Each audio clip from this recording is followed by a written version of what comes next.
Good morning. If it's a Monday morning, you know what the forecast is going to be. It's a shitstorm. I'm your host, Arius Bookman, and I appreciate y'all's presence today. Derek Rushing may cast a spell. Good to see y'all in the chat this morning. Court Sing, Society, Ejects, and Smooth Sade. Shaddai, not Sade, excuse me. Alright, y'all. Today's episode is a continuation of last week's episode. Last week we had part one of Coming to the Table. And then here, I want to reiterate this right here at the jump. Last week's episode and this week's episode is called Coming to the Table because of the perspective I'm taking on it. And I'll repeat it for you.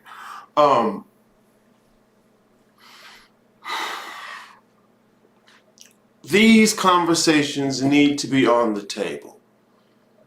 I hear the suggestion quite often, I think it's because it's typical, of unity being the answer to everything. You know, if everybody would just da-da-da-da-da, if everybody just da-da-da-da-da, if everybody just knew that da-da-da-da-da, and then things are going to be peachy clean. I don't think that's the case. I don't think that's ever been the case. They're going to have differences. We're going to have controversies. We're going to have confrontations. And to the degree to which we are going to come to the table and have conversations, there are certain things that need to be on the table. All right? History may not necessarily repeat itself, but it damn sure rhymes. Okay? Last week, what I talked about was the creation of whiteness, the creation of race itself, and how that leads up to and gives rise to feminism. Okay? Because the conversation was directed towards white males. It's like, look, okay, you want to talk about how feminism is doing da-da-da-da to the Western world. My nigga, not technically, but you know, my nigga, this is your pet. This comes from that. We talked about white as a buffer class, giving rise to feminism, which did not argue that it wanted equality for females or some type of separate feminine group. It was, hey, white man, I'm your mother. You gonna give me a piece of the pie? Oh yeah. Please go back and look at it. Go back and look at it. If you missed the first one, go back and look at the second one. Today, what I'm talking about is the extension, because look, feminism is an extension of white supremacy. All right. Today, what we're going to talk about is black feminism, its rise, and how it extended that even further. But not just extended it further, changed the game. Okay. Because white women wanted to be part of the buffer class too. Black feminism is white feminism. It's got the same stuff. You know what? That's what we're going to go through today. We're going to go through a couple things today. But this is the coming to the table for the black female. Okay? This has to be on the table. And if it's not a genuine conversation. Just like the episode last week for white males. If this isn't on the table, we're not having a genuine conversation. It's the same typical bullshit that's not gonna fly. Okay? This is what's on the table for black females. Mish X, good to see you in the chat. Welcome to the show, y'all. And also, I don't want it to come off as though I dislike white males and black females. No, don't care. Don't care. Like some days, like some of them don't care. My issue is what needs to be talked about. What we have to put on the table as far as conversation, okay? Yo, I'm not even gonna lie. Hold on, let me throw my intro up, bro.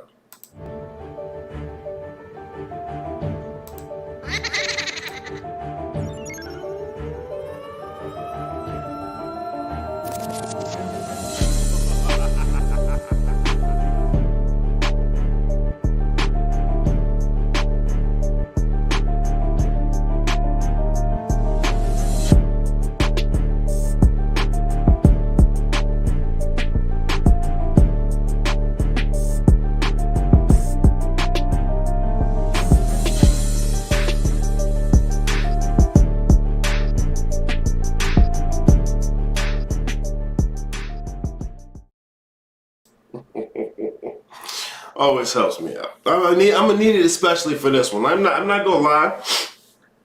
I've been looking at this information for, I would say months, close to a year, easy.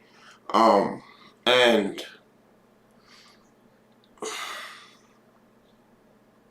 because I'm one to do my research usually.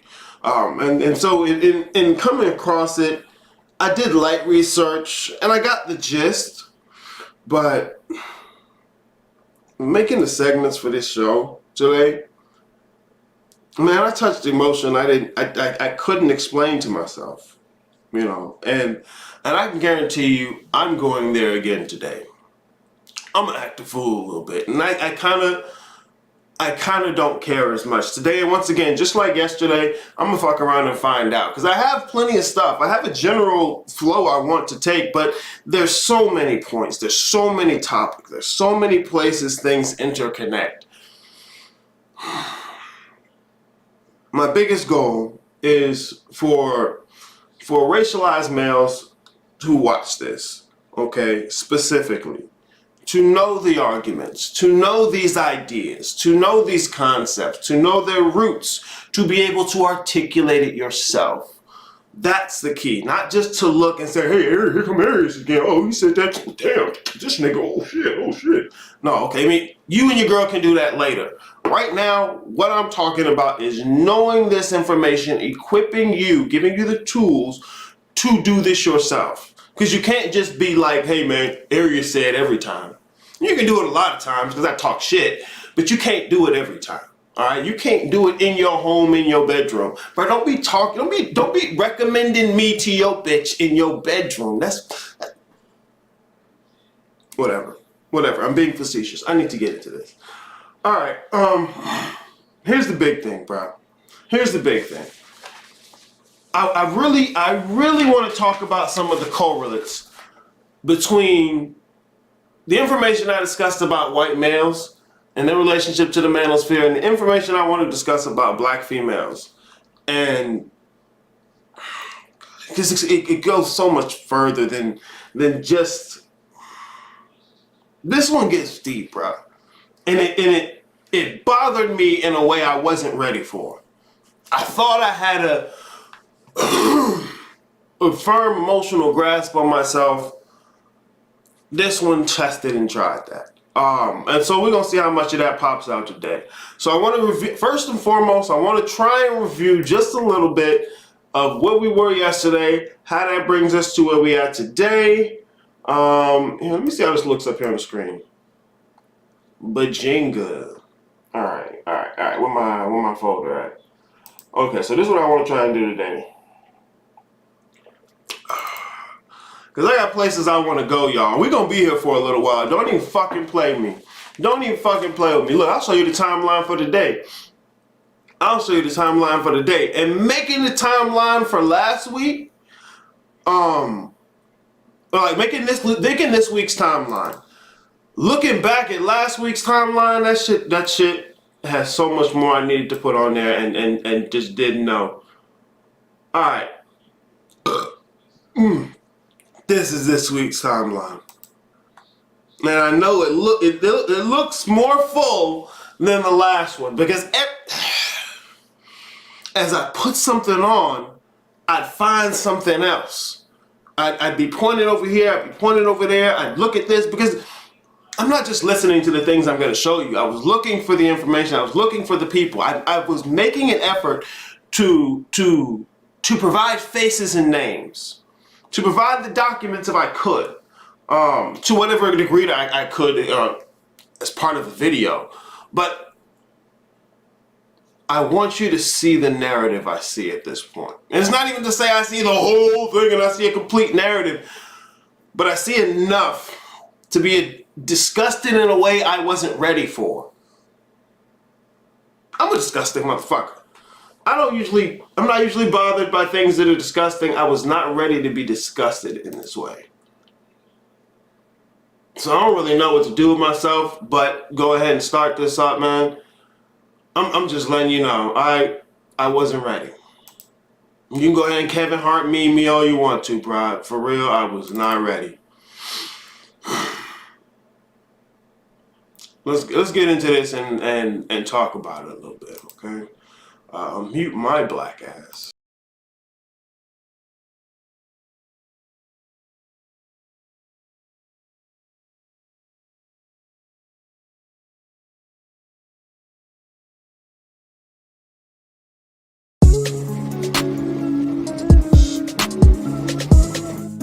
that we see going back to the 1970s of framing Black women in alignment with the narratives that white women have used. White women have used a very particular a narrative of oppression to first associate themselves with the idea of oppression, to frame themselves to be not only victims, but more particularly to be minorities. This is how they distance themselves from white men, to both create a separate category for themselves while remaining white. Expansion Wiring, appreciate that Cash App support. Right? This is how they maintain their connection to whiteness, while at the same time distancing themselves so they can benefit from minority status. By the time you start to have conversations about affirmative action, they're the primary beneficiaries. And so in that respect, what we're seeing is Black feminists who are continuing to use the same types of narratives to frame themselves, to project themselves, to be in the same exact posture white women are. And the extent to which they can successfully cast the narrative that they are oppressed by their men, they can access the resources available to them that white feminists have framed in society.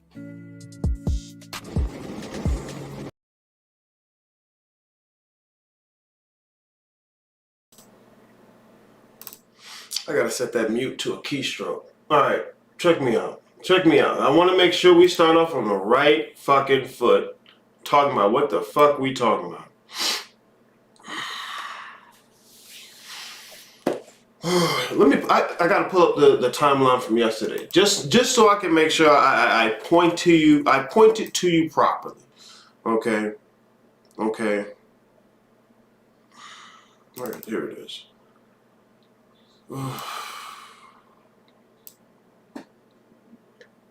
We talked about the birth of whiteness, the birth of the United States of America. Well, this wasn't even the first rise of nationalism, but this was the first nice little significant pop they had. But it came right around the time when the Civil War was starting, and don't nobody give a fuck about feminism during the Civil War. All right, but this is the thing: the early white suffragettes, they were not talking about having some group of oppressed whiteness that needed to be dealt with. It was no, I want a piece of the pie too. Well, because this is what was going on. If you forgot, okay, at this time, this was the end of the end of legal involuntary servitude. Okay, black males were essentially going to get the vote. 1870s, right here on the chart. Their issue, all right. 1869, their issue. The nigga who was just a slave last year is gonna come in here and be able to rule over me. I won't be safe in the streets. How dare you allow this to happen to me, the mother of the white man, ruler of the planet.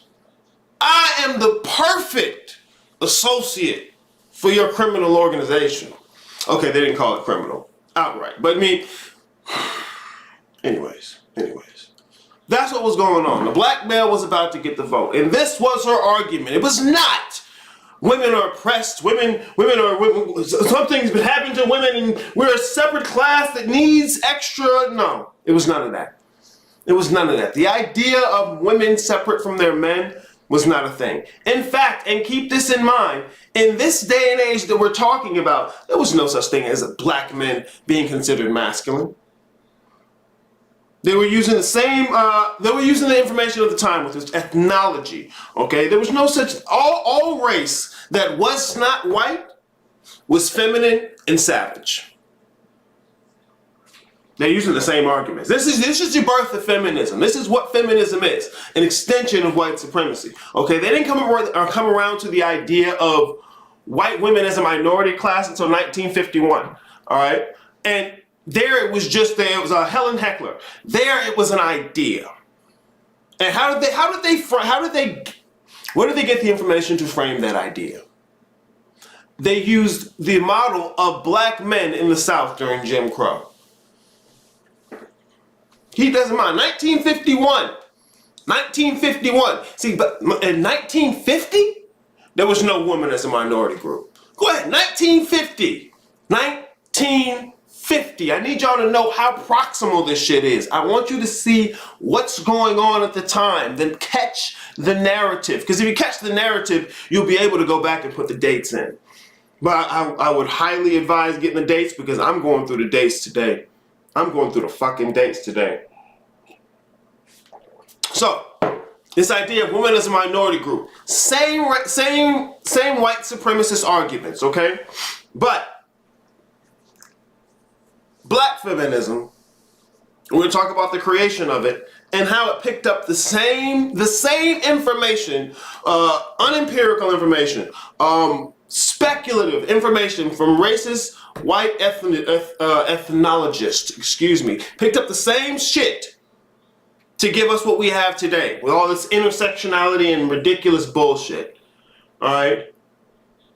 The claim here that I'm going to flesh out for you is there is a collusion between black feminism and white feminism. Even if you motherfucking don't realize you a feminist.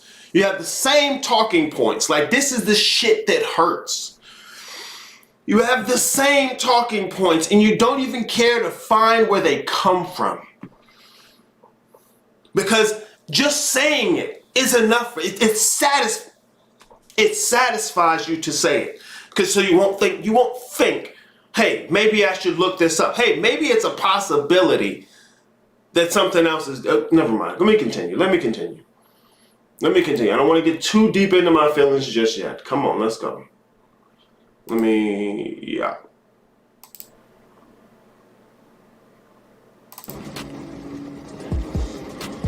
So a large part of my criticism has always been, well, black feminism just takes the same dichotomy that people like Susan Brown Miller takes when she talks about the rape of men. Men are rapists, are victims of rape. So if you're saying that black feminism is somehow different than white feminism, then why does it just utilize all the white feminist theories? Right? Bell Hooks is reading Brown Miller, right? Kimberly Crenshaw is reading Ellen Pence, or really Susan Schusterman, which is a friend of Ellen Pence, right? Like, they're just reading the same people and then saying, oh, let's put race on this. It's not different theories. But the contrast there is, even in graduate school, it would be a heated debate in classes where black feminists would make the argument that their feminism had nothing to do with white feminism whatsoever. No, that's just a lie. Right. Yeah, I mean, we could argue it, but it's not true. Like, that's what I'm saying is that, I guess at this point in my career, I know people say lots of things, but when it comes down to it, I was like, okay, well, show me the study that black feminists use to justify their theory of rape. Then inevitably it goes back to Bell Hooks. It's like, well, who is Bell Hooks reading to get her theory of rape? Well, she's reading Susan Brownman, right? If you do the same thing with Patricia Hill Collins, or you do the same thing with Kimberly Crenshaw, you could go through their footnotes. It's very clear about who they're reading. They're not coming up with these new theories because black feminists didn't develop new theories of sociology about black male deviance. They used old theories from the 1960s and 70s to base their theory of black men. So it's not, this is not, I guess I'm trying to find the best way to say it. This is not a situation where black feminists developed organic theories about black men and then started using that to analyze them. These are theories where they applied theories of white sociology to black men and said, let's talk about our experience as race to women. So, and I think that that's a real problem.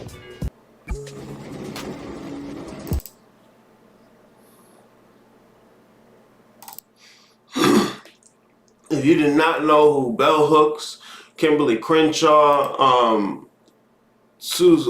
Brown Miller, Pate, you're gonna know some of these motherfuckers after today. I tell you what. I tell you what. All right, let me get in here and talk about some of this. All right, real quick, so I can continue. I'm doing this the whole day, so get used to it. I'm gonna tell you right now. What is this doing? Why are you playing with me?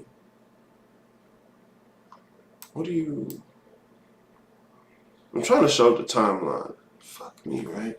All right. Basically, what he's talking about here is there were no new theories for all this. For the claims of all the black male deviants in the black community, there were no new studies done. There were no new theories developed. Who the fuck was doing the studies? Because look, this is why Tommy Curry's work is so revolutionary. Because we're actually going to study black males before we talk about what the fuck they do. You got motherfuckers who will sit here and talk, oh, all the rape and molestation and beatings in the black community. We gotta address it. Okay, let's address the fact that where the fuck you get that information from? Who did the study? Who's doing the research? Oh, we know as women. It's our personal experience. Okay, cool. Here, we got the personal experience of men. Oh, well, that's just opinion. Okay, fuck off. Whatever. Where the fuck is my timeline? What is it doing? What is it loading? Why are you doing this to me? Here, I'll open it up a different way. While I struggle with that, let me look at this chat real quick. Who are we talking to? The boy, the darkness, the rose. Guten Tag. That's gotta be Donnie. Welcome to the show, Donnie. Great to see you out here. Tim the 15 present. Good morning, everyone, sir. Good morning. Is that... Man, your picture look like the famous Jet Jackson, bruh. I'm like, is that Jet Jackson? No, piece of shit. All right, let's. I'm gonna let this play a little more, and we're gonna keep talking about it so I can get this fucking timeline working.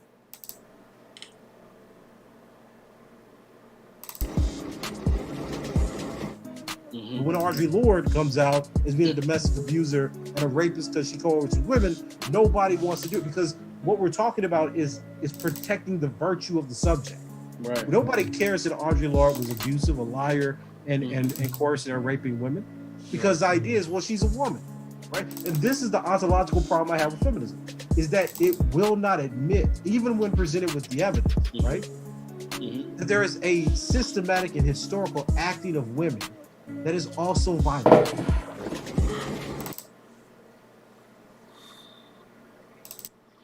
Right there. All right. Tommy's issue with feminism is that ontologically, there's no space for the idea of women as violent, unless, of course, you just say women are only violent because men da da da da.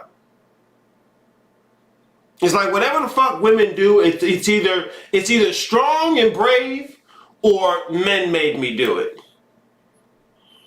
And for motherfuckers who are talking about empowerment and, you know, your own agency, that's some weak ass shit. Anyways, okay? Kimberly Crenshaw coins the term intersectionality around 1989, 1990, okay? In her paper, Mapping the Margins, excuse me, there it is. In her paper, Mapping the Margins, okay? I'm just looking at the fucking timeline because I'm going to get to all these dates today. Like, you have no idea. We're going through it. But yeah, the Cohombi River Collective, okay? This is going to be the first instance of what we know today as black feminism. They were not doing any studies on black male deviance. They were not doing any studies on any of this shit. What they were doing is reading old feminist literature. Okay? Because remember, just right in front of the 1950s, what is the argument of white feminists? They're only talking to white males. And so what these women are going to do in the Combahee River Collective and onward is they're going to start taking that information and, I guess you could say, retrofitting it to black males, okay? The same grab for power that feminism at large makes, black feminism is gonna make the same grab. Oh, don't believe me, just fucking watch. Don't believe me, just fucking watch. Hey man, fuck that nigga Aries. She said the shit I didn't want to hear. I heard you back. Go ahead, do your thing. Let me see. So when we talk about the German, that was the reason I mentioned the Cohombi River Collective, because Audre Lorde in 1974 was part of the Cohombi River Collective. You're gonna have another lady you'll see here later. I'm pretty sure her name was Barbara Smith. And once again, keep this in mind as well, because it's gonna pop up in nice little interesting places. The Cohombi River Collective was a group of activist black female lesbians. All right, activist black female lesbians. 1974. Well, no, yeah, that's when they formed. Okay, 1974.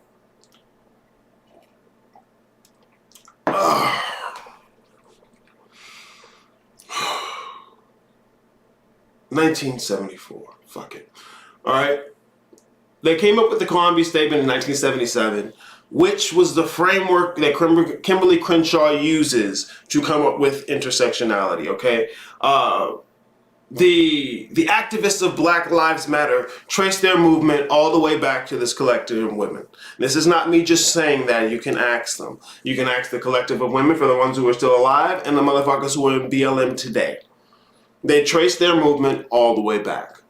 Okay? Their issue was that white feminism didn't pay enough attention to them.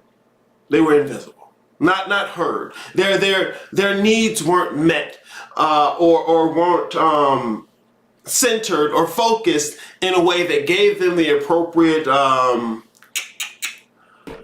don't want to say necessarily exposure, or that's what it feels like,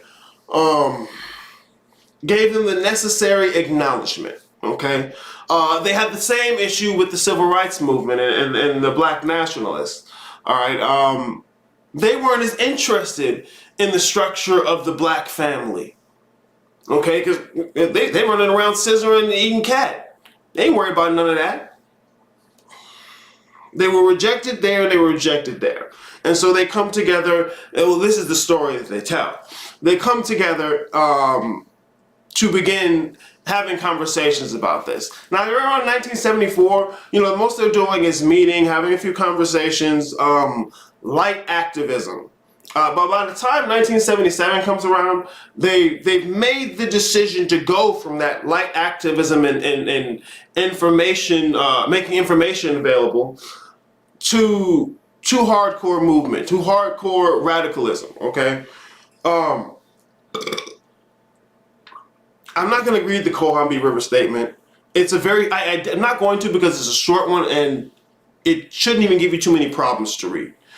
But this is the birth of the concept of identity politics, okay? Intersectionality had been played with a little bit by white feminists. Well, the concept of it, not in the way it's framed today, but the roots of it had been played with the ethnologists and stuff for a while. So yeah, keep that in mind. 1974, the Combahee River Collective. Audre Lorde was part of the Combahee River Collective. All right, another one of those black lesbian activists. And women participate in the Holocaust, right? You know, Lauer's book, we ignore it. We talk about white women raping, murdering, castrating, lynching black men, we ignore it. You know, I just did an interview with a black man who survived rape of white women under Jim Crow. We ignore it, right? We don't care. And feminism tells us that you have a moral responsibility to interpret the history of women, all women, right? As either their subservience to men, so white women are violent, or women generally are violent because of the acts of men, or that their violence, even when it's the same as a man, is not as impactful or systematic as men. And these are false notions. We can't keep studying black men especially as if they're the cause of all violence and deviance within the black community. And that's what we're being asked to do. There are no studies. The book introduces for the first time the idea of a black man who's a victim of domestic abuse. Never discussed before in the literature before. The black male is a rape victim, not just the white people, but of black people in their own communities. Never discussed before, right? Unless you're talking about male on male rape, right? There's all kind of histories and sociology that demonstrate that feminism has a gap in understanding the relationship between femininity and female violence, because it assumes as an ontological category that woman is peaceful in relation to man. And that is not how history's worked. White women especially have been the co-authors of imperialism, genocide, and conquest throughout history within the West.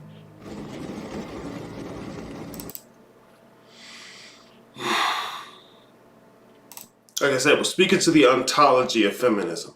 All right, you have this new idea, more especially from the roots of white women, that there's this collective experience of women that is oppression. See, look, it's even here on the timeline. The idea of sexism wasn't always a thing. That's 1967, right? Right before Combahee decides to get together. All right, look, and I tried to do this here, okay? Things done by white society, I put in red. Things black society, I put in green, okay? This isn't I'm not an academic, okay? I'm not doing a research paper. This is a loose association trying to flesh out the narrative from the facts, okay? Because I want you to see the things. Like, for instance, the creation of sexism, this is white feminism, okay? The inclusion of sex into Title VII of the Civil Rights Act. That is not something black people did, okay? But the end of the segregation and Jim Crow, okay? This is talking about pivotal experiences in black life, all right? The end of sharecropping, the Civil Rights Act, fucking color purple. Anyways, okay? Because I want to show you how they coincide, how they dance together, if you will. All right, how they dance together, if you will. Because this shit ain't no coincidence. This shit ain't no coincidence. Motherfuckers who just so happen to happen, I'll be damned. I'll be fucking damned, okay? So this idea of feminism showing all males as oppressive throughout all of history, coming from white women, you gotta be fucking kidding me. But how do we make this more palatable for the local nigger woman? Couldn't do it for a few decades. Couldn't get it right. They even brought what's her name? Sojourn the Truth in there to one of their meetings. Even brought her in there to y'all actually read the fucking poem, Ain't I a Woman?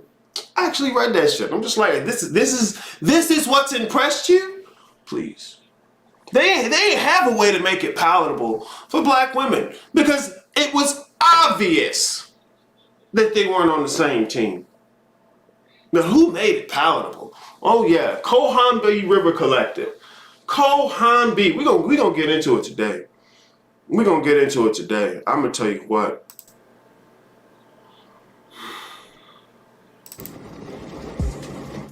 Right. So white women. So this is what's fun. There's no chapter in the book dedicated to black feminism. Right. Right. The only piece I talk about black feminism is like, well, here's how we got to this misinterpretation. Overwhelmingly, the arc of the book is those white women have created a construct of gender that fundamentally thinks of black men this way and imposes violence on them.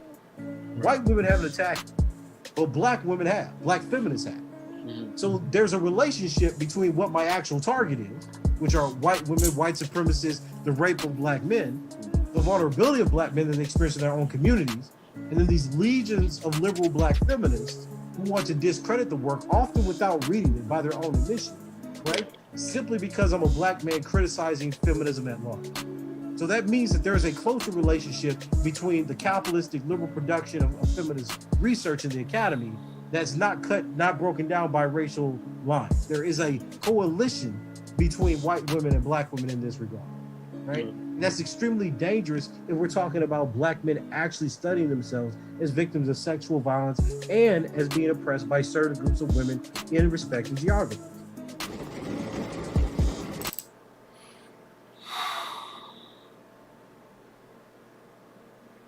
I'm gonna bring this up throughout the presentation, okay?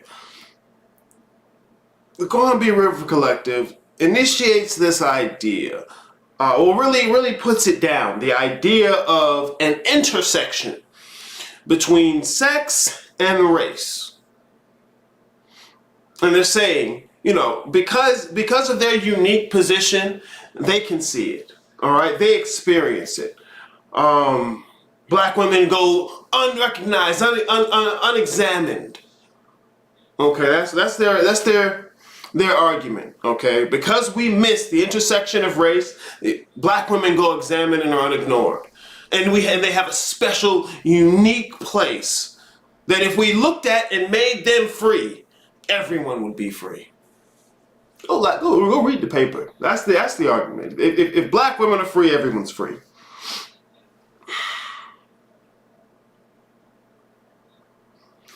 There's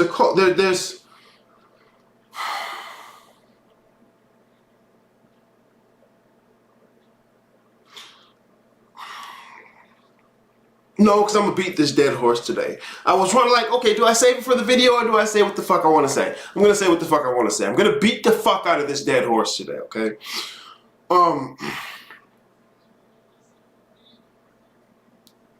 The issues white women had with black men.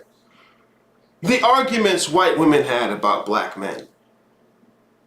This has all been transmitted into what we know as black feminism today. So much so that not only do most women have the same talking points but no idea where they come from, but the allegiance between black feminism and white feminism is stronger than black women with black men or black children, or even the concept of a black community. The allegiance to white supremacy is stronger. Go ahead, say I'm full of shit. Cool, we're gonna walk through it. We're gonna walk through it. Fuck you mean?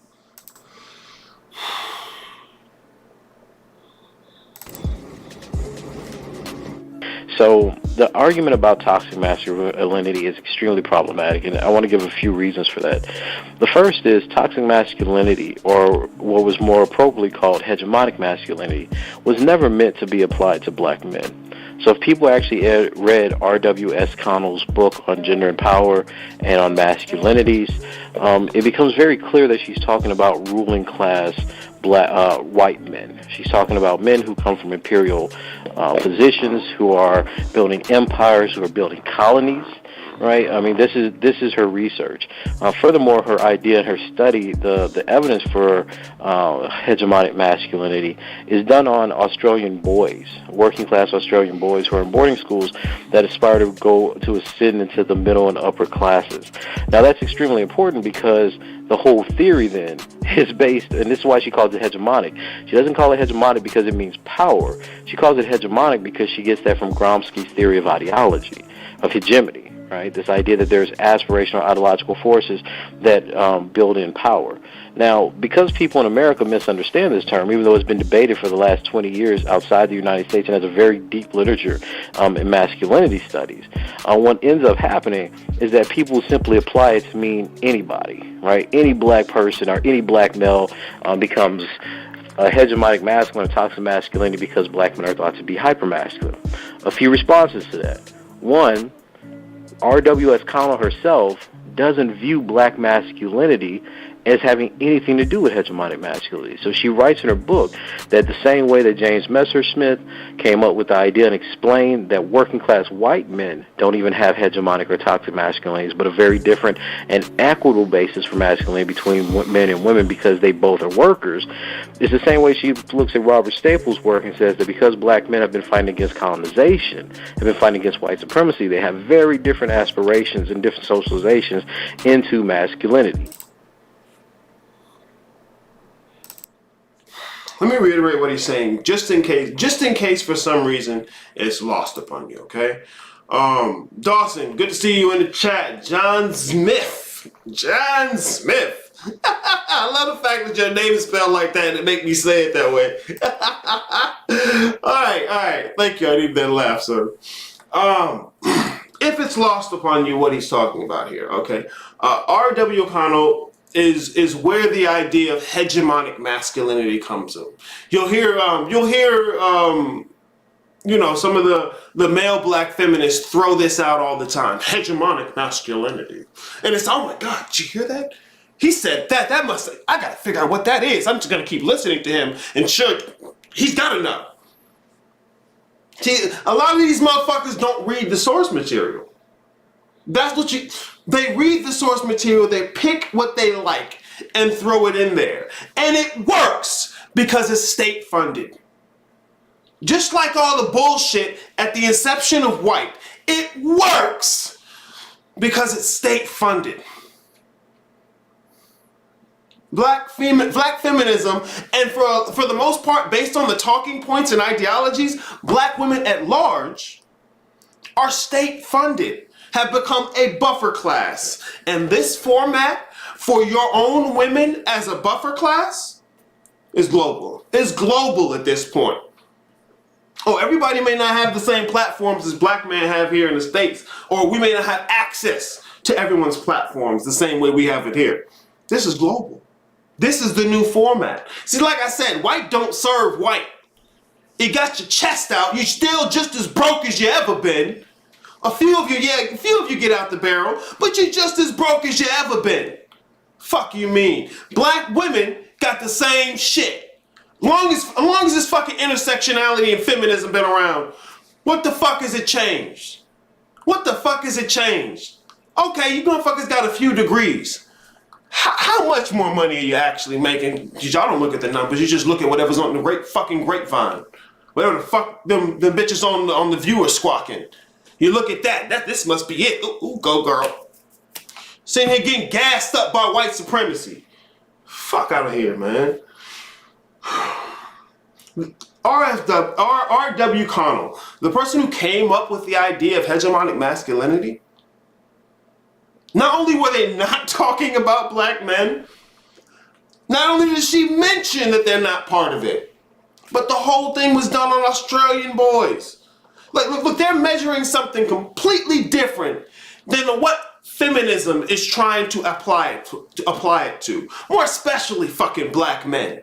See, this is what I'm saying. None of these motherfuckers study the men.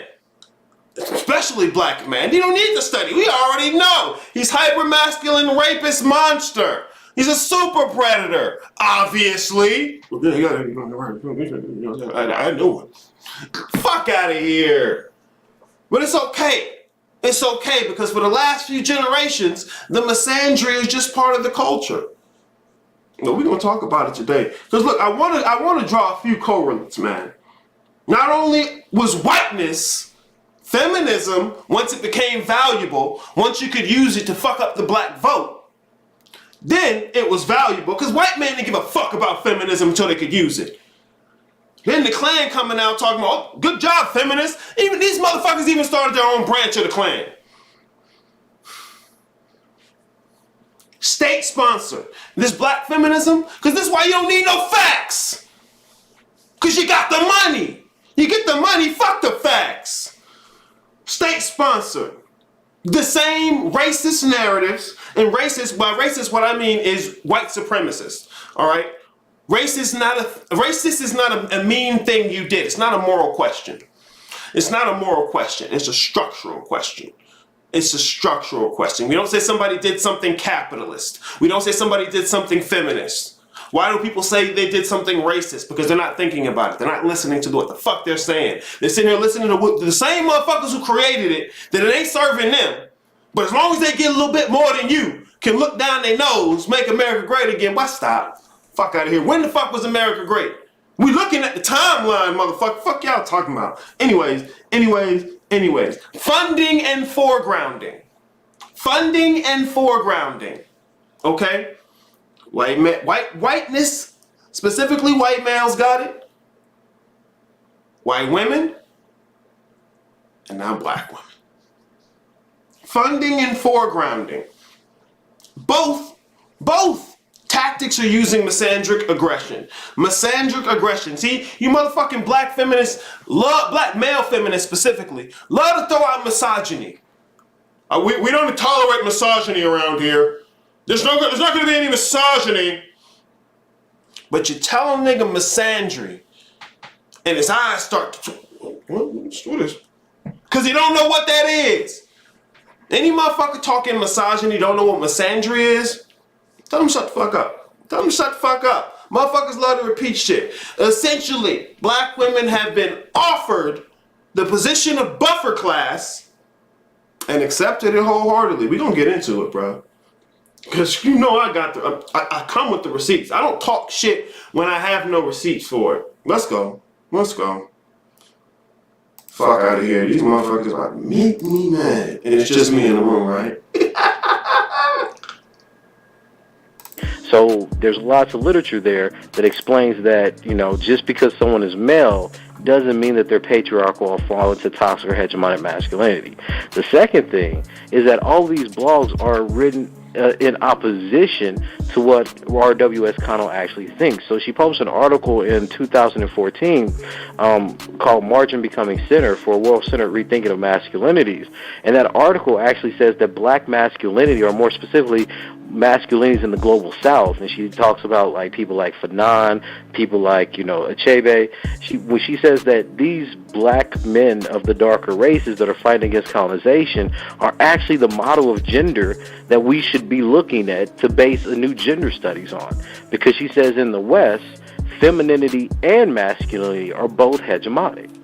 So when people make these at-large pop culture blog arguments, they're fundamentally distorting the actual argument that Connell brought about and what she meant to introduce when she utilized the term. So black men become sucked up in this history of patriarchy that the original author herself never intended black men to be a part of. She's written an article in 214. She's written several articles with different masculinity theories explaining that this doesn't even apply to working class white men. And then you have all the arguments about black men that simply don't fit with this mainstream socialization.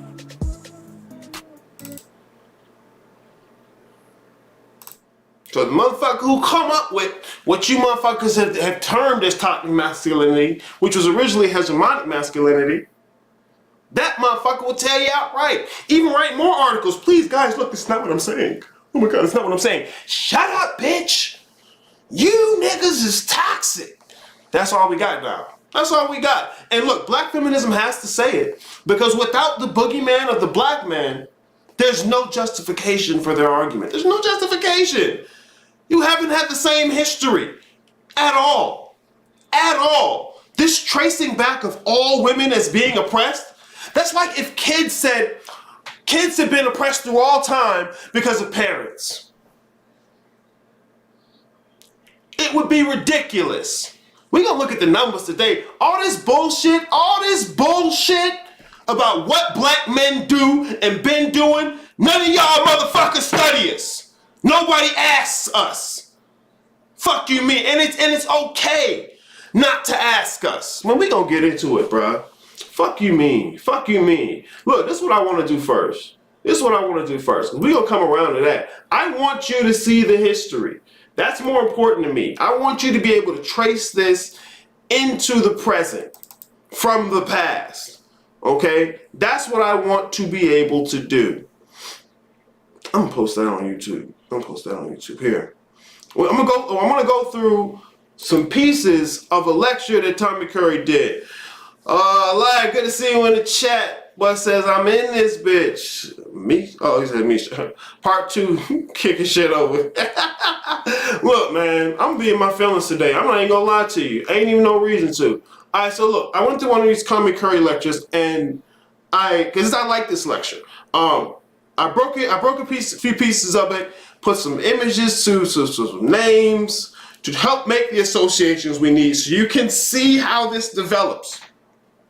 That's what we're going to do right now. I want you to see how it develops before we start talking about other things about the community.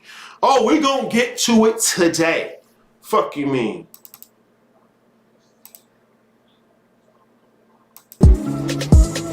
Now I want you to look at what Dollard says about 20th century Jim Crow. He says, look, within the caste situation, Negro women can be somewhat more expressive of resentment than can Negro men. In comparing the life history data of Negro men and women, it was quite clear that much more antagonism is tolerated from women. They can do and say things which bring a severe penalty had they been men. It may be that white caste members do not fear the aggression of women so much, especially since it cannot take the form of sexual attack, or the chivalry expected of men in our society towards women in general may come into play. There are, of course, distinct limits to what a Negro woman may do, but they're not so narrow as for the men. Now, the reason that I suggest this is because throughout this conversation and presentation, you're going to see data that shows that black men are punished more severely in Western patriarchal societies than their female counterparts. And for many people under the intersectional ethos, we find that almost unbelievable, if not offensive.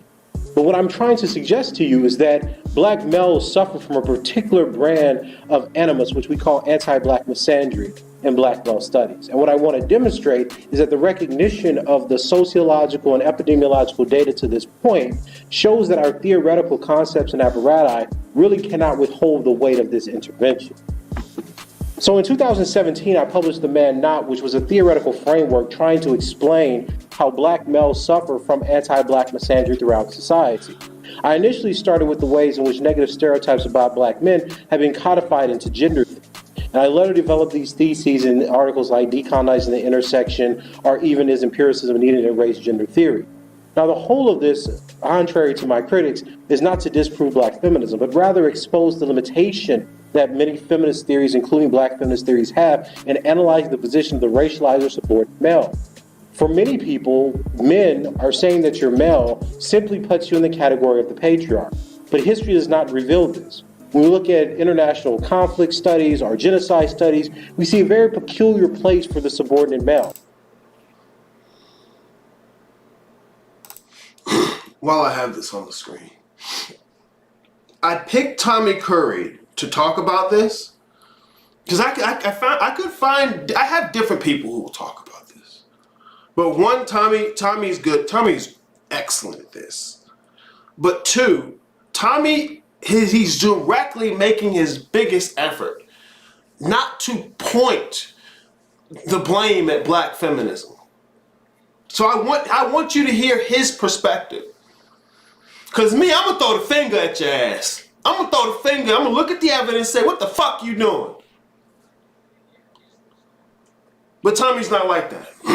And I can appreciate that. He's here about the evidence. He's here about the facts. Less like that. And he's pointing at the white feminism. But this is what happens. Because the hit dog hollers loudest. His book wasn't aimed at black feminism. But because you push the roots of feminism, black feminism will come to protect it. Why? Because it's the same thing. You can have black feminists say, it's not the same, it's completely different. It has a whole different meaning and reasoning. Okay, cool. Look, we gonna go through it. Fuck you talking about. Fuck you talking about. Feminism does not have, it's not equipped to analyze racialized males. This is what I mean. Feminism, what is feminism? White women's endeavor to extend white supremacy, okay? It's not equipped to analyze racialized males. If it's not assuming that all other males aside from white males are somewhat feminine and savage, the other thing it has to do then is just assume that flat maleness, that all males are the same, regardless, so that they can uphold the idea of universal feminine oppression. And so white women, like Bill Burr said, put their Gucci boots on and flip their little legs over the wall of oppression. How the fuck? I'm gonna tell you how the fuck. But because all the feminism we have is rooted in either all males outside of white males are savage and feminine, or maleness is there's just a flat maleness that all males have that's inherently ontologically oppressive. Okay? So it's not even equipped to handle what the fuck Tommy is talking about. And that's what he's saying. Is that the framework behind things like feminism and intersectionality specifically is not equipped to even analyze males that aren't white male. Its whole focus when it comes to male is the white male. Why? Because that was feminism's focus. And black feminists didn't do no new research. They read what the old feminists said and used that. Nowhere along the line do we study black men. Why? You don't need to. Everybody knows, right? Fuck out of here. Anyways, continue. I'm sorry, Tommy. Great work. I'm the piece of shit.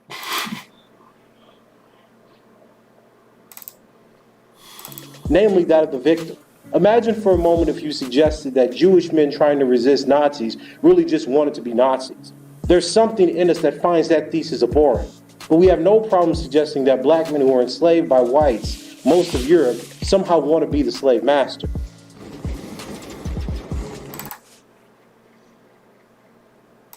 Now keep in mind as we listen through this, I want you to hear some of these old talking points from the racist white ethnologists and see how they still sitting around today. And see how they still sitting around today. This idea that because black men don't have access to white patriarchy, but want it oh so desperately, that they rape, murder, and pillage to try and imitate daddy. Daddy being the white man, and blackness, black men being the child or the child of white men. Come on. This ain't new. These bitches ain't do no research on that. It's speculates, white racist speculation being carried over without any research. There's no need. You said black men are a monster. We all know that. Fuck out of here. Let me continue. Go. Please do this for us, Tommy. Help me out.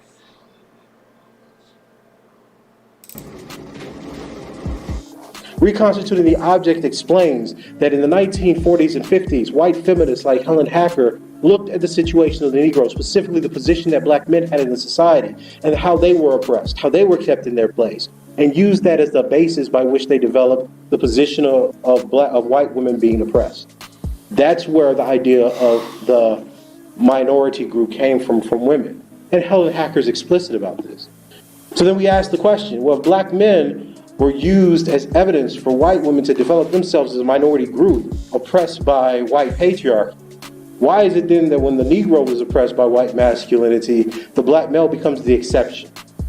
So we can use the black male experience as the model of the modern 20th century concept of gender, but now we make him somehow the beneficiary of that which he was a victim to.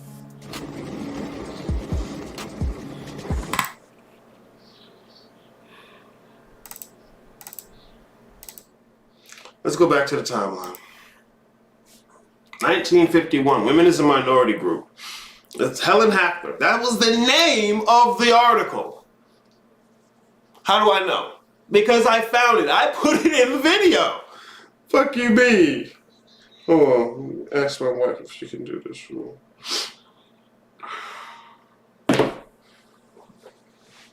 That's the first time the idea is even suggested. Females are the private sector of a community. Females are the private sector of a community.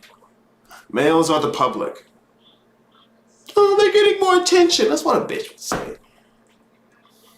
My attention, the greater attention is on me, resulting in my death. That's not privilege. That's not privilege.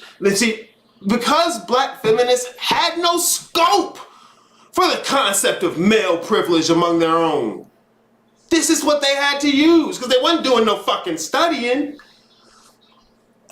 1951, Helen Heckler is using John Dillard's book, talking about the treatment of black men in the South during Jim Crow, okay? That's what she's using to define what it means to be an oppressed minority group. So it's good enough to be an oppressed minority group. Thank you, lovely. I'm putting it in my cup. It's good enough to be an oppressed minority group to help define white woman as an individual group. But then when you look back, okay, we've already admitted black men are oppressed. In fact, we're the model for being oppressed. But we're going to talk intersectionality and kind of skim over it. It's all right. We're going to get to it, man. Look, all the way back here, 1951. All right. This is the first, because I need you to get this. There was no idea of woman as a minority oppressed group until this. The idea of woman separate from the community, the idea of man separate from the community was never a thing. Never a thing. Now you got it rampant. I'm a woman before I'm anything else. Fuck out of here. Fuck out of here. Don't worry, we'll put it together today. We're going to put it together today. Fuck you talking about. Let me check this. We got some talk. I'll let you buy it. The real David Goodlow, yes, there needs to be more studies of societal effects on black men. And see, you would think intersectionality would do that, right? You would think if we're talking the intersection of race and gender, black males would get caught up in there somewhere. But because black feminism needs to make the presumption that all males are oppressive, there's no need to even study them. But well, we've already done that. Male abuser, female victim. Science. Fuck out of here. Anyways, see how they do us, and they want family/love. The black men to rise at the same time, wanting to be in the position we're supposed to be in. Want us to learn them at all costs, but won't learn us. Hey man, look, I'm gonna throw this out here real quick. I didn't mention this. But this is Willie Lynch type shit, bro. This is expected. This is, well, to a certain degree, and that's part of the betrayal I feel, and why I'm so upset. Okay, because look, if a motherfucker I don't give a fuck about betrays me, I didn't give a fuck about him.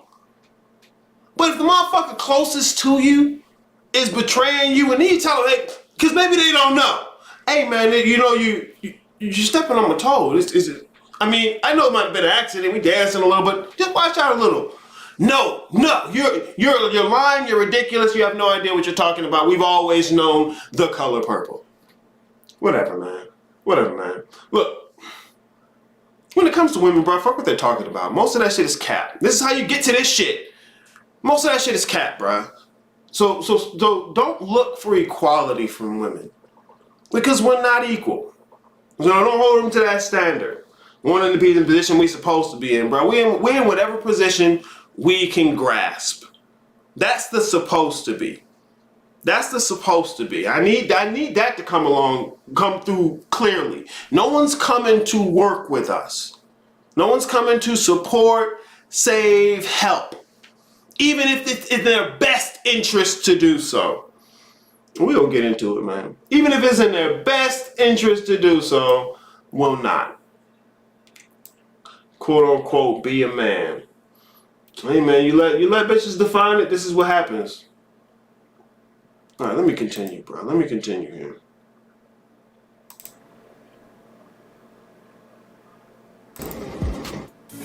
Are black men then, must we think of them, maybe not as a threat to the dominant society, but to the people most closely associated to them? Now, I like these charts. I like data. Now, here's something that we've never tried to explain.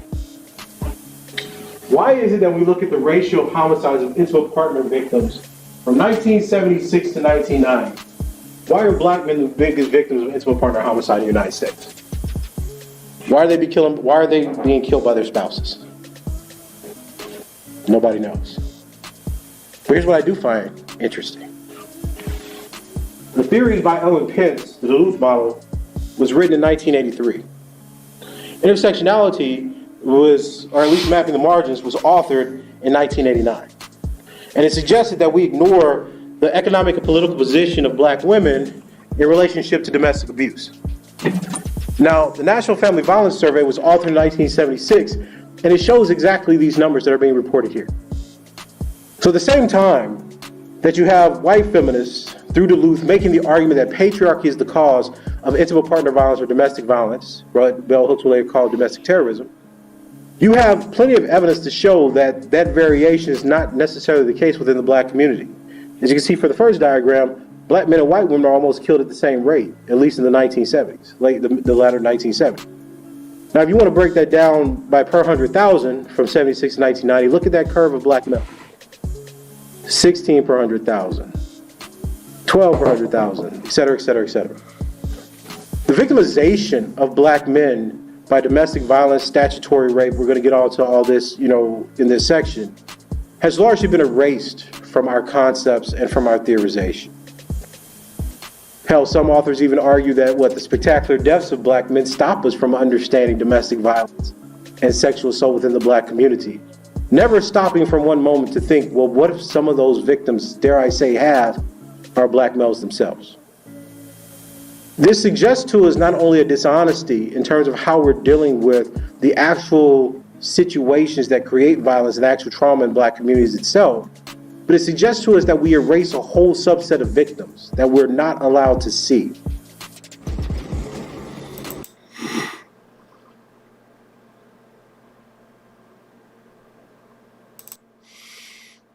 pull the chart up.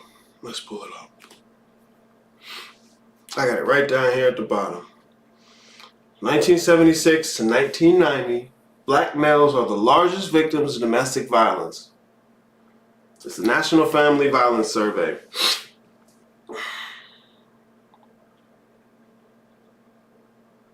At this time, what's going on? At this time, what's going on? I'm going to point back to this a little bit later when we get into the Moynihan Report. Because the Moynihan Report was back here in 1965. Okay?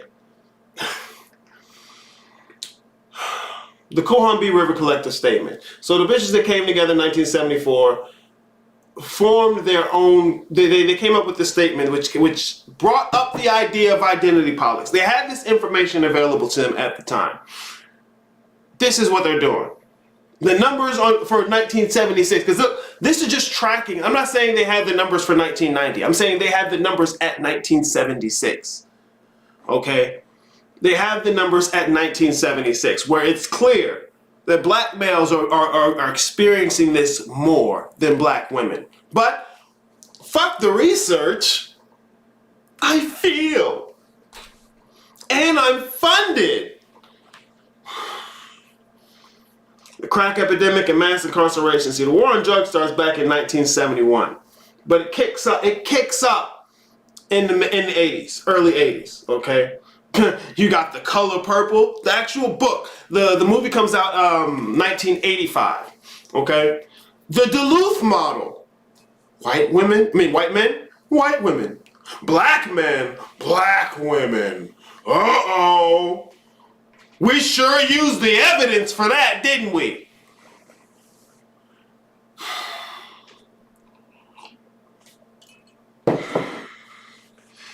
Keep that one in mind, 1976. Keep that one in mind. Because it's somewhat of a mystery as to why black women would be killing black men like this, would be domestically abusing their spouses like this. So we're gonna see. We're gonna talk about it. Don't worry, you already know. We're gonna talk about it, bro. Where's my thing? Here we go. Here we go. All right, let's unmute this.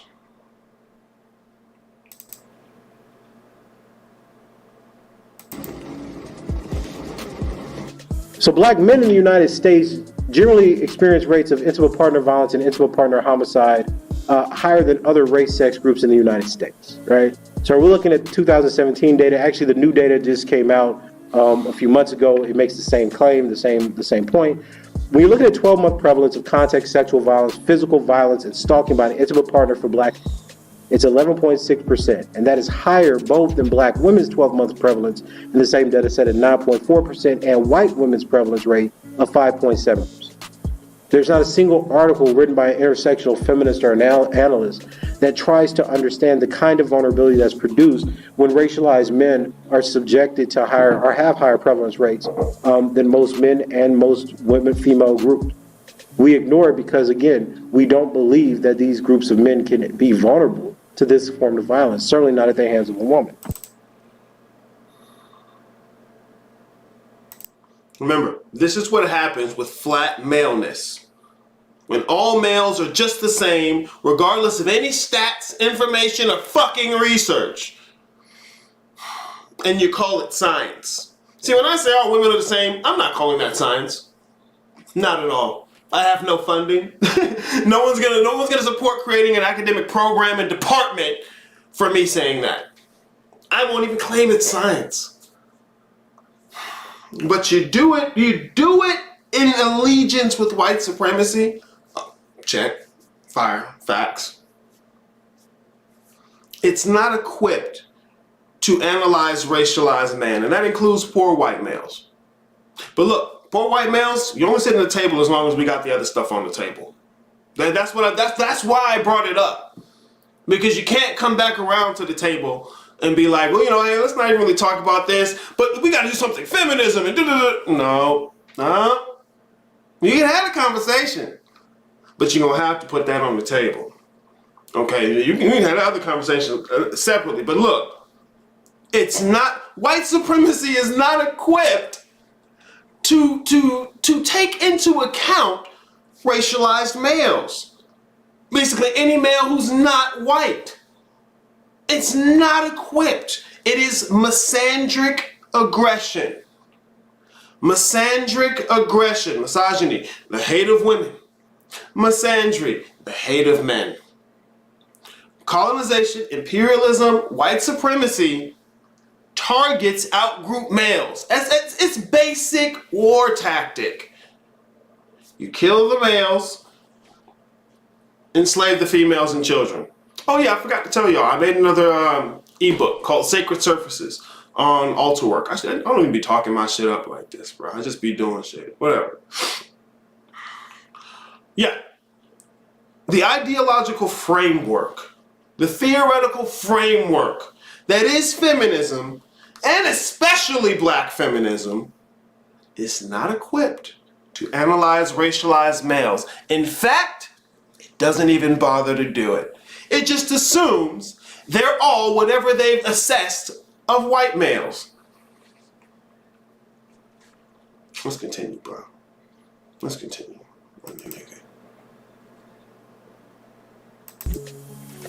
So Pence's argument that men use domestic violence to oppress women was more a product of ideology and selection bias. And I like to include this quote from Ellen Pence herself because most people don't know that this idea that patriarchy causes domestic violence was something created by Pence and Michael Piamar as part of the Duluth model. Before that period of time in the early 80s, there was not a theory to explain why intimate partner violence actually happened. And just look at, I want you to take a moment to read what she says. I'll read this. She says, look, it was the cases themselves that created the chink in each of our theoretical suits of armor. Speaking for myself, I found that many of the men I interviewed did not seem to articulate a desire for power over their partner. Isn't that interesting? That in her clinic, the men she talked to didn't articulate desire for power, even though that's what the Duluth said. Although I relentlessly took every opportunity to point out to the men in the groups that they were so motivated and merely in denial, the fact that few men ever articulated such desire went unnoticed by me and many of my coworkers. Eventually, we realized that we were finding what we had already predetermined to find. The DIAP staff were interpreting what men seem to expect or feel entitled to as a desire. When we had to start explaining women's violence towards their partners, lesbian violence, and the violence of men who did not like what they were doing, we were brought back to our original undeveloped thinking. Violence is rooted in our social relationships, for example, marriage, and the rights people feel entitled to within them are socially, not privately constructed. Again, fascinating, isn't it? That today one of the major theories that are utilized to explain the motivation that black men have for committing acts of intimate partner violence, child abuse, etc., is something that the originators of the theories themselves said were not found within clinical practice or observation. People, what I am suggesting to us is not simply that we've made a mistake, but that we've utilized and overdetermined certain kinds of concepts and theories to perpetuate an image of black males as a group which cannot be upheld historically or with any social scientific evidence or findings. This means that the theorists that we now have are largely to blame for propagating not only false misconstruals of black male existence, but deliberately feeding into institutions and ideological constructs that are meant to demonize and dehumanize black men as a part and parcel of the educational process. This is not a debate about which group is more oppressed. This is not a debate to slander any side, but it is to hold different theoretical constructs and apparatus accountable for the role that they're playing in dehumanizing black men and boys en masse. This is not an argument that, hey, we should be, black men are bigger victims, so we should get more victim attention. No. It's as simple as looking at the data. It's as simple as looking at the data and the fact that these bitches didn't look at none of it. They're not interested in, see, that's the thing. They weren't interested in the data. I've heard this said far too many times. Black women and gay black men. I've heard it said far too many times. Black men are the white men of the black community. Black men just want to be like white men.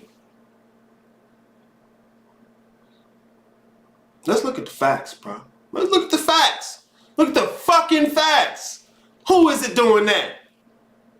See, first of all, the notion itself that such a claim is built on is completely ridiculous. But if we have to entertain it, the receipts don't show us black men. The receipts don't show us black men that want to be like white folk.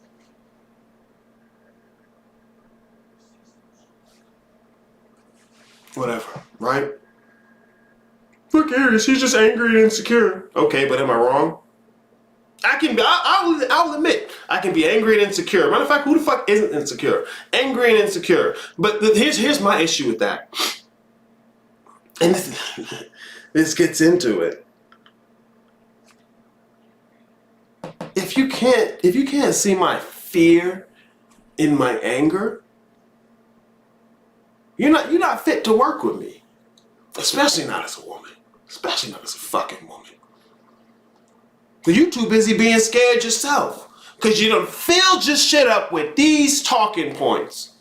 And you done took them in as fact. Like some kind of fucking religion. And see, I'm not just saying this because I saw it on the internet. This is cool. This is my personal experience. The talking points he's mentioning, I hear them in the women in my family, and they even give them to the little girls and the little boys. I had a conversation with a young black guy, right?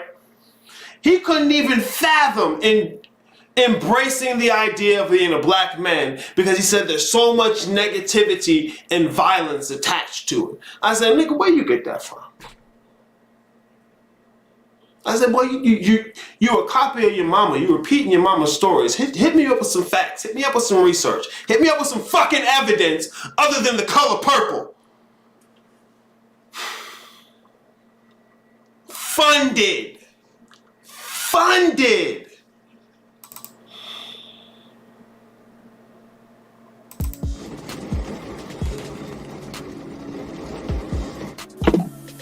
So this view that black men are somehow perpetrating domestic violence and sexual violence against women doesn't hold.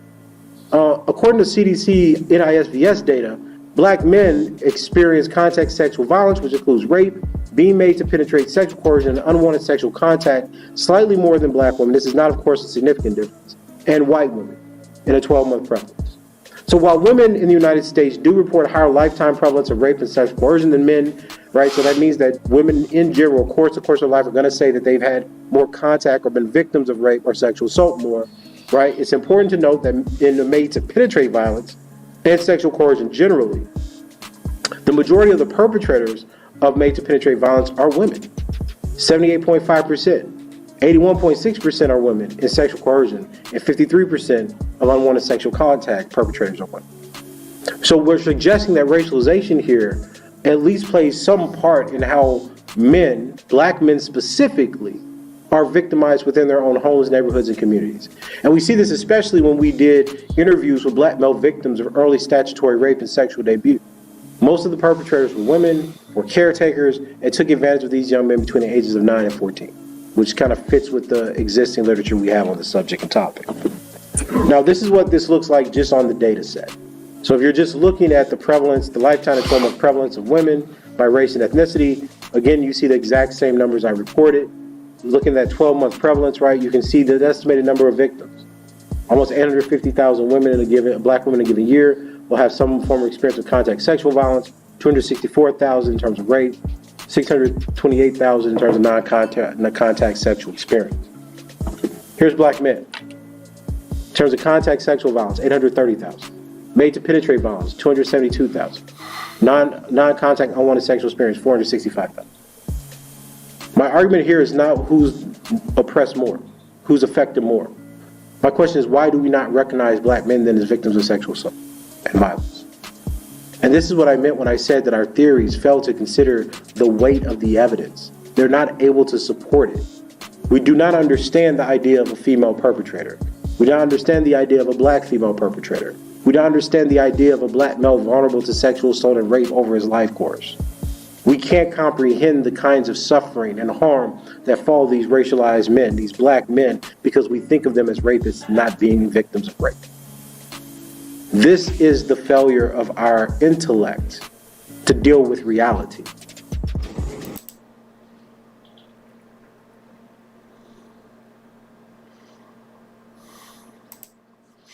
Once again, see, this isn't just, it's not just data for me. It's not just data for me. See, seeing the data, hearing someone like Tommy Curry say it, is a breath of fresh air. It's a breath of fresh air. Because look, he's not saying who's more abused. He's saying, look, it's damn near the same, but based on the ideological framework we're using, which is most of these fucking talking points these bitches are talking, how the fuck do you miss all of this if what you're actually looking at is the intersection of race and gender? How do you miss this? The ideological structure doesn't have enough integrity for the weight of actual data. The ideological framework does not have enough integrity to bear the weight of actual data.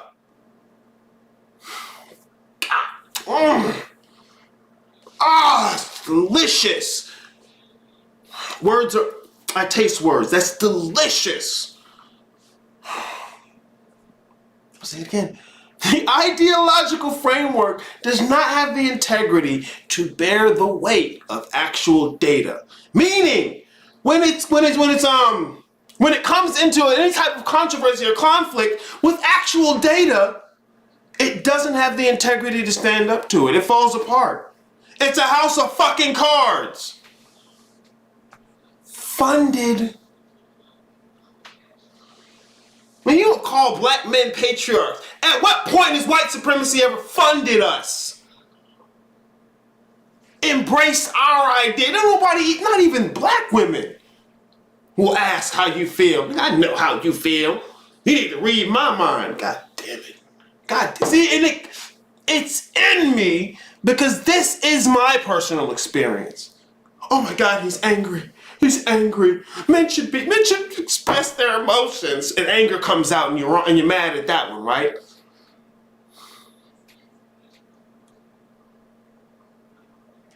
This is the water I was raised in. Where the women around me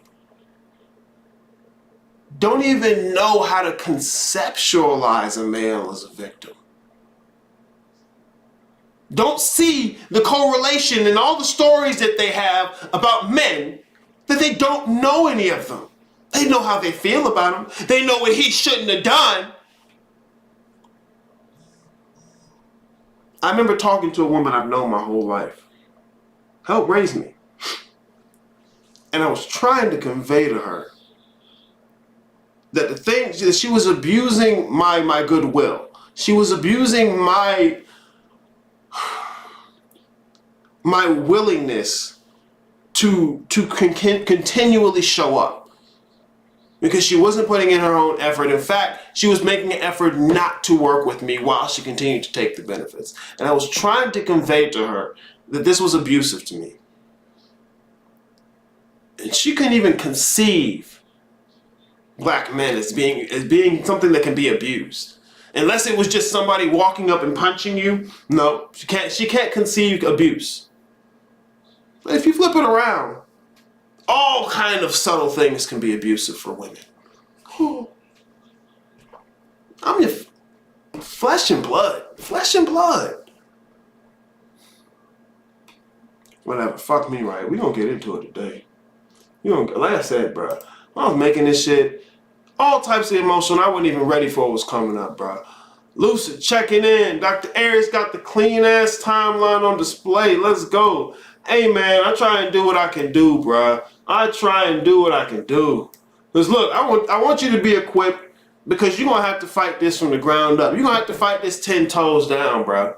You're gonna have to fight this in your family, in your home, in anything that you try and create. This is gonna come at you. And it's not gonna be, hey, I have the facts. So you gotta have them. You gotta have them ready. Fuck you mean. Bar Rashad, good to see you in the chat, man. Welcome to the show. Thank you for showing up. Elias says people be trying to use subjective insults to go against an objective point being made. Yeah. Yeah, it's that Dr. Tiasan calls it the mean girl debate style. You know, like I just seen last night.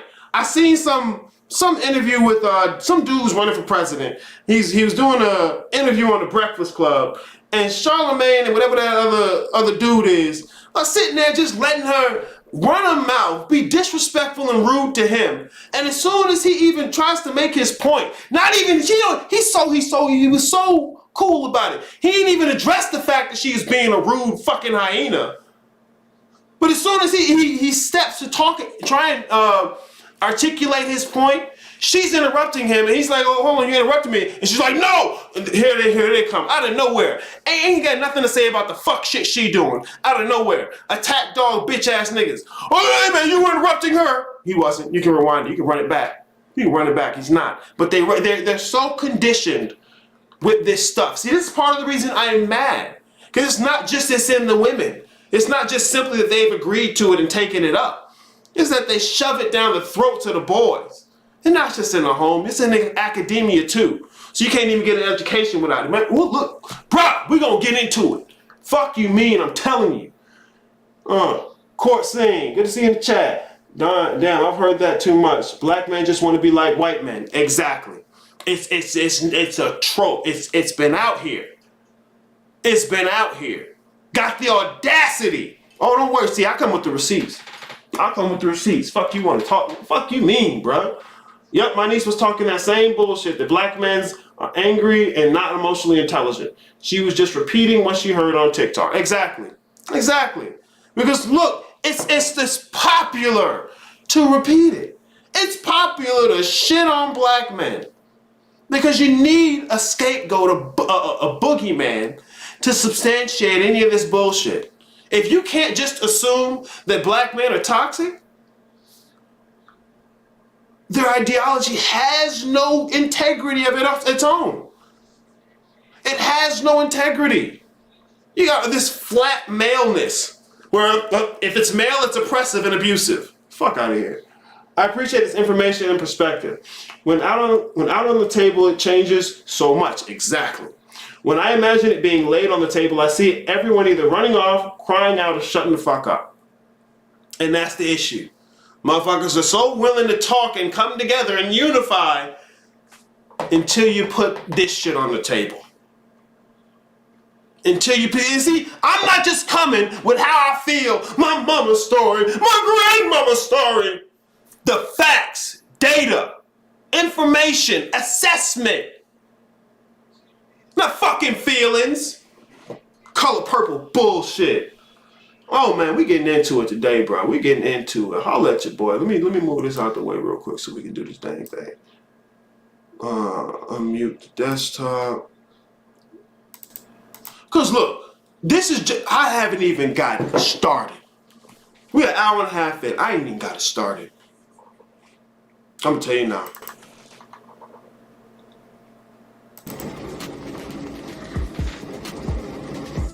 So feminists applied these theories of subculture and violence theory to black masculinity in the early 1970s. The first person to do this was Susan Brown Miller, who, in Against Our Will, argued that we can see the benefits of using racist criminological theories like that developed by Wolfgang and Ferracuti and Mena Jamir to argue that poor black men were in fact prone to rape and homicidal deviance.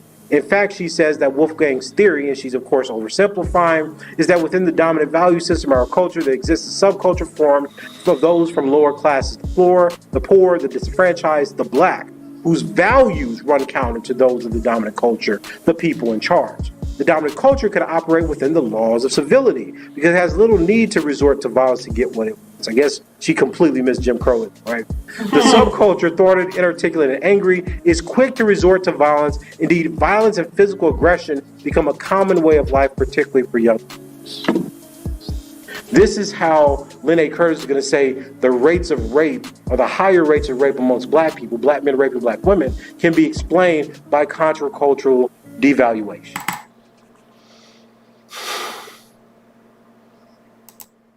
1975.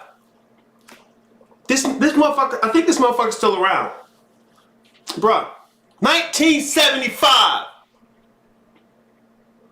Well, slavery ended. 1975. No research on male. No research on actual black males. 1975. Oh, look at that. 1 year after the Combahee River Collective. That's pretty close. It's just what he was mentioning. 1975. Susan Brown Miller against our will. Because Bell Hooks in 2003 is citing Brown Miller. Not doing genuine research,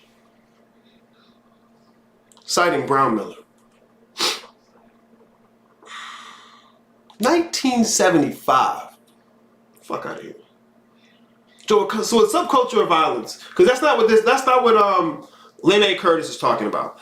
Subculture of violence is the idea that you have the main culture, which is the one that's the dominant culture, and then the subcultures so deeply emulate the primary culture that they hyper express it in ways to try and compensate. We've heard this. We still hear this. It's back where it comes from. See, contra-culture devaluation is a little bit different. Once again, guys, the devil's in the details. The devil's always in the fucking details. Right? But of course it doesn't end there. It can't end there. It'd be too easy. Feminists picked up Curtis's work and introduced it as a theory of racial sexual stratification, which then served as the basis of intersectionality and black feminist theories of black masculinity. Williams and Holm argued that intraracial rape, 1981. I know I'm echoing. 1981. of the black male rapist became the basis of interpreting black male patriarchy. Look at what this says in 81. Black females, in comparison with Anglo and Mexican Americans, are disproportionately victims of rape and are all too aware of their vulnerability. In the black community, tension and ambivalence around the topic of rape. The system of racial sexual stratification has assigned black females to be victims and black males to victims. So black females are victimized in a convergence of racism and sexism by both black and white males. So for black males, rape has been a tool of oppression, whether couching the myth of the black stud or the black rapist. But regardless, this discussion of blacks and their experience in relation to rape is intended to demonstrate that rape risks are inherent in blacks. So racial sexualization theory depends on contra-cultural modes of violence. And this quote's important because this quote is what Kimberly Crenshaw cites in Mapping the Margins. They argue, Williams and Holmes say in The Second Assault, rape or the threat of rape is an important tool of social control in a complex system of racial sexual stratification. In a racially and sexually stratified society, a high incidence of rape is predictable because rape symbolizes not only a key element of social control working to maintain the system, but also the anger and violence engendered by such a system. There's a further projection of the white male patriarchy in rape. In raping minority women, minority males frequently are doing no more than imitating the white male. As Curtis suggests, black on black rape is, quote, the symbolic expression of the white male hierarchy, end. So you want to understand why people keep saying that black men want to be white men? Here you go. This is the first theory that's introducing mimesis as the basis through which one can articulate sexual violence and disproportionate rates of intimate partner violence in the black community. Now, despite Williams and Holmes stating, quote, this is their own quote, there is no empirical evidence, nor is there any empirical validation for either the myth of black male sexuality or that of sex as a compensatory behavior. These, nonetheless, are the core tenets of core black masculinity theory.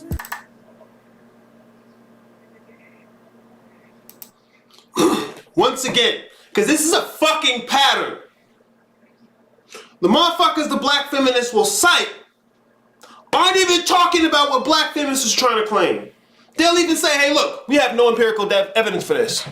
We have no empirical evidence for this at all. And what are these black feminists doing? Ooh, I want to try some of this. Ooh, niggas ain't shit. I'm going to try some. I am a victim. Ooh, can I get 3 of those? Yeah. No, just water it down a little bit. We'll still call it rape. Yeah. Wait. There's a male version? No. Get that out of my... Call the manager. What do you mean males being raped? Oh, it was a joke. Don't drop the soap. Fuck out of here. Fuck out of here. 1981. Please, tell me everything's been, when did slavery end? You guys are still talking about this slavery and the... Okay. 1981. This is what the white bitches is talking about. All right? And who's picking it up? Where does it lead to? What we have today is intersectionality. Same Combahee River Collective extension, because you can go read her work, Mapping the Margins. She's citing Combahee River Collective. She's continuing their work. And this isn't something you got to read between the lines to find. And mind you, 1981, this is during that expanse between 1976 and 1990. The second assault, the Duluth model. 1985, where we're talking about, 1980, what was this? It was 1981. Yeah, that's the same place they were doing, the same time they were doing the shit she just talked about. This she just talked about that gave rise to 1989's Crenshaw shit. Okay? Mind you, all of this during this same time period, 1976 to 1990, where black males experienced the largest amount of intimate partner homicide and domestic violence. Come on. Let me guess. We need to throw this into the box of coincidence. Okay. Cool. Whatever. Hold on, let me throw this up here. How do we combat something so prevalent? Your vocals are double when you speak, check your mic. Oh yeah, for a second I did do that. You combat it by knowing this yourself. This is why I'm doing this. This is why I'm putting this together, to help give you the tools, to help show you the people you can listen to help show you the things you can go look it up to see this for yourself. Because it's not going to be as simple as, hey, I'm going to just show them Arius or Tommy's video, and then they're going to get it, and I ain't going to have to explain it. Nope, you're going to need to explain it. You're going to need to explain it backwards and forwards. I'm telling you. Ain't no, oh, I'm going to just find one out here who already know. Nope. No, none of them know. None of them have to know. Funded. It's wild. My grandfather was killed in 1982 at age 30 by an intimate partner. I always heard stories about how popular and well-liked he was. I wondered when I was a teen if him being abusive might have led to him being killed. Only to later learn the same lady who killed him killed 4 other people. Man. And that's the story I get to hear a lot. You know, you don't know nothing about the old men from the past except he was abusive, and you don't get nothing else in the story. Nah, I ain't playing that shit no more. I've looked at the data. I ain't playing that shit no more. He said bell hooks like a Disney villain. Hell yeah, she do. She look just like fucking Brown Miller. But this specifically is Crenshaw. Just you may have realized that, but just specifically so we know, this is Kimberly Crenshaw, the black woman. 1989, she coins the term intersectionality. Okay. Oh, my name. Let me get back into this. What's important about this is that you can see how you're mapping a theoretical apparatus on black men that does not exist. Because as I just showed you, black men were never thought to be men or patriarchal, which is why they suffered from both compensatory masculinity and the idea of apatriarchality, which is that they were thought to be feminine. During the same period of time, you had people like Joseph Pleck in 75 arguing that because black men were more femininely oriented, they're more likely to engage in homosexuality.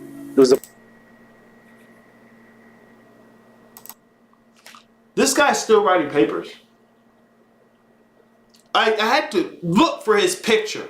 But when I saw it, I was like, no, this guy's still here. This can't be the guy who's talking about. This can't be the guy who's talking about. This motherfucker's still writing papers. Well, slavery ended. Whatever. Fuck you.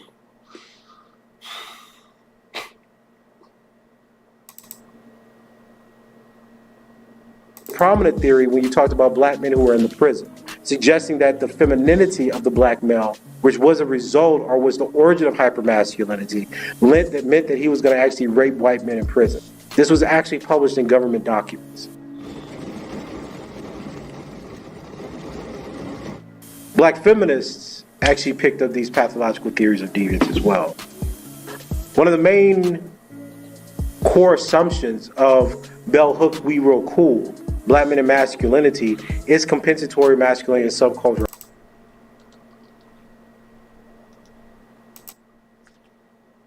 Bell Hooks looked like one of her grandkids just took her wig off and she trying to play along like she ain't mad. Fuck out of here. Got a chin look like Susan Brown Miller. You see, look, Tommy ain't gonna try and roast you. Bro, I'm roasted. Fuck you talking about? Ugly. Violence. Now, this is the most widely cited book on black masculinity in the United States currently. And despite the fact that it has no citations or any ethnographic evidence that allows us to test whether or not these are the actual value orientations of black males in society, is taken as if it's gospel. I want to restate that. The most widely cited text on black males. Once again, this is why Dr. Curry is so revolutionary. This has been the study of black men. All the way to 2003, with racism. In 2003, even by our own women, because it's profitable to invest in your good buffer class, even by our own women, there's no need to do actual research. Continuing the legacy of white supremacy. Begging white supremacy at large to give you extra benefits, extra attention, because this black man, like you've been saying the whole time, he really is savage, and we'd be safer with you. Fuck out of here. Fuck out of here. Oh, you don't need to say it explicitly. You don't. Fuck out of here. Fuck out of here.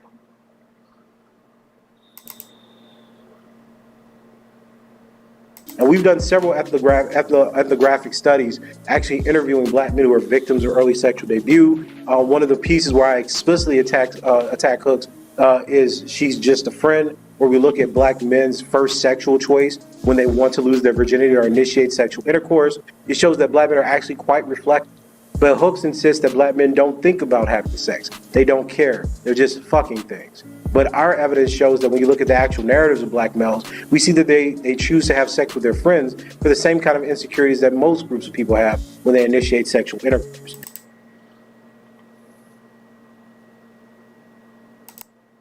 I know good and goddamn well I've heard that one out of plenty of black women's mouth.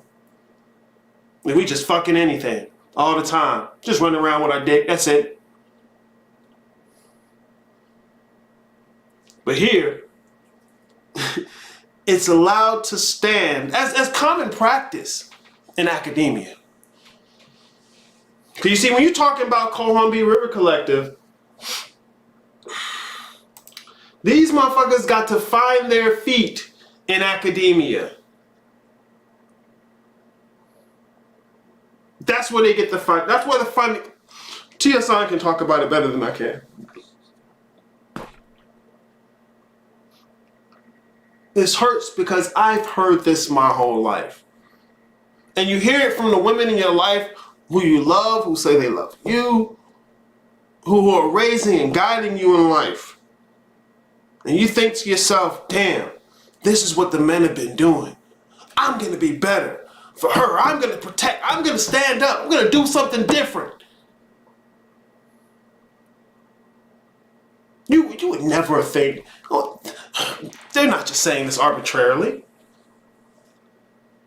They're not lying because that's what it is. A fucking lie.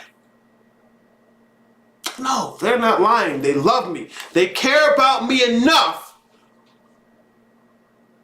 to when somebody suggests that I'm inherently a deviant, then you think to do some research on it. Whatever, right? Whatever. I'm just bitching, I bet. I'm just bitching. That's gotta be what it is. So much to unpack, no fucking wonder. The ignorance we have about our own effects. We so convinced by the rhetoric of misandry and systemic oppression, we don't even look up and say, hey, something's wrong, and it might not be us, and we've been told constantly. Yeah, you repeat a lot long enough, it becomes true. It becomes truth. And see, in the black community, misandry has become the culture.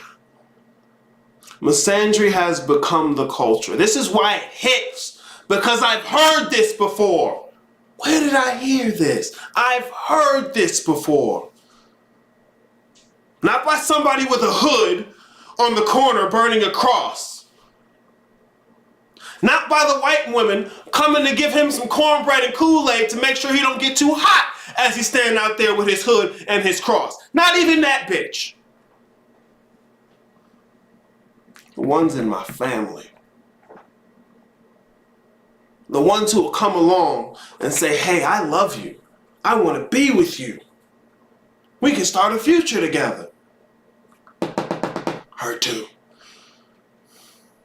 The well has been poisoned for generations. At least 3. At least. It's become the culture of black people. And then it's coming to the rest of you. All other racialized males, this is the format. Your women are made into a buffer class. Your women are made into a buffer class. And you basically become essentially, the highest you can be is a side nigga. Because she can always say, state funded, state enforced, she can always say, fuck you. What was no fault divorce? Where was no fault divorce? Let me put the timeline back up. Where did I have it? Ah, there we go. 1969, no fault divorce. That's coming right out of civil rights. That's coming right out of the inclusion of sex into Title VII. We're going to get into it. The affirmative action and Moynihan Report. We're going to get into it. Please don't. Bro, we ain't even started. We ain't even started. If it hit right now, bro, we ain't even started. There's a symbol of the same issue popping up across the board. Yep. And like I said, I talked about it with white males and why they're experiencing what they're experiencing, because whiteness created feminism. You can go back to their original arguments. This is coming global. This is global. This universal idea of what it means to be a woman infinitely oppressed by masculine for all time. They selling it across the globe. And bitches are buying it. Oh, bitches are buying it. You know why? Because it comes with state funding. It comes with state funding. Even if that money don't get in their own hands, the state gonna say, what you want, baby? There you go. There you go. Yeah, fuck that nigga. Fuck that nigga. You don't need him. You don't need him. Hold on, let me give you this check. There you go. Hey, don't spend it all in one place. Fuck out of here. We're gonna get to the numbers. I'm being a dick. I can't help it. We're gonna get to it. We're gonna get to it today, bro. Like I said, I ain't even started. So Bell Hooks frames her perception of black men based on how she views them, not what's true of the group. So, what do we know? We know that Bell Hooks believe that blacks, or black men specifically, use violence to maintain status and power. She says, look, in relationships with females, particularly romantic bonds, when black men experience disruptions of the cool poles, they respond with anger and sexual predation to maintain their dominator stance. Quote. Now, people are usually shocked when I show them the words that she actually writes, but think about what this says. So black men are challenged on the cool poles. When you take them out of their stoic perceptions, they respond with domestic abuse and rape. She also believes that black male sexual aggression is a product of subculturality. Notice this is 2004. I don't know many people that are using subculture to frame black people at that point. But nonetheless, with Bell Hooks embracing patriarchal notions of manhood, black males thought of sex as informed first and foremost by male desire. Much Keep in mind, 2004. Don't need to do any research. Don't need to do any studies. Why? Why do studies? Our sister in oppression has done the study already. She wrote the book. 2004.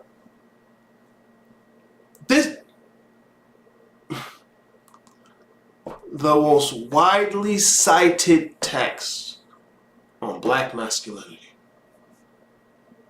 That's a repackaging of white ethnological feminism. White ethnological feminism.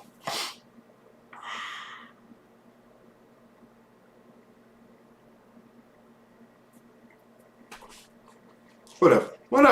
Why even, there's so much, let's just go.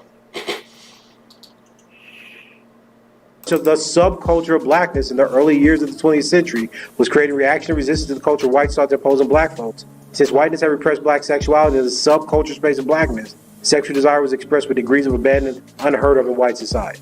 Now I can tell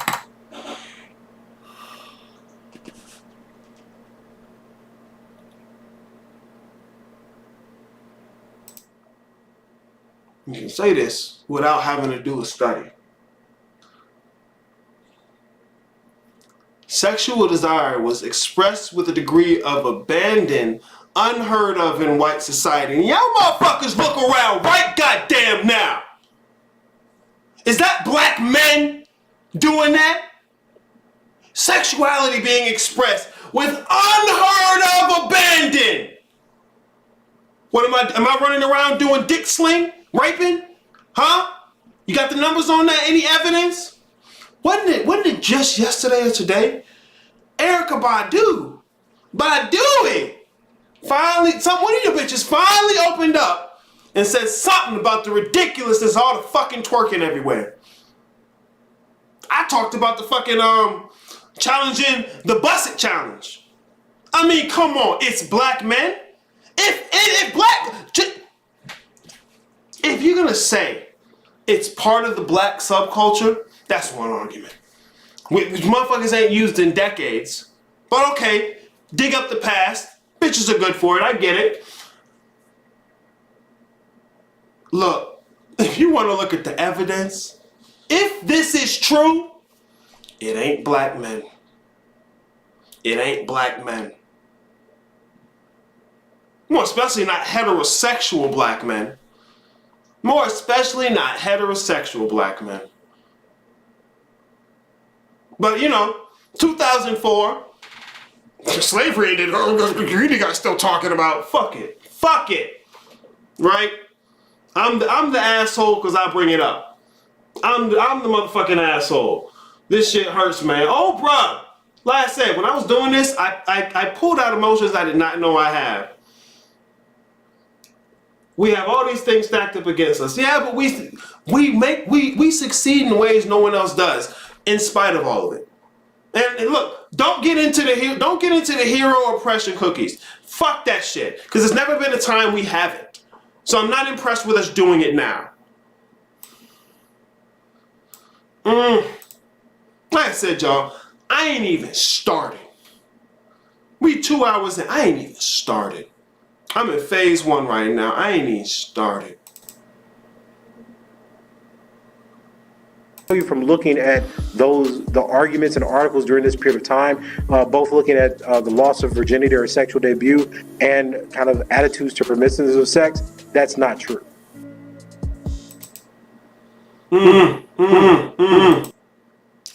Sexual debut. Because you're going to hear this multiple times throughout this today. Sexual debut. Black men have the highest out of any group, by far. What is sexual debut? When you're introduced to sex. When you start having sex. 6. I think the number is the average. The average is 6 through like 10 or 14. And the argument will be that 6-year-old boys want it. 6-year-old boys are sexually aggressive. We gonna get into it, man. We gonna get into it. I'm telling you, I ain't even started yet. We gonna get into it. We gonna get into it, boy. Holla at your boy. Here, we're going to get into this, all right? Because this is going to take us into the Moynihan Report and the next thing we need to look at. Moynihan Report, back here in 1965. This report was made available right at the end, or the creation of the Civil Rights Act. Now, mind you, 1967, Title VII of that act is amended to include the concept of sex. Okay? Keep in mind, it's the history, it's the story. You gotta know the narrative. You gotta know the narrative. Can I ask you a question? Because I had an idea I wanted to run by you, because I haven't had a chance to bring it up with the LaPeep group. But I figured I'd run it past you first. Right. My idea was, when we were speaking about the freedom that women have today, and basically the reasons why they don't want to marry, is because of all the freedom. Mm-hmm. I wanted to ask you, I've been thinking about this for about a month now, and I've been pondering this thought about how this began, and I look in the history and I look at how the freedom began for the women, which basically snowballed into what we have now. Right. And I always think to myself that men are, now don't get mad at me when I say Go ahead, just say what you gotta say. that men have caused this issue by allowing this to happen, and that women would not have been able to do this had the men not permitted it. So that's a very feminine argument. It's a very feminine argument. I did what I did because of you, and it's not my fault. I had no choice. That's a very feminine argument. I know one motherfucking dude I know, and I know him most of my whole life. We had an agreement we was gonna work together. You know, I had some concerns when we first started. Before we started, I had some serious concerns. I was like, look, oh shit, hold on. Yeah, I just seen. All right, there we go. Sorry. Yeah, I known this dude my whole life. Okay. We had made a plan to work together. He used this feminine argument. That's why I'm bringing it up. Because males are infected with this too. We have feminine tendencies, and when we don't realize we have them, we just lean into them. Oh my God, it's disgusting. It has terrible outcomes. Anyways, we had made an agreement to work. At the beginning, when I told him the concerns I had, I thought I was being heard. I didn't realize, I was being told what I needed to be told to get the things he needed out of me. And then years later, because we had to fall out, shit didn't work out. Even after him going to therapy, come back and tell me, man, you didn't push me hard enough to do what I said I was going to do.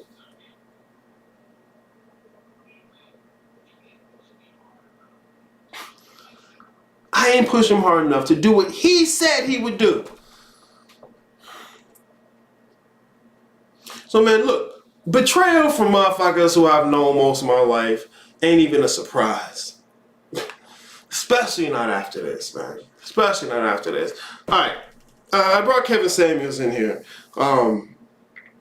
Kevin is not the first person to talk about the Moynihan Report. He is not the person who's going to talk about the most extensively or in depth. But I think he gives a nice narrative, and I wanted it paired with the shit she just said. The shit she just said. All the freedom and the effects of what women have done with their freedom is still men's fault. And I suggest Kevin Samuels to the males, not because everything Kevin Samuels is what I say is your guide, not even close. I disagree with Kevin on a lot of things. This is why I say you really need to be watching Kevin Samuels. Because the women you're going to be dating are right there. They're just like those bitches who come up on the camera who have something to say. He's not doing fresh and fit and pulling bitches off the street. He sits in his house, opens up his link, and they come and open their mouth and talk. So when you see him, look at her, dumb bitch. No, okay, cool.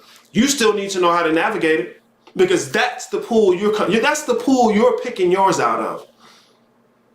Think to yourself, oh, I'm going to another country to get a da-da-da-da-da. This shit is global. What you gonna do, bring her back? She gonna eat it. If it ain't already on the ground where you found her. No, you need to know how to do this 10 toes down and fight it right there. You're not gonna get around this. Watch Kevin Samuels, listen to what they think, because I'm gonna bring it up again. Oh yeah. Go on, Kevin. He's talking about the Moynihan Report, okay? We're gonna go into it after we finish this. That's gonna bring us into phase 2. But I want you to hear it's a simple narrative about what we're talking about here, okay? Okay, let me add something into that. Men have not. What happened in the black community was not an expected outcome. Back in 1960, in the 60s, black male unemployment was at a record high during segregation, civil rights, such and so forth. So was black female welfare. What the political structure at the time did is they said, we noticed that when male unemployment is high, welfare enrollment is high. So if we want to decrease female welfare enrollment, we need to stimulate male employment, right? That's what has happened in the larger community, the white community at that time. Let's just say black and white. Let's just imagine America was black and white at the time. So when white men were unemployed, white females were on government assistance. When white men start working, the unemployment rate, the government assistance rate dropped at the same rate as employment rose. Okay. So black men were being offered union jobs. There was an incentive to get black male employment up. And as black male employment began to rise, it began to increase by noticeable, demonstrable, provable numbers, what they noticed was black female welfare continued to rise at the same rate.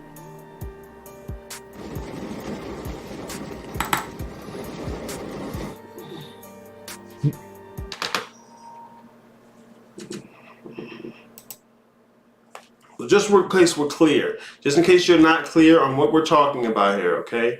Here, I'll pull up the timeline to help us out, all right? The Moynihan Report came out 1965, 1964, somewhere around that. What Moynihan was tracking, all right, was the general trend. When male employment goes up, female welfare applications go down. Well, that's how the trend had always been. And so Moynihan was looking at the black community. He was talking about how black men had failed to raise themselves to be patriarchs. Based on the history of the country, based on the different factors in the environment, such and such and such and such. And so the thought they had, because he had been a policymaker for a long time. Like, bro, there are other people who are better at talking to you about Moynihan. This is not unknown. Okay, you're not gonna hear it in our communities because it don't fit with the narrative and the culture. But anyways, so something interesting happened, and I'm gonna show you the charts after we finish this Kevin video. When black male employment went up, went up. So unemployment went down for black males. But what happened is welfare applications for black females continued to rise. And they couldn't understand it. They couldn't understand it. Now, I'll point you right here. Hey man, 1961 is when they let black women in, but we'll get into it. Trust me. Oh, we'll get into it. We'll get into it. Let me move this to the side. CJ, good to see you in the chat. Yeah, I had to work on that EXO. Appreciate you helping me, guys. I appreciate it. Appreciate your presence. All right, let me continue so we can get this in. It's inversely. It's supposed to drop, but it kept going up. So Patrick Moynihan, have you ever heard the Moynihan Report? They went and studied what's going on with Black America. Why is this happening? Why is when male unemployment drops, meaning men reach full employment, why are more women on getting no welfare? And what they were seeing is that women were choosing welfare over to being married with a husband. They were choosing meager benefits versus being with a man who was fully employed. What I wanted to, what I was trying to argue with. So the freedoms that women were allowed, what's going on in our community is not really represented in large numbers like with other people because our culture is different. And our culture in the Black community, we're only 13% of the population. We will never set policy in this country. We will always be, and unless you're the majority, you can't set policy.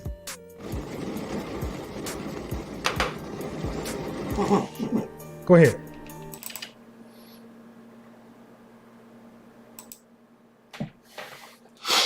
Keep in mind, there's an intimate relationship between these things and policy. When I say funded,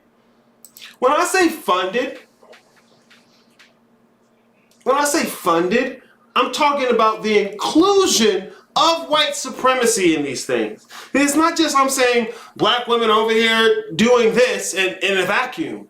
No. This is in tandem with policy created by white supremacy. Period. This is in tandem with the policy. See, that's the issue.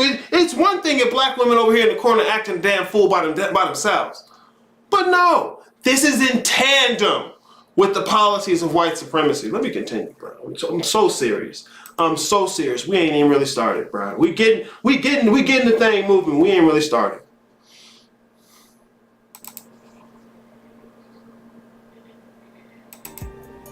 Well, what I was trying to argue wasn't the color issue was more of a gender thing, just because what I'm specifically talking about are the laws regarding employment, regarding welfare, regarding marriage, family law, and all of these laws that were changed during the women's rights movement. Right. And yes, I know that African American Black women were not responsible for this, that they were just kind of dragged into it, but it had an effect on everyone, and not just. But it had an effect on everyone. It had an effect on everyone. But if you got to look at the numbers, the feminism movement was just something else on top of our culture being a problem.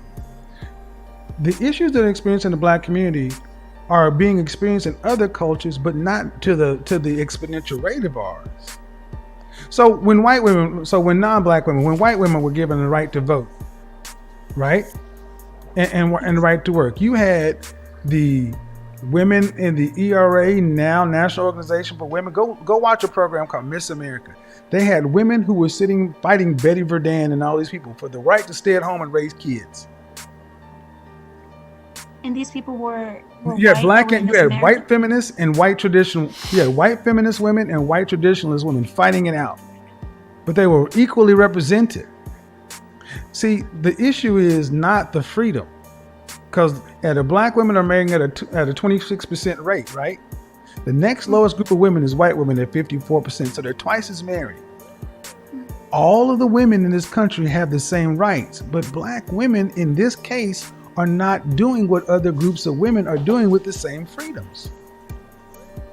They're choosing to be alone, not just free.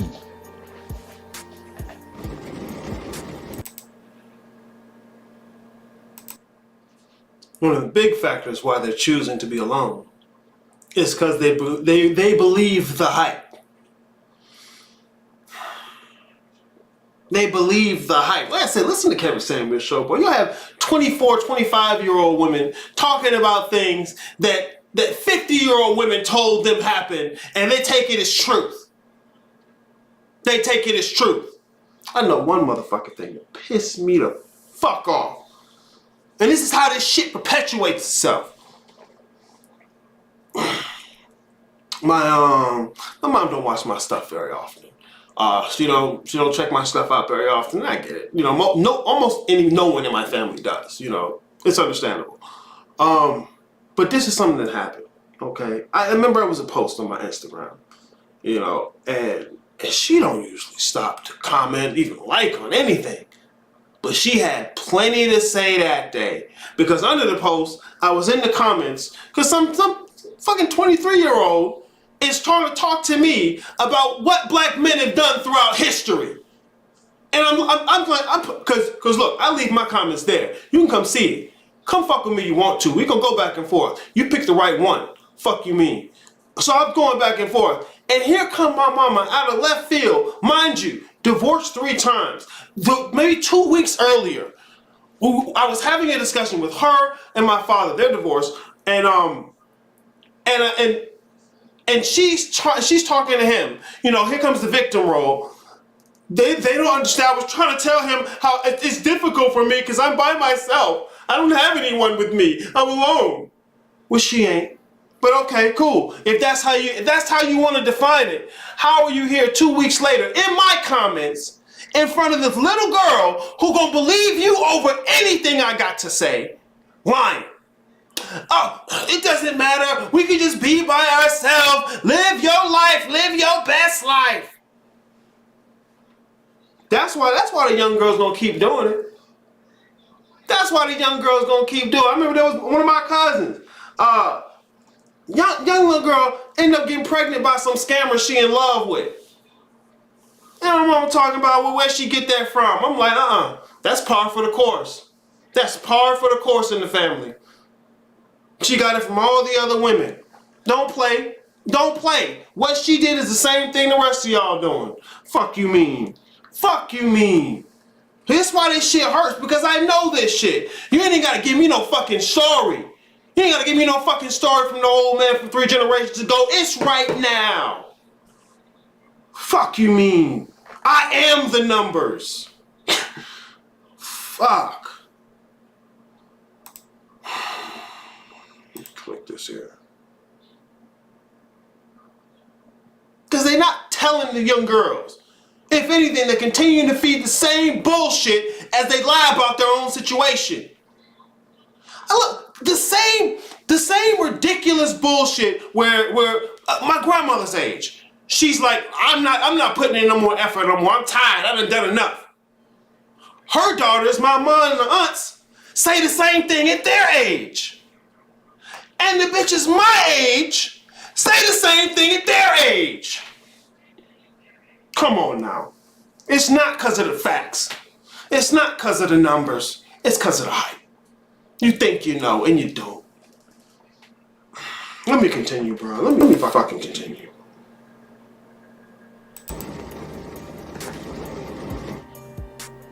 So that's the culture. That's not the laws then.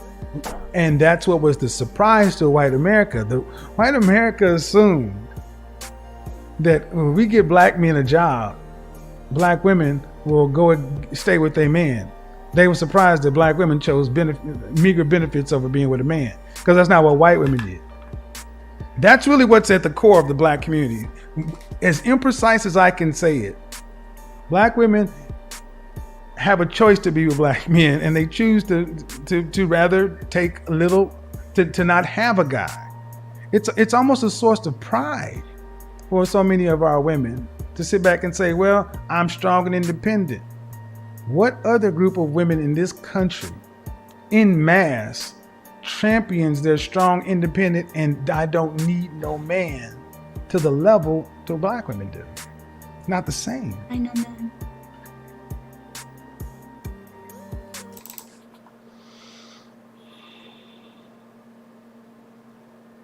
Strong, independent, I don't need no man. See, the women eat the bullshit and raise the women to be leaders while they underdevelop the boys. It's really, it's typical Willie Lynch. You talk to some of the women about their relationship with their moms. Man, please. Whatever. It's black men that are toxic and that have abandoned the home. And because of black men abandoning the home and beating us, we've had to become masculine. Fuck out of here. 1976 to 1990. Go on, be Rickefeller. You got a lot to say. Crenshaw got plenty to say. It coined the whole shit. The Duluth model, no empirical evidence. The second assault with Williams and Holmes, who Crenshaw is citing, no empirical evidence. The Color Purple, talking about a time period in the 1800s, with no mention of white supremacy. This fictional character, fictional fucking mister, but black women, because it was sold as emotion, they eat it up. Oh, The Color Purple, that's my movie. Fuck you. Giant psyop, and these bitches ate it wholesale. Giant fucking psyop. We're officially moving into phase 2. Let's continue talking about the Moynihan Report. This is a gentleman who goes by BGS at more. Check this guy out, man. I don't think he's academically trained like Tommy and Dr. Hassan and Green Gorilla, but this man does his fucking research. Also, just so that you're aware, he considers himself black pill. All right, just to keep it in mind, because look, man, black men got a whole diversity of shit. We've been so long, especially even by our women, defined with this flat black maleness that there's no diversity to it. There's no nuance. Fuck out of here, man. Anyway, let me continue.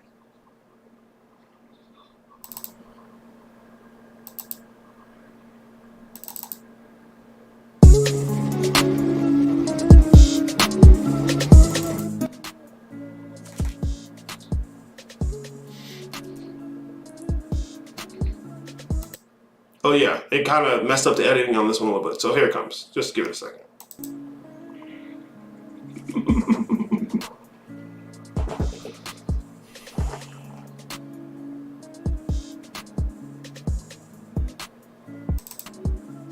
Be on the Moynihan scissors. This is going to be on the Moynihan scissors. I had promised to do this like last week, but I'm getting to it this week.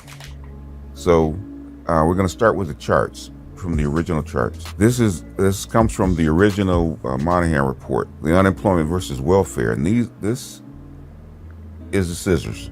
This is where the divergence of non-white or black male unemployment went down, while new welfare cases from non-white women went up. And what Moynihan said that it kind of disturbed him, because he's from the Department of Labor and he's trying to figure out how he can actually, number one, help the black family or employ black men, but also bring welfare down, bring out of wedlock births, divorces, abandonment, as they put it down, in a black family down, right? By giving black men jobs. It was actually predicated on doing this. Bringing black male unemployment down, but also bringing this down. And when it didn't happen according to the old rules, he was confused. Now it's kind of hard to see it this way because of the way it was drawn. But if you see the next slide, this one. See this one, this slide here, it actually gives you a better picture. Like if you can actually see black or non-white male unemployment will actually be in sync with the welfare cases. Not quite as in sync as well, but you can actually see it. This is from 1948, right after World War II. In fact, what Moynihan was saying is that black male unemployment went up. It also tracked welfare cases. What he couldn't understand was this: the divergence. He saw the divergence in what? Well, you actually see the divergence start in 1961-62, right? You can clearly see the crossover in 1963. What he couldn't understand is why. And that's where we're going to start. We're going to get into why this divergence happened. Because on the surface, it doesn't make sense.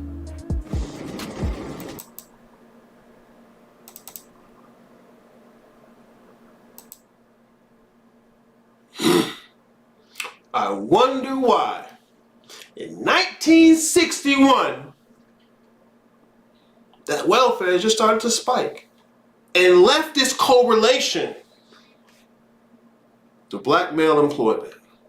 I wonder why. 1961?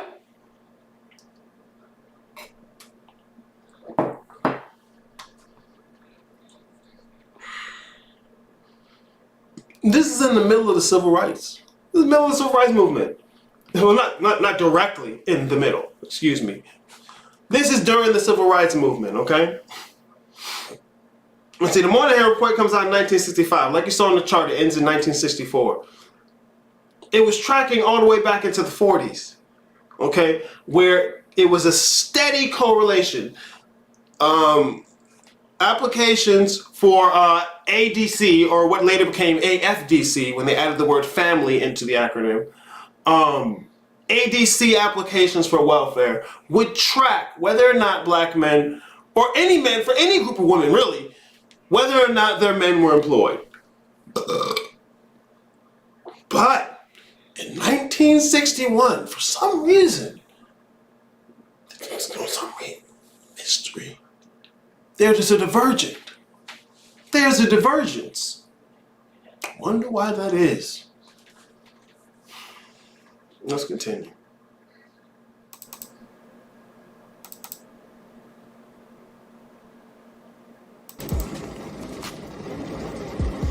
The program was created under the name Aid to the Dependent Children, ADC, by the Social Security Act of 1935. As part of the New Deal, it was created as a means-tested entitlement which subsidized the income of families where fathers were deceased, absent, or unable to work. ADC was primarily created for white single mothers who were expected not to work.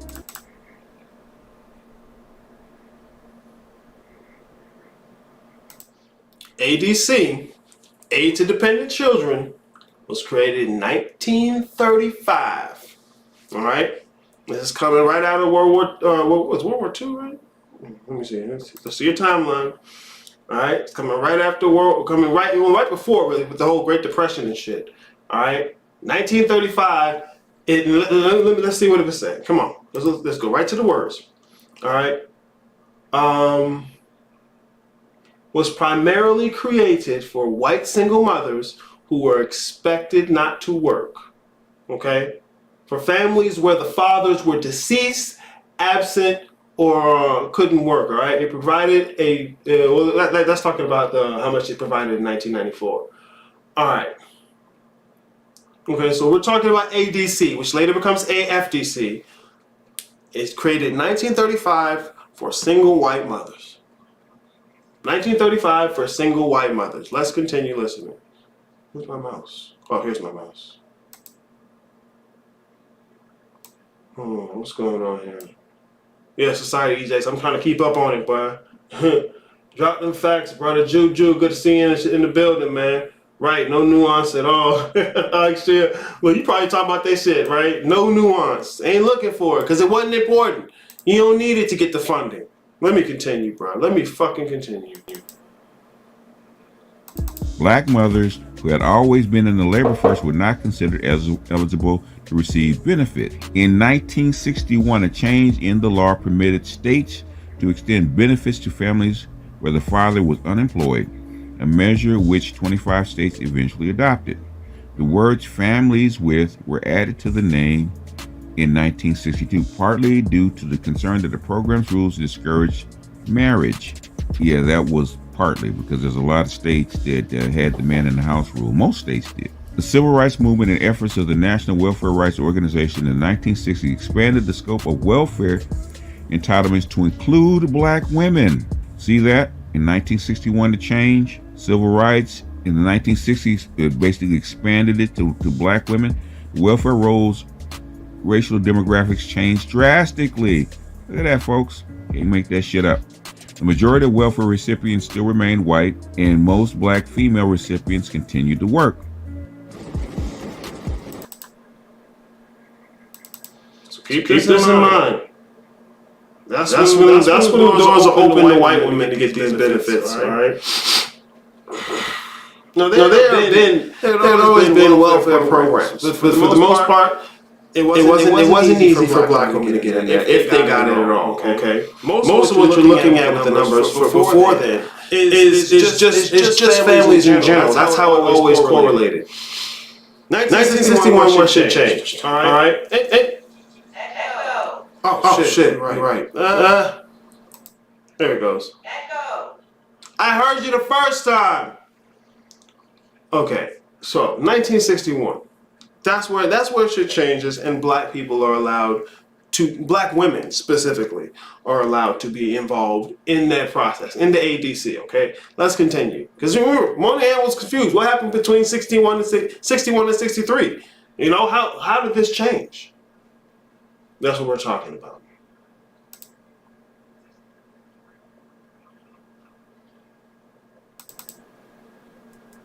Yeah.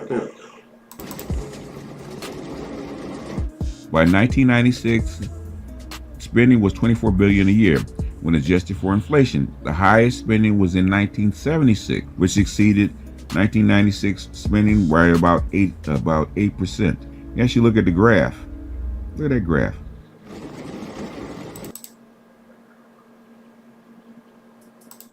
When I say to keep in mind, 1976,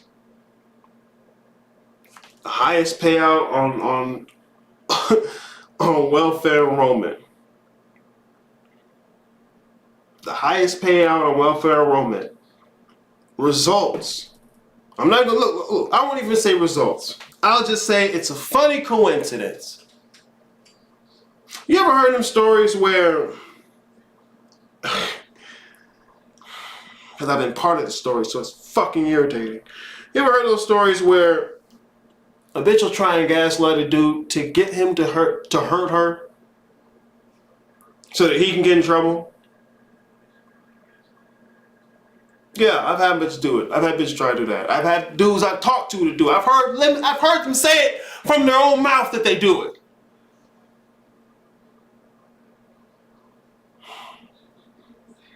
$1976.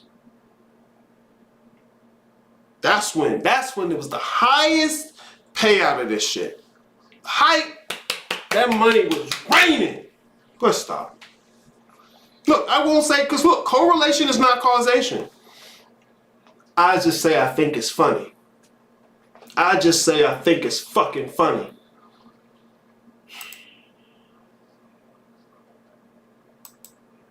$1976.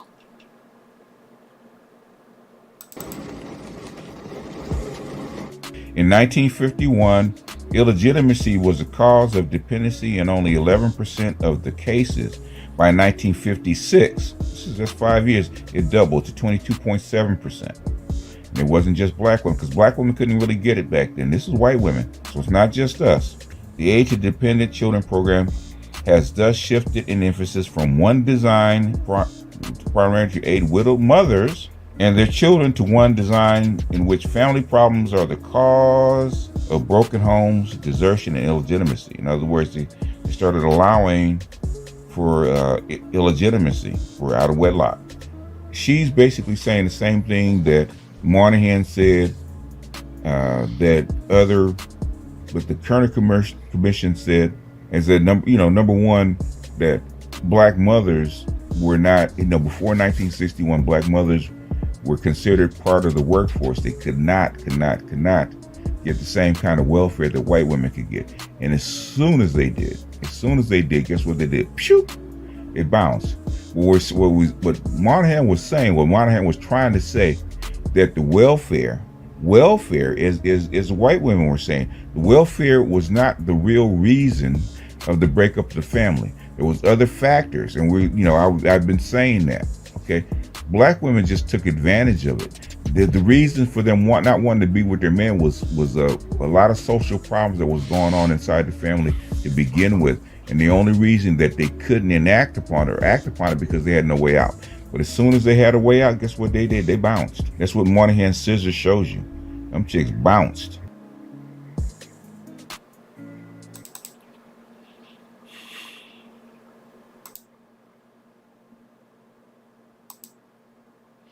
Where's my graph? Here we go.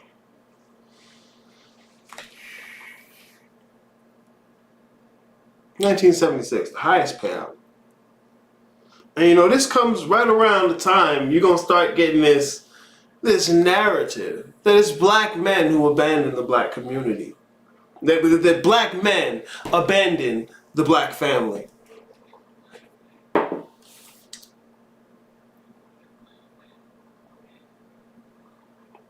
Look, man. Look, see, it's almost I'm pissed because I don't have to say so much because the numbers say it. The data says it. See, in the black community, we're not used to working with data. It's whatever the women say. I'm gonna get into it, bro. I'm gonna fucking get into it. 1961. The same kind of benefits that white women were getting was open to black women. And when the opportunity presented itself, you saw the numbers go up. What we call them the Moynihan scissors. Okay? By 1976, we hit the peak of enrollment. It's so interesting. 1976, boy. Just a mystery. Why the hell black women are abusing and killing black men at a rate we've never seen? It's funny. These benefits that are only available to women who don't have a man, or had to separate from the man, or the man is dead. That's so interesting. I don't know. It's a fucking mystery, man. It's gotta be. Gotta be. Let's fucking continue. Let's fucking continue. So that's the Moynihan Report, you guys. If you want a full breakdown of the Moynihan Report, check out BGS. All right. The Black Pill Gnostic is what he calls himself. He actually goes through the whole report and talks about it. Okay. I'll let your boy on that. Here, let's jump into this one. And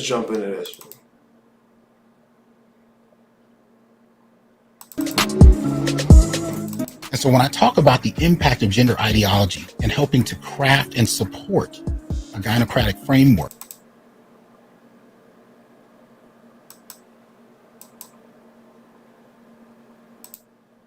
Oh, I might have said something. Curious question. What would you say to or about a woman that says unpacking all this is playing victim and would only attribute the present versus the past? So unpacking the facts is playing victim. But actual victims are the ones who can say whatever story they want to without any facts. Sounds like another white supremacist to me. Because look, you start to show white people the facts, you're just being a victim. Pull yourself up by your own bootstrap. Okay. Because these bitches ain't pulling themselves up by their own bootstrap. White supremacy didn't at large with white males. White feminism didn't. And black feminism didn't. In fact, the black men made the boots for them. Fuck you talking about? Or they can sit there for their photo op with their hands on their bootstraps. Yeah, fuck out of here. All this is playing victim. Okay, hold on. If the numbers reflect it, where am I playing? If the numbers reflect it, if the data points to it, where am I playing? Hey, man. Because look, this is what Tommy Curry talks about with reading history anachronistically. It's where you take the way you frame reality today and map it over the past. Okay? Because look, there was no history of any theory or text about black masculinity, about blacks as patriarchs ever. There's no evidence of this.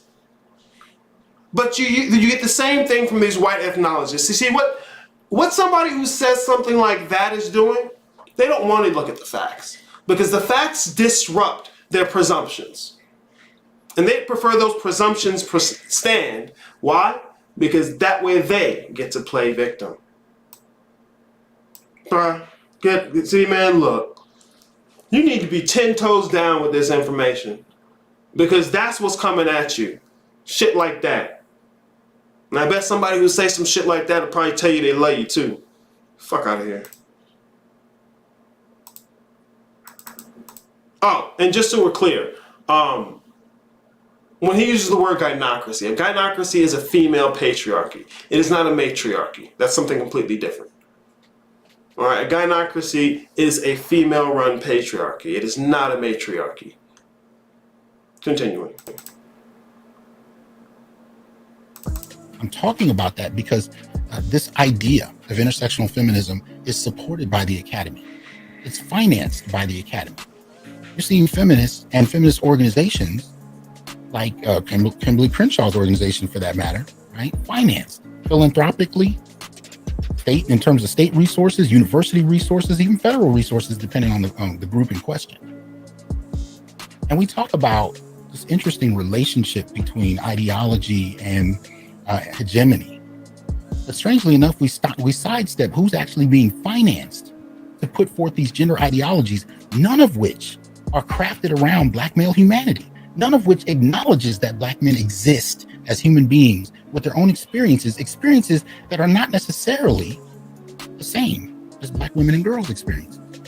They don't have to be antagonistic, but there is an antagonistic tone that comes about when you continuously sideline black males, silence them, and then eliminate them from the academy, eliminate them from being able to participate in gathering resources that might work to their benefit, and most importantly, eliminate them from being able to craft ideas that suit other black males, be they in the academy or not.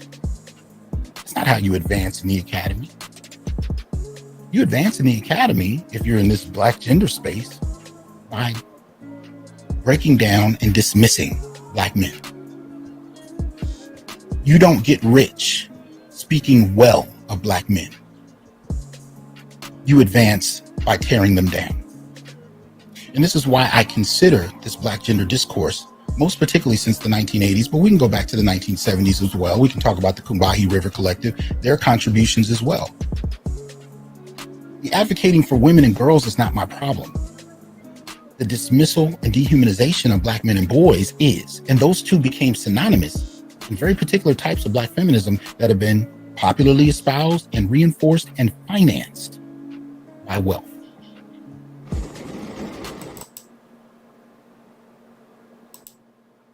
It's the financing. It's the correlation with the policy of white supremacy.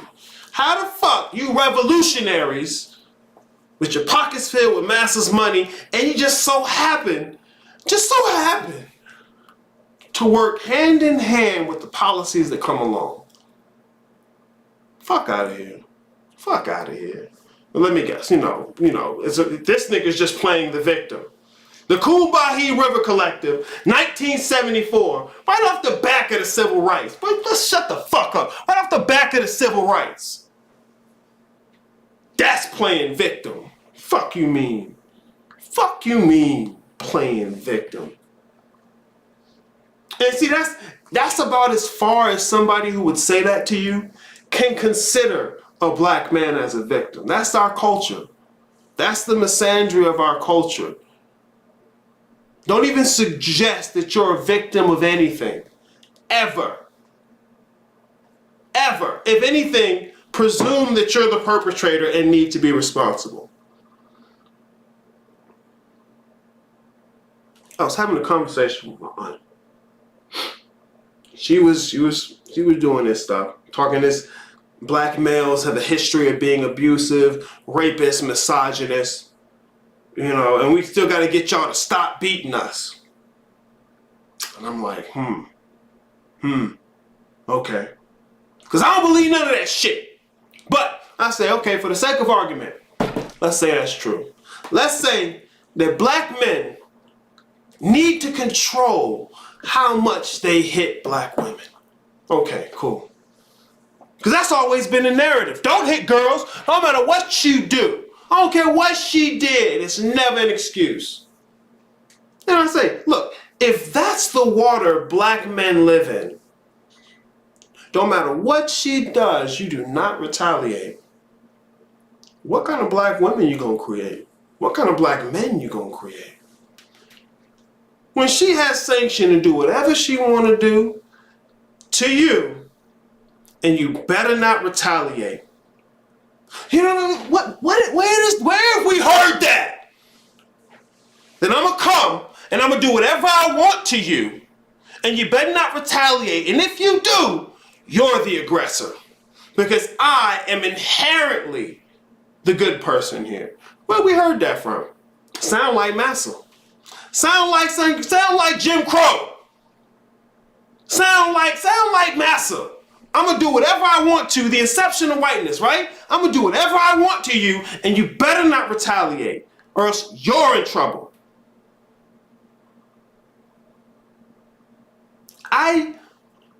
I'll be honest. I know about a handful of dudes who have ever put their hand on a woman. I don't know any women who've never put their hands on men. They'll even raise their hand proudly if you ask.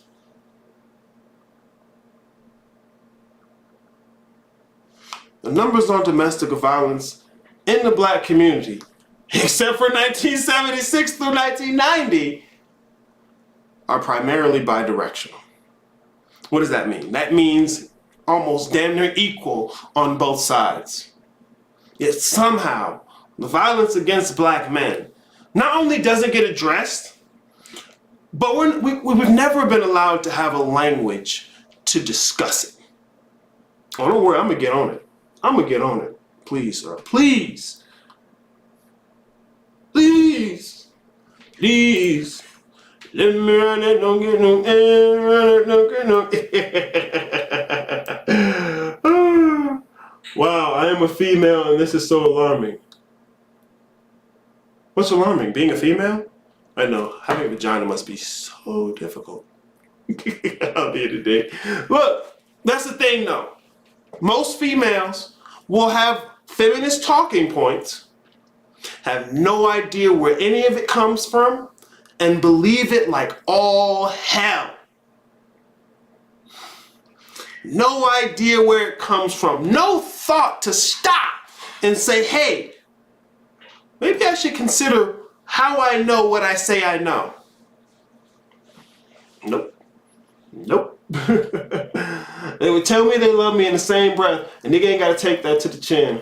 That's mad scary. It is. It's our culture, and not just our generation, for at least the last 3. So use that lens when you listen to the stories about who so abusing and beating and just a monster that we don't talk about him. Whatever. Just the fact that us women contribute to this so much. Oh yeah, and see, look, this is one of those correlates I like to point out. This is the same thing white people say when you point out all the facts. Oh God, it's ridiculous. I can't believe I, in some way, could be a part of this. Of course not. It's state sanctioned. You got funding. You got enforcement. I remember, bruh. This bitch threw a suitcase at me, yelling, screaming, hitting. So I called the police so a neighbor don't do it before me. Fuck you mean? Motherfucker gonna come outside, talk to me, talk about, hey man, maybe you should listen to her. Are you fucking kidding me? I just told you she threw this shit at me. Bruh, stop. Bruh, stop. See, this is the thing. Just like when whiteness was created, what it meant was you can do whatever you want to that nigga, and not only can he not retaliate, but I'm gonna come and help you. So now whiteness got to be a buffer class. That was extended to not only women, to the detriment of white men, but to the detriment of all men. Whatever that motherfucker want to do, you can do whatever you want to him. Fuck him. You got anything to say? Here I come. What you need, baby? What you need, baby? Oh yeah. He's been abusive all this time. Really, it's me you need. What you mean? What you mean? How did we start the science of gynecology? Nah, baby, don't think about that. He the one destroying your community. It ain't you, it ain't me. Yeah, he the villain. Get this paper, get this check. Whatever. It's state funded. It's funded. It's not just people's meanness. That's the shit that... Let me read, bro. That word love is fairly new, and every individual has their own damn definition according to what fits them. There's so many types of love, man. And especially now, motherfuckers will use the word love to justify whatever bullshit they want. I see that shit a lot when motherfuckers is talking poly. We don't talk about the intersexual dynamics. A lot of the fucking shit I'm talking about here, I hear out of their mouth, the black women's mouth there. And the men just, yeah, you know, that's right. That's facts. Check. No. And I'm sitting there listening, and I'm like, no one's going to question it. No one's going to question it. This is part of our culture. This is how we're raised as black men. Never to question that. Never to question that. Of course what your mother's saying is true. She's your mother. She's your mother. She'll always be your mother. So of course what she's saying is true. Of course what the rest of the females in your community are saying is true. No, don't even think about the fact why the males aren't around. It's because they're all deadbeats. And I'm going to raise you to be different. Whatever. And see, I know it's not just my experience. I remember my ex-girlfriend punched me in the face and I slapped her back and had to fight all her brothers. Yep, there you go. She can do whatever she wants to you. And if you retaliate, you're the criminal. You're the bad guy. Motherfuckers is coming for you. You think bitches don't understand this? Little girls understand it. You tell that boy, hey, don't you put your hands on that girl. Don't you ever hit a girl. And as both the boy and the girl are watching, the parent just walks away because that was it. Hey, name something women are told you're never allowed to do to a man. Hell, in the context of black people under white supremacy, what have black women been taught to do for men? Go ahead, give me a list of subjective things that nobody but you can determine whether or not you're doing it. Go ahead, give me a list of subjective things as you have a tower of objective things that men must do, even to begin to be called a man. Fuck out of here. But we don't question it because it's our culture. Because the women who say they love us, who we trust, will tell us these things. The same shit that the white women are saying. Who have more allegiance to this shit than us. Have more allegiance to the access to resources than us. Because I tell you, like I say, she ain't for the streets. She for the state. The state is her man. All these independent women, the state is her man. Because when the state comes, hey, I need you to, I don't care what you had going on this weekend, come get this money. What you mean? Oh, so you want me to put you out? No, daddy, please, how much coffee you want? This ain't oppression. Black man say, like, give me some coffee, baby, please. Fuck you, me. So she you getting your husband a plate. Don't get that man. He can get the. And you know, it's funny when I do a little imitation, but I've heard this shit my whole life. Whatever, man. Whatever. Look, personal experience works when you're a woman. When you're a man, you're just playing victim.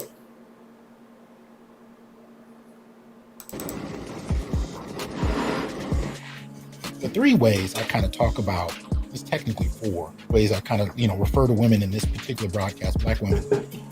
You have the first branch, which is the black feminist nationalists. And these are your Brittany Coopers. These are the founders of BLM, most particularly your Patrice Cullors, right? These are the hardcore black feminists who fundamentally believe that black men are lesser beings. And of course, the bane of their existence. Right? This is one of the reasons that BLM only recently pulled, their attack on the black nuclear family off their website. Because for the most part, the way they identified the desirable family structure that they thought would be best for black America was pretty much absent heterosexual black men. Remember, the Coolumbia River Collective, black feminist lesbians weren't interested in the nuclear family. The sustaining of the black family wasn't concerned. Their agenda, getting more attention, was their concern. Y'all hear about the big ass mansion BLM bought? You hear about it? Because look, BLM's money gonna spike when one of us is dead in the street for hours laying there. Right? That's when you'll spike. You'll get your extra money. You should sell them t-shirts. But when it comes to talking about us, nope. Nope. As a matter of fact, we're somehow the oppressor still, and our death is a privilege. It's a privilege that white men throw us in prison. If you only knew how much a privilege it is to get that extra attention. But then at the same time, same breath, black women get a double scoop of oppression. Oh yeah, we got the double scoop because we're invisible. You see, just a little bit of scrutiny, a little bit of facts, and it has no integrity to hold itself up. Without the idea of the black male as an oppressor, it don't work. It don't work. The stupid, ridiculous identity they got about black men being the white men of the black community, boy, it don't look like it. Boy, it don't look like it. And you notice, these bitches ain't never hot. These bitches ain't never hot. What is this, Patrice? Patrice Cullors? Look like a third eye falling off to the side. Bitch, what is that? Get the fuck out of here. Brittany Cooper? Boy, please. Look like she thinks the only thing she ever loved was a cup of hot chocolate with her pizza. Shut the fuck up, bitch. I bet she got extra marshmallows because she don't like it too dark. Fuck out of here. Fuck out of here. Both of them. Look, I need you to see faces connected with names. Because I tell you, when I first heard this shit, I never heard of these motherfuckers. I ain't never heard of these motherfuckers. I never heard these names. I've heard their arguments. I've heard their points, their talking points, but I never heard their names. I didn't know these people. Because the people who I heard the talking points probably don't know these people neither. Probably don't know these people neither.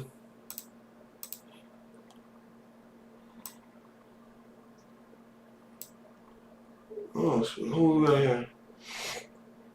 Saigon. Good to see you in the chat, man. What's good, everybody? Let's rise to the top. Peace and happiness to everyone here, man. Hey, man. Don't mess up my carpet with all that peace and happiness, bro. Chill out. Don't mess up my carpet with all that peace and happiness. Sai, I didn't see you at Magic Market. I didn't see you at Magic Market, but it's okay. We're going to have another one next month. You already know. I'm going to have to see you, bro. You in the city, popping your collar and shit. Gotta come through. Let's think outside the box. Damn, that reminds me of that recent restaurant incident where bro beat up that lady and her son killed him. If you stop to think about all this or even know. Yeah, black men are conditioned to serve and protect and expect absolutely nothing in return. Because anything less means you are not a man. Nothing in that definition of man has any consideration of what he is. Any. While in the same breath, Who knows what makes a woman? It's everything and nothing and all the time. It's expansive, mysterious, extensive. Nuance, Stephen. Fuck out of here. Fuck out of here. That boy ain't got no business with a gun. If she the one that's trained on it, she should be using it. But I tell you what enough motherfuckers ain't saying. How come she ain't know to shut her fucking mouth? What is she doing out there running her goddamn mouth for motherfuckers she don't know? Fuck out of here. Fuck out of here. Cause look, that's the water he was swimming in. And he reached the point and said, look, I'm warning you. This is as far as I can go. Stop. But black women never have to acknowledge the burden we are. It's just, you do all of it, you do not respond, or else you are not a man. With no evidence, no study, no knowledge of what makes a man besides how she feel. More specifically, how she feel about the man who ain't doing what she want him to do. Boy, stop. Boy, stop. Boy, fucking stop. Now little boy got a felony protecting his loudmouth mama from shit she starts. Man, please, bro. Everybody just grazed over that shit. Well, I don't know how the altercation started. I bet it was a fucking mouth. I bet it was a fucking mouth. Put money on it, bud. Put money on it. Cause look, little dude ready to shoot the other dude who just laughed. But stop. Get the fuck out of here. Oh shit, I clicked on something and now I'm fucking everything up. Oh no. Oh, this arrow tells me I can go down. That's what this is. I'm like, why is this in the way? Okay, hold on. I know it's fucked up, but Ariel's been through some shit. A fucking suitcase. Bruh, that's an easy story, bro. Get out here and hear this other shit men go through. Fuck, man. How did gynos start? We have to rewrite the fucking narrative for us, but we can't without unpacking all this shit, and there's a lot of it. Yes, look, I'm showing you where all this comes from. I'm showing you where all this comes from, but you need to be able to know it. You need to be able to express it yourself. And the fucked up conscious community fucked up by telling a woman she is God. Oh, I'm having a whole episode about that bullshit. I'm having a whole look, this is my second day on the corporeal shit. I'm gonna get back to the spiritual shit, most certainly. That fucking bullshit, black girl magic. But stop. But fucking stop. Bad right society. I don't know. See, look. I don't like to blame society. Because I can't invite society to the barbecue. Society don't write paper. Society don't coin terms. People do. Human agency. Society don't spend $9 million on a fucking mansion. Based off the money from great grassroots organizations. And the deaths of black men. Bitch, that's blood money. That's blood money going into your fucking fancy activist mansion. Whatever. I'm just playing victim. Gotta be. It's gotta be the explanation. Can't be the facts. Right? This is the dynamic. So I consider those black feminist nationalists. They were your Bell Hookses, your Barbara Smiths. They were your Kimberly Crenshaws back in the day. These were an obscure group of black feminists in the 70s and 80s that beget ideological daughters and granddaughters that ended up with BLM and continues on to this day, which are Brittany Cooper's. This is a multi-generational ideological feminist family.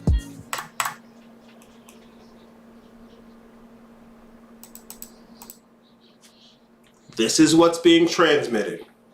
A multi-generational, ideological feminist family. The girls from one generation give it straight to the next. Nobody questions it. As a matter of fact, you continue to build your ideas off of it. It is the substance of how so many black women identify themselves today. With no knowledge of where any of the history comes from. No suggestion that maybe it could be examined or should. Nope. This is facts. Check, fire, 100. Don't ask any questions. Bow down. You concuserf. Concuserf. It's a mix of concubine and serf. That's what boys are, that's what black boys especially are raised to be. A concuserf. A concuserf. You better serve and put that dick down right. You put that dick down right and you be of service, then whatever you get, if anything, is good. No one's asking black men. And you see, it's easy to see once you start to look at boys. We'll get to it though. I always use this analogy. You remember that movie In Time with Justin Timberlake? I have no idea about a Justin Timberlake movie. Now that I think about it, I can't think of any movie I've watched with Justin Timberlake in it. So I don't know. Time was currency instead of money, and poor people had to run since they were always out of time. Justin thought it would be cool to give poor people more time. Big mistake. Oh, that sounds funny. I've never seen that. I might have to watch that. Oh shit! Time was money. Look, man, people don't treat it that way. I would agree. Time can sometimes be money, but once you start to work your shit right, you don't have to run that shit no more. Okay, here. Let me get back into this. That builds itself off of misandry, the hatred of black men, anti-black misandry to be specific. Because the hatred of black men is not the same as the hatred of men in general. This is why we have the term anti-black misandry. This is why, as black male studies scholars, we have to frame what that means. Because there is a distinct history in this culture, in this country, of hating black men. Of course, going back to slavery, going back to depictions of Africa as the land of savagery. That savagery remained attached to the black male idea through slavery and onward. It has a very distinct history. It isn't arbitrary. This is why my relationship with the white manosphere and the black manosphere, I'm very particular, because I don't want this shit to be watered down to some generic idea about how all men are hated. All men in the West deal with various branches, various levels of misandry. I do believe that, institutionally even. But anti-black misandry has its own unique history, and I don't conflate the two.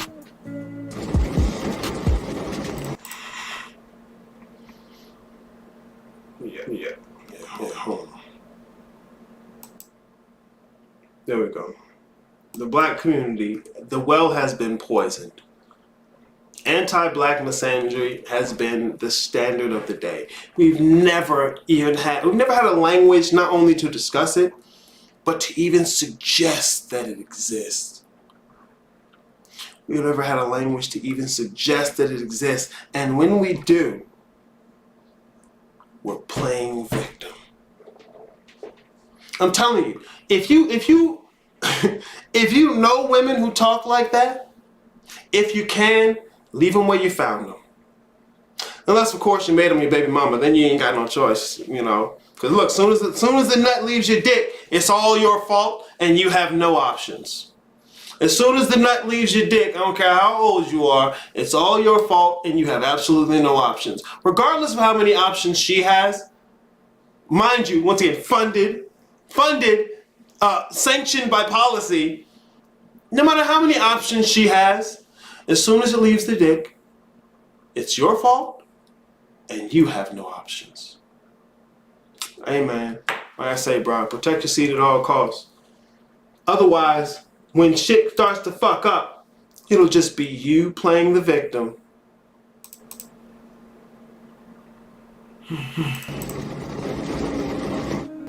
Black feminist nationalists are the intellectual, ideological arm. These are the technically they're, you know, the theoreticians of the group, right?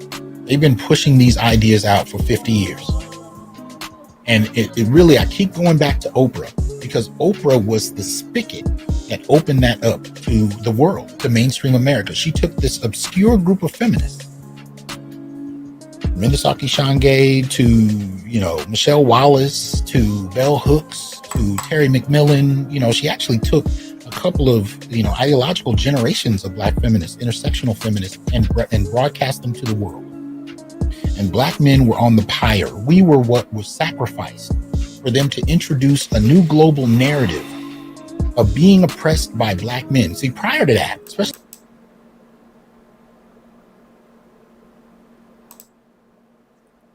My mother loves Oprah. Loved her for years. I know a generation of women that love Oprah. This is who introduced this shit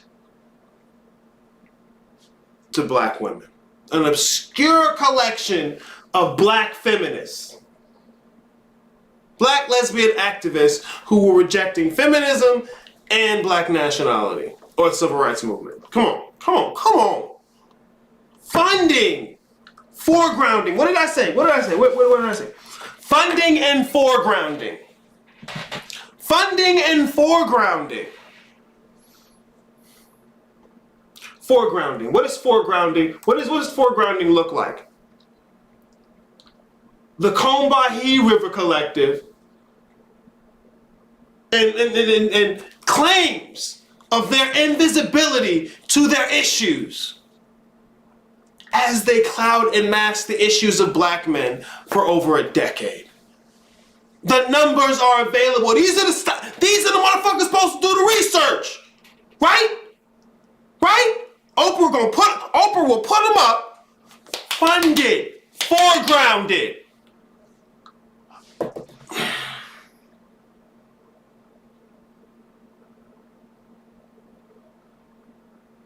Black women eat this shit wholesale.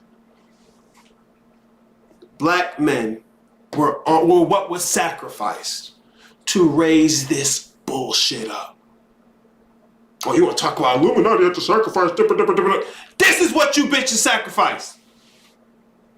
The men and the children. For a special double scoop of oppression. Double scoop of oppression benefits.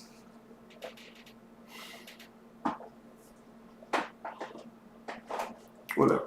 Fuck me, right? I'm just playing victim. That's your boy in them. Yeah, it was a bit corny, but the theory behind it was so dope. Yeah, I might check it out. Justin Timberlake movie. Fuck, why is this another red pill I have to digest and have to combat the rage from yet another pill? Yep. I'm telling you, like I said, bro, even just making the segments, I'm contending with emotions I don't even really know how to digest. Like I said, bro, we're 3 hours in. Fuck it, I'm not done. So I'll be telling motherfuckers no dick riding shit. Who else gonna say this with their chest out, if not Aries, and push the lines or even draw them as far as they need to go? Hey man, this is why I'm trying to show you all the PhDs. You know, the brothers who risk their academic careers to tell you this, because academia don't want to digest this. Academia doesn't want to digest this. It wants to continue with the same narrative because they need the funding. I'm telling you, don't believe me. Do the research, but you don't need to. It's Black men, right? So it must be that they're shit. No husband, no kids. Oprah, before it was cool for a woman, especially Black women, to have no family, she was paid lovely to poison shit up. Bruh, just like your city girls, same difference, and bitches will eat it up. It's like if on television, pedophiles put out shows for children where hey kids, fuck your parents, puppies and candy. Kids gonna love that. Not because something is wrong with kids, because it's their nature to do that. Bro, I'm so serious. I don't expect no apology. I don't expect no come back together. I don't even know what to expect from myself.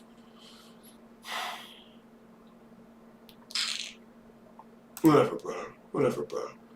I'm playing the victim.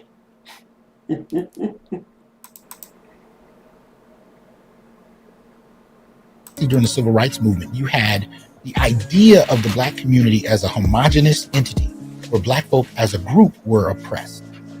You look at the civil rights movement, whether you like it, love it, hate it, whatever, you had a movement of men, women, across class, across sexuality, across color, across hair texture, all saying we're being mistreated, we need policy to advocate for us. Now, again, you can disagree with all kinds of elements of the civil rights movement, but at least you had that. Afterwards, however, most particularly moving from the 80s to the 2000s and the 2010s, you got a very different black movement.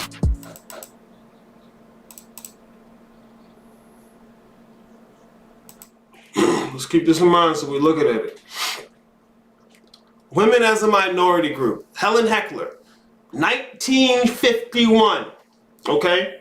Before then, there was no conception of a woman as a minority group. And at that point, based on the oppression experienced by black males, white women configure themselves as a minority group as women. This was never a thing. This was never a thing before this time. So when you try and look back into the 1800s thinking feminists are fighting for women's rights, no. The white woman's right to stand next to the white man as the ruler of the world. More especially on the neck of that savage nigga man. Come. And see, at this time, the idea of a black struggle was never gendered, wasn't ageist. It was black people. We knew ourselves as a collective. This is where we have that residual thing of seeing ourselves as a community, even though there's no signs of it anymore.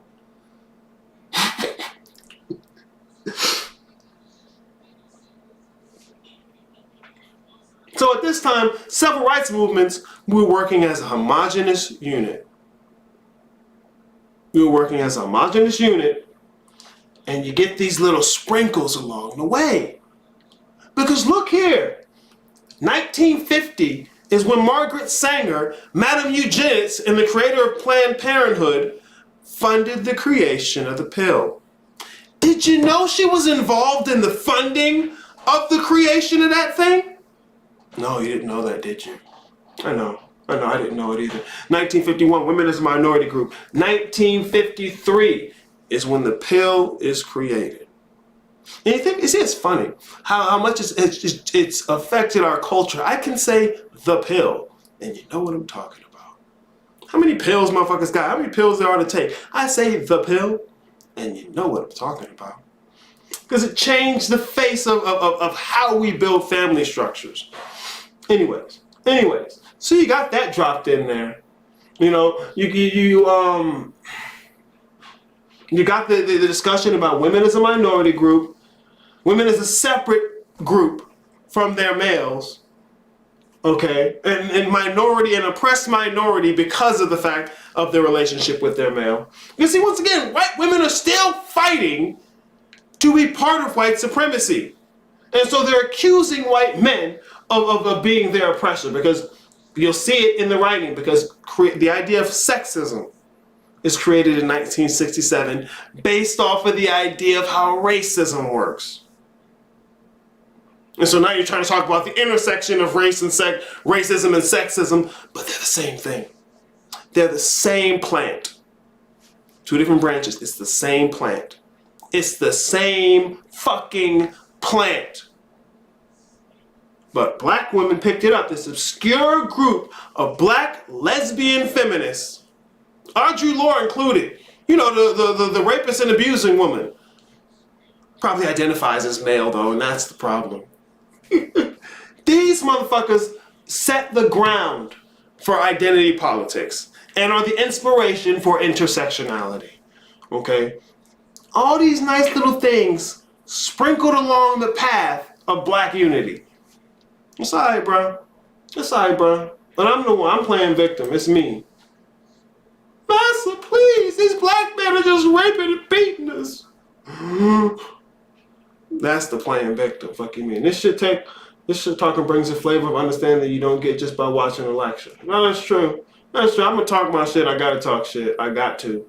Got to. Otherwise, it hurts way too much. Niggas need to be watching these videos like they religiously watching them Bobby Hemmett videos. Oh, they would if they weren't so convinced of the divinity of black vagina. Fuck out of here. Fuck out of here. Eugenics. That's an extension of eugenics. Man, Margaret Sanger, she wasn't interested so much in white women getting abortions.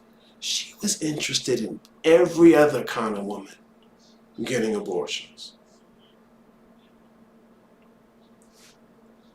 But it's black men that's your enemy. Black men the one that's abusing you. Fuck out of here. Fuck out of here. Oh man, niggas is too hyped to worship Yoni so they can get a crumb of pussy. Fuck out of here. Spiritual simping bullshit. Alright, let me get back into this. Cause see, y'all need to watch Dr. Tommy Curry on your own. Y'all need to watch Dr. Tia Son Johnson, Dr. Ronald O'Neill, Green Gorilla. He goes by Green Gorilla, but he's a PhD as well. BGS, he's not a PhD, but this nigga does his research, bro. And these ain't the only motherfuckers. These ain't the only motherfuckers. Motherfuckers is quick to watch some bitch repeat the same shit that men have been saying for decades. Oh, she got a pretty face and some titties on it now. Oh, somebody protect this woman. I was so desperate to hear her say the things I've always wanted a woman to say. Clicks, clicks, likes. Which is what you wanted. Y'all niggas is weak, bro. And quit sending me reels of bitches saying what men have said for decades. I don't want to see a woman repackage it. I don't give a fuck about a pretty face and jiggly titty. It don't change the message. All she got to do is take the pretty face and repackage what men said, and you ain't gonna go listen to the man who came up with the idea. You're here for new talking points given to you by a pretty woman. Devi energy. Fuck y'all niggas, man. That's just weak as fuck. Get to the facts.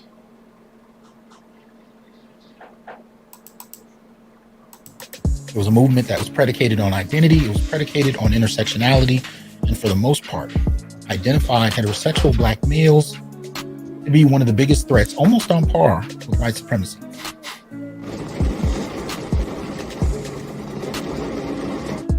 They want to conveniently dismiss it as reverse feminism so they don't have to hear it. And at the end of the day, women don't get held accountable. So men get thrown on the cross to be sacrificed. Women, at best, if they're acknowledged at all, get a slap on the hand. We keep it moving. But here's my thing: if we don't address the deep-seated misandry toward black men, that black men across ideology, across class, across color, across industry, across occupation, can talk about. I can have conversations with hardcore black revolutionaries, conservatives, Democrats, liberals. I can talk to black men from any camp you want to. If the conversation goes on long enough, especially if I get some liquor in them, you'll start to hear the same fucking stories. Stories where institutions are used at the behest of the black women in their lives. This is not an attack on black women because I got some kind of problem. This is a systemic and structured way of undermining what was at one point a collective community that saw itself as an entity in and of itself. They saw itself, the community saw itself as such. And one of the ways that was undermined was to actually split the dynamic from within. And the Faustian bargain wasn't something that black men signed. We weren't offered a Faustian bargain. We were sent to jail. We had the war on drugs. We were indicted. We were under attack. And there's reasons for that. That's why we talk about Jim Sedanius so much over here. That's why we talk about Errol Miller so much over here. That's why we talk about Anthony Lamell over here, black scholars, Robert Staples, brothers who've been pointing this out for decades. Black women were offered a different institutional relationship with the state, with philanthropic dollars, with the corporate entity. They were offered a different relationship. They were offered middle class access. Now, the reality, of course, is many of them got jobs, white collar jobs. They were offered middle class access. Because remember, when at the creation of white, it didn't mean anything. All right. If you'd asked the white man in 1681 is when white was put on the books. You'd asked the white man in 1682, what does white mean? Absolutely nothing. It meant nothing. Until it had its relationship with the state via policy. And that's what made it a thing. Funding and foregrounding. Funding and foregrounding. And see, the white people do not effectively become as wealthy as their handlers. No, never. Never. It's just that the floor under them is lowered so that there's most certainly someone below them. And they don't have to they don't have to live the life of someone at the very bottom. Foregrounding and funding. Foregrounding and funding. The war on drugs. War on drugs, right here, starting at 1971. All right, the crack epidemic wasn't until 1980. All right, 1971. This is what black men were offered. We weren't offered academic money. Okay, Combie River Collective, obscure group of black feminists that did not reflect the black community at large, that didn't actually have any academic research. Funding and foregrounding. Oh, I don't know what happened. It's just, we weren't given a choice. We were just pulled into all this. Fuck that. Fuck that. Fuck that. You want to know somebody pulled into something? You want to know somebody pulled into something, bitch? Try the war on drugs. Try mass incarceration. Pulled into something. Fuck you mean. I didn't even take the time to go too much into the fucking child support laws. That's the whole, man, fuck out of here. It's not pulled into something. You was given the option and you took it. See, that's what he says about the Faustian bargain. It's to deal with the devil. It's to deal with the devil. We weren't even offered that. We weren't even offered that. Deal with the devil. For access to middle class life of white supremacy.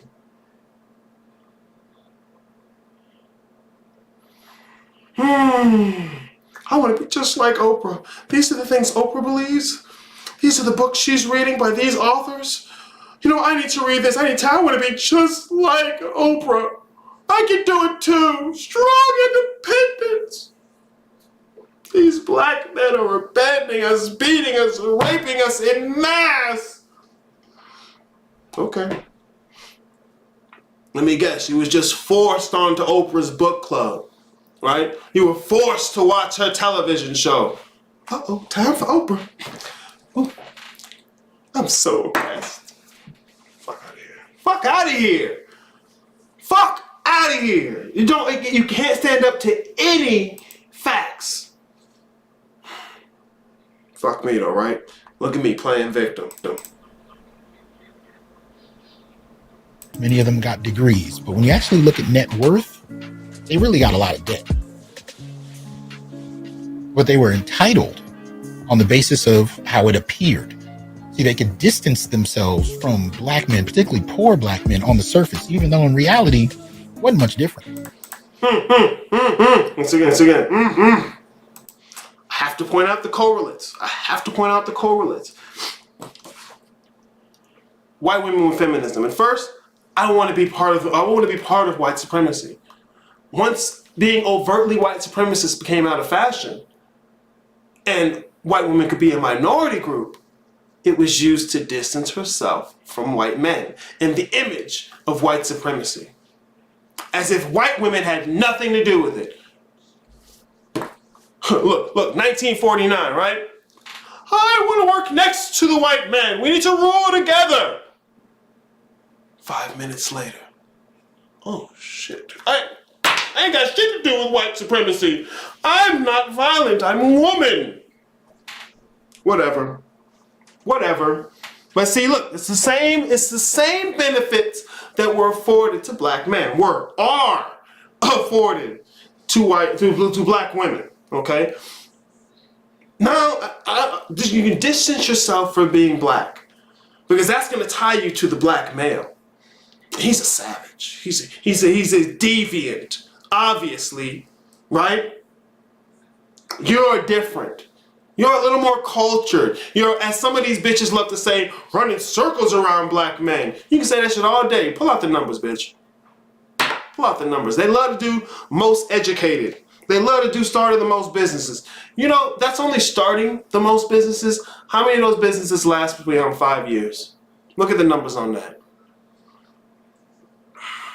Bruh, black women have been eating this shit wholesale and shoveling it down our throats too. And I ain't gonna lie, we've been eating it. I know when I was in college, I only stayed for 2 years, it was a piece of shit. At the time though, I would have called myself a black feminist. I know I would have. No, I would have. It's alright. We gonna talk about it. We're gonna talk about it today. Let's see.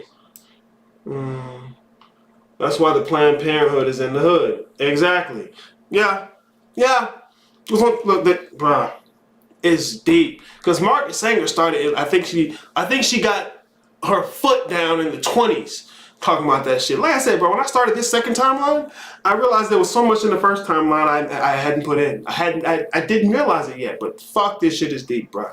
I love this show. Got to give it to the recognition. Put it in your face. If you ain't looking to expunge your ignorance on your own, all it takes is a shitty Monday morning, then you can fact check the shit on your own. Yes, sir. Yes, sir. I want to put it there so you can see it. I don't want to just repeat it like you hear it in a lecture, you know, because I want to give you pieces of the lecture. You can go check the lectures yourself. You can go check the information yourself, because you need to have this in your pocket so that when you 10 toes down in the face of one of these women, whether or not it's your family, whether or not it's your spouse, whether or not it's your siblings, you know, your mama, whoever, you are equipped to battle it.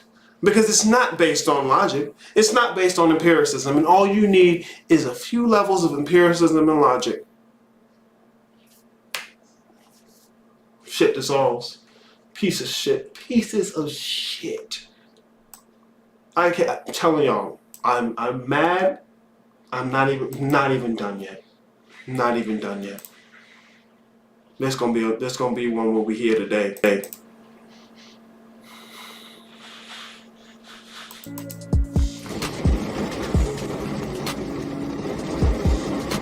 So this is what we're dealing with. So the first group I talk about is Black feminist nationalists. They are the theoretical end, the intellectual end that kind of sets the direction for this misandry. And then you have what I call colonizing agents. Now, colonizing agents are your typical everyday black women. Shout out to H. Taylor for the Cash App. And these are the women that may not have ever really set any purposeful agenda against black men the way Black feminist nationalists tend to, but they are lured by job access, by education, by whatever, and they kind of internalize the ideas associated with that. This is the Faustian bargain. Deal with the devil. You can have these things, you can have this access, but you have to see, your superiority over these men. These men are a problem. These men are something you have to tolerate. They're great for sperm, maybe occasional interaction. Maybe you can even get protection out of them. You may even marry one here or there, but don't fundamentally let go of the idea that you are actually better than your men. And these are the colonizing agents. They are larger in number than Black feminist nationalists. They are the white collar brigade. The bachelor's, master's degree, even PhD degree having. I got a PhD. Women that fundamentally have internalized this misandrous feminist idea, but in a much more subtle way. They're not ideologues. They're not rhetoricians. They can't break down the theory to you the way Black feminist nationalists like Brittany Cooper can. But they act on these ideas. These are the women that'll come to you and say, well, I'm looking for a partner. I'm looking for a Jay-Z to my Beyonce. I want to be a power couple. I want to be a millionaire. These are your Rebecca Lynn Popes. She starts talking about, women are running circles around men, but provides no data. That's the colonizing agent. Even if they mean well, they can actually love you, but still implement an agenda that's fundamentally misandrous. And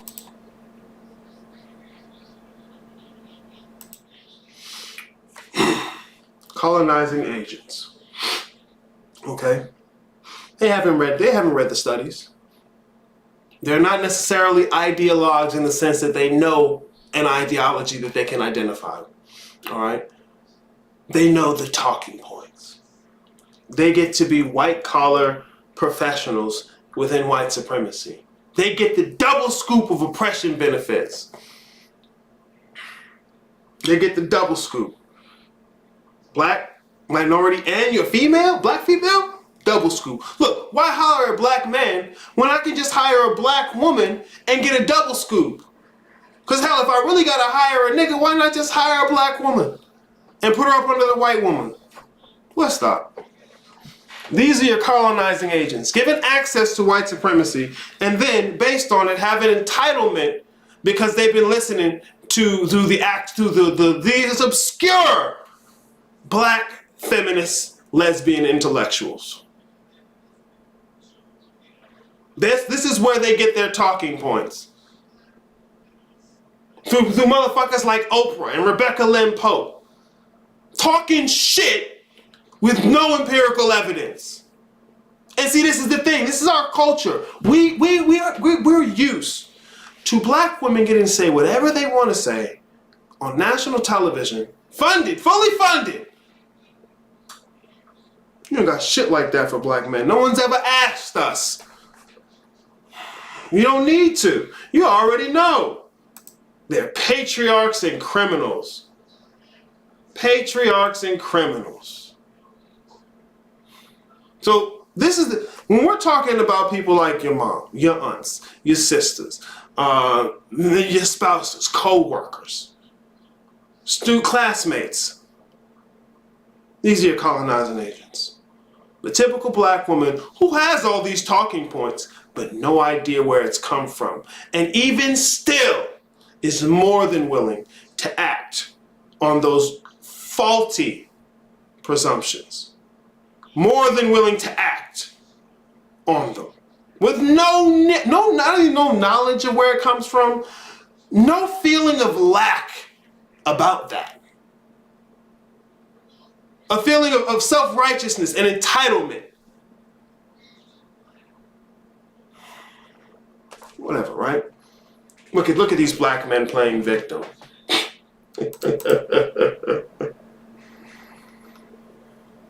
they don't even know it. They will raise sons with a disdain and not even know it. I've talked about this repeatedly. Because this is how they're socialized. These are the young women when they were kids that were trained to go to school and may have had brothers who were either ignored or pampered by mothers who were terrified of what the system might do to their sons. But the girls were prepared for leadership. The girls went to school. The girls graduated and went to college. They got white collar jobs. These are your colonizing agents.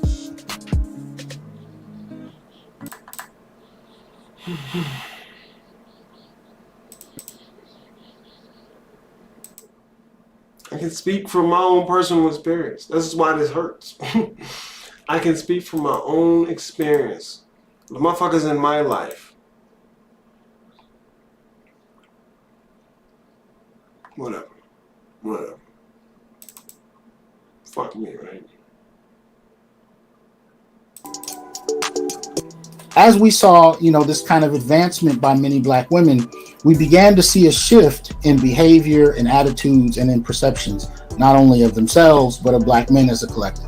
So we can go through the 1980s, the period of I don't need a man. We can go through the period of I'm independent. I don't, and even Eddie Murphy kind of called this stuff out back in the day at that time period. Ain't nothing going on but the rent. You know what I mean? What have you done for me lately?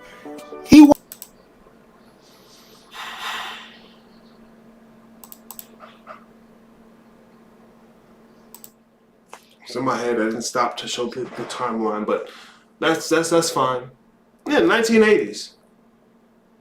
I don't need a man. I don't need a man, right? Because the state is my man. And as a matter of fact, I'm going to physically rebel against you. This is the period where black males are experiencing the largest amounts of domestic abuse and partner homicide. Ever. Ever!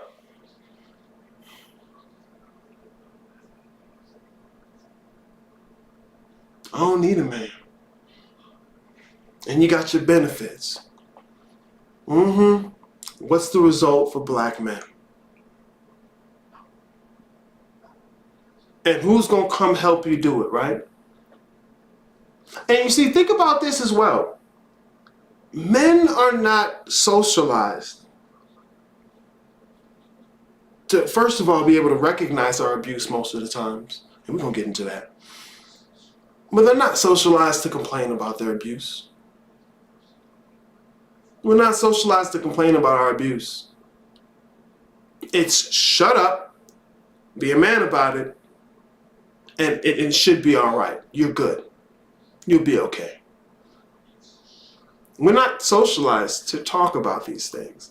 And so if you have that many men talking about it, I can only imagine what the real numbers was like. I can only imagine. But yet and still, while this is going on, you got these obscure black feminists telling you what you need to know, right? Telling you what you need to know. I don't need no man. I'm independent. Okay. Look, man, you need to know this stuff because no one's coming knowing it for you. They're coming with the complete opposite. Even if they say they love you, they raised you, and they care about you, don't mean they won't be doing this. Wasn't wrong.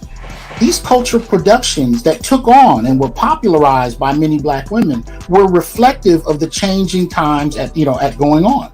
Black women were newly able to take advantage of double minority status in regard to affirmative action, meaning that with the federal government, with private corporations, they could now be sought out to meet quotas because they satisfied two categories. They served both as women and as black. Alongside that, you had access to higher education, right? Now we're talking about a K through 12 system. For the most part, there's over 90% female in regard to the faculty, right? That's not supposed to have an impact.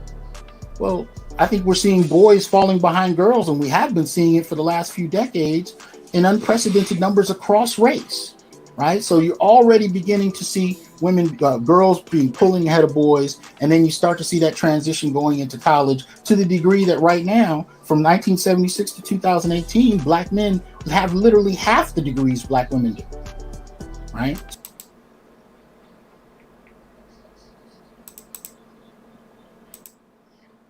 Did you hear it again? Yeah, did you hear it again? 1976. I don't know, I just can't imagine what could be causing something like this. It can't be black women causing domestic violence against their own men. No, there has to be some other explanation. Basically, it has to be men's fault somehow, right? And these men who are even pointing it out are playing victim. Okay, cool. Let me get back to my shit.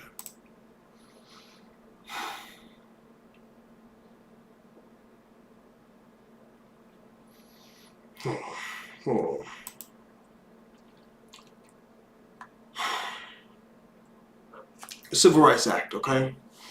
Yeah, the Civil Rights Movement to the 1964 is when they came up with the original Civil Rights Act. Or it might have been 1965. Excuse me, I've been doing a lot of dates. I can't even lie to you.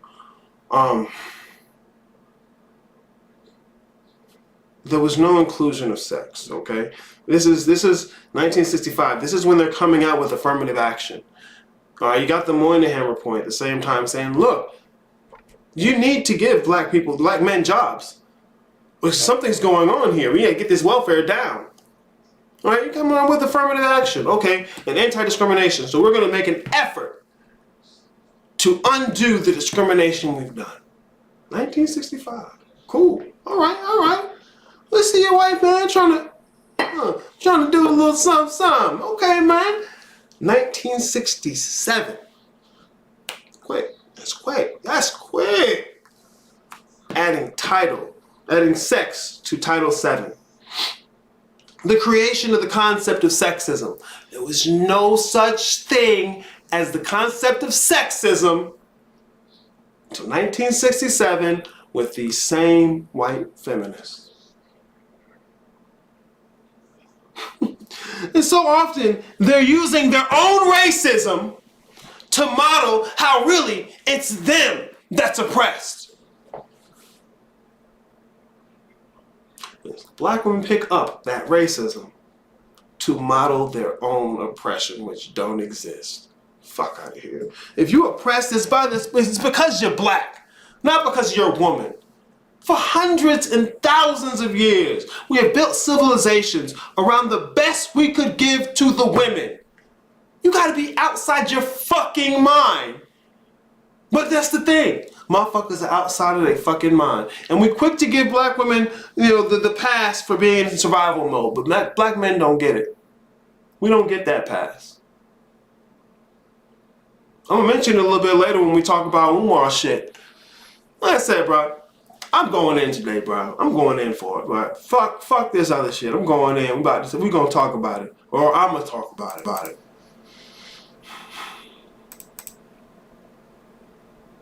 So black women were courted, they were funded, and able to transition into higher education, and then from there into white collar jobs far more readily than black men. And they were received differently. I've made the argument on this show many times that black men and black women lived very different qualities of life. Well, at least until Corona, we'll get to that. Mm-hmm. So with these kinds of advancements, with this type of employment, black women were far more readily employed than many black men. Even if they were being paid less than white women for the same job, they were more readily employed. And some of the recent data is showing that black men actually make 51 cents on the dollar in regard to white men. Black women are somewhere around 64 to 68, somewhere in there. So black men, when you account for incarceration, are the only group that actually make less than their men. Than their women, excuse me.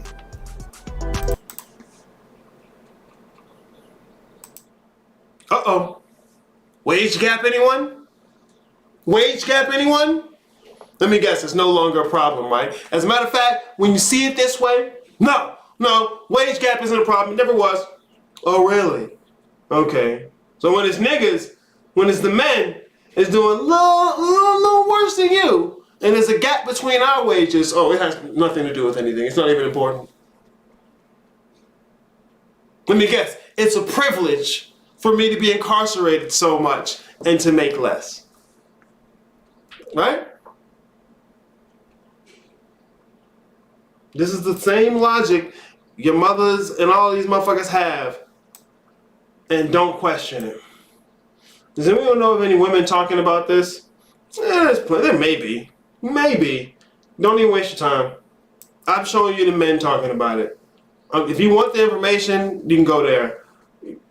There's no incentive for women to talk about it, except for the men in the audience who are desperate to hear a woman agree. They're not there for the facts. They're there for the feelings. We gotta learn this shit. I realize that I've gauged my life off of what I think I know. But it's really what I don't know that has me responding, operating, thinking on ways I do. Ignorance. Yes. Oh, God. Yes. I be telling you, motherfuckers be impressed with themselves for nothing. About how they feel about what they know. Before this live, I didn't even think about this rhetoric so deeply. Of course not. It's the standard meal all the little boys are fed. It's the standard meal, the standard idea of what a black man should know, should be thinking about, and how he should look at black women. How I know? It was on my fucking plate. Every male I knew. All the lessons in school. Even up to college. Fuck that. It's me though, right? I'm playing victim. Funding and foregrounding. but it's me that's playing victim. Y'all keep this shit in mind, man. Keep this shit in mind when you're picking who the fuck you work with, who you talk to, who you keep in your life. Keep this shit in mind.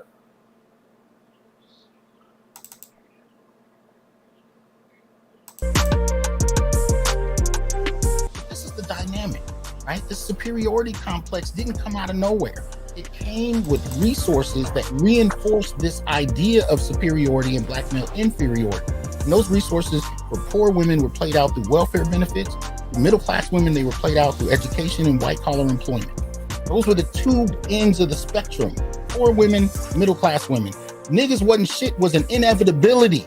The concept of it was inevitable. Right. If you're going to provide access and resources to women across a class spectrum simply on the basis of them being black, and then at the same time telling them that men ain't shit because their men don't have the same access.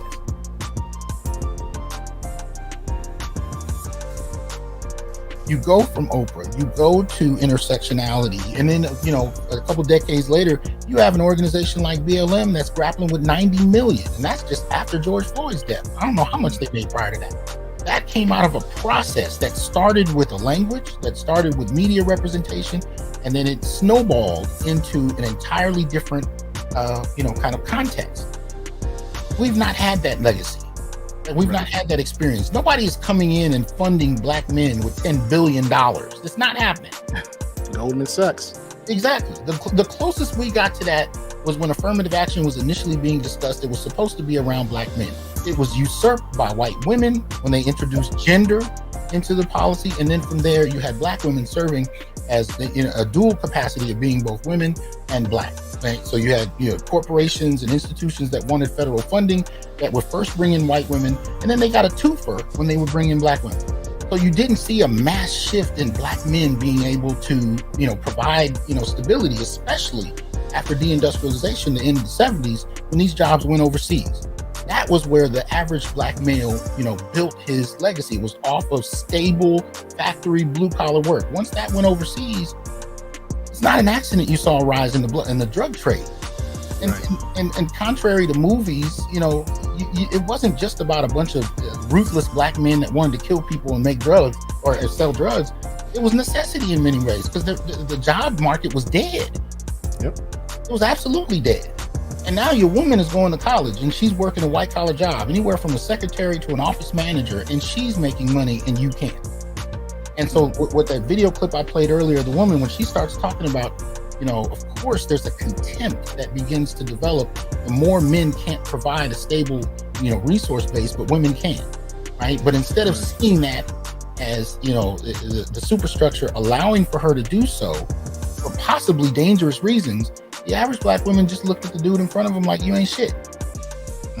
And this is where that goes, right? And we can talk about a lot of other things. You'll see this in my upcoming book. There's a lot of different facets to this, from birth control to education to incarceration. There's so many other factors that played into this diversion, this bifurcation of the black male female experience. Black women more than not were able to move into some level of apparent stability. Right? They weren't making as much as white women, but they were able to get jobs. They were able to get places to live, and they were able to live sustainably, whether poor or middle class. Black men, whole different experience, right?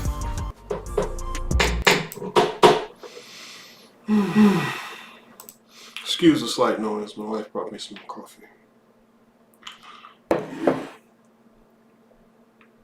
This is part of that low boiling contempt that black men have to deal with. See, because before black women were let in on the game, we both couldn't get good work. We both couldn't get good work, let alone an education. You had to be real upper class hoity-toity to get an education.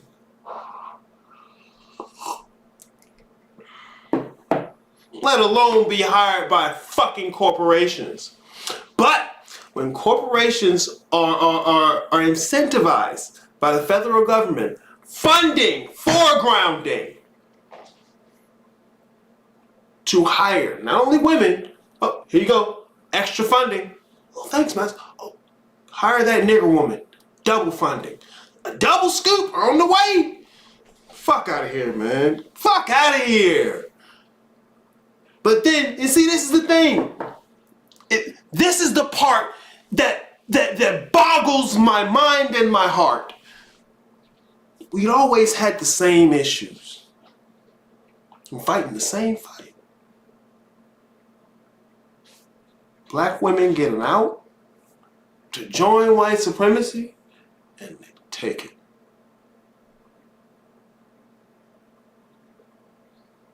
Now, as you get the more money, you think it'd come back to the family and say, hey, look, they changed their strategy to work against us, so we'll change it up a little bit. Nope. Nope. It was, how come I can do it and you can't?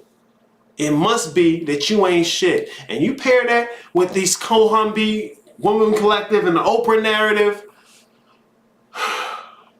the industrial jobs going overseas, like he said in the 70s. Well, fuck out of here. The war on drugs, mass incarceration, affirmative action being completely hijacked.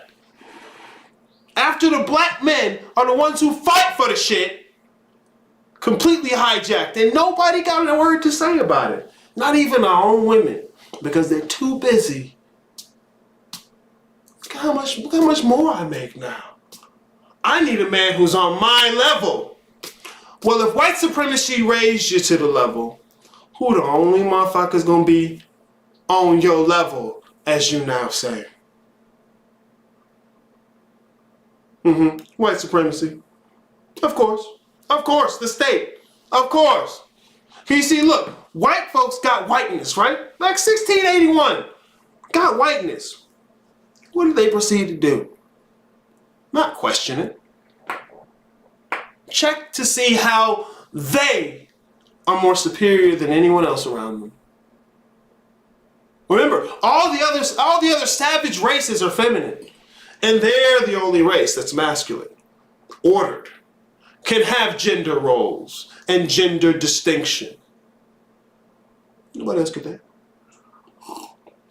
I always love to say it. Niggas had to fight just to be considered a human. And once the world needs to be cleaned up, there's work to do. Now you're human.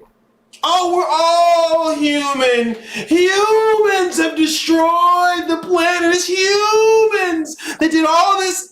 What is it called? Extinctions of species. Fuck out of here. As soon as it's time to clean up, now niggas can be human. Fuck that shit. Let's see what. This is the hurt. This is the pain. Black women didn't think that. I'm making this. That must mean I'm this. Why he can't do it? He ain't trying hard enough. I ain't had to try hard to do this. This was simple. I just had to work a little bit and put my foot to the fire. And I can do it. Why can't he do it? He must be a deadbeat. What you mean they just closed the factory? Well, you better find a way to make some money. And the same culture holds today. The same culture holds today in general for black relationships. His money is our money. Her money is her money. Come on, bruh. Come on, bruh.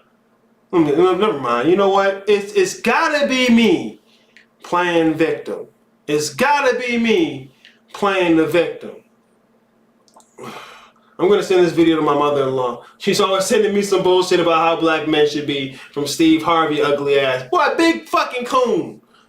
With the fucking the broom mustache. Some grown man had no mustache like that. What? Chill out. This shit blowing my mind. The Pursuit of Happiness movie. Ooh, forgot about that movie. Bruh, we. That's the thing, man. Black men have done so much in spite of this shit. Black people have always done so much in spite of white supremacy.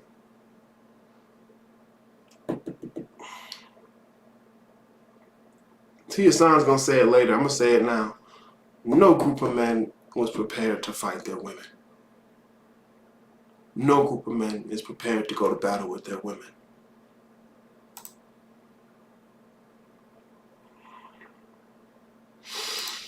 Moving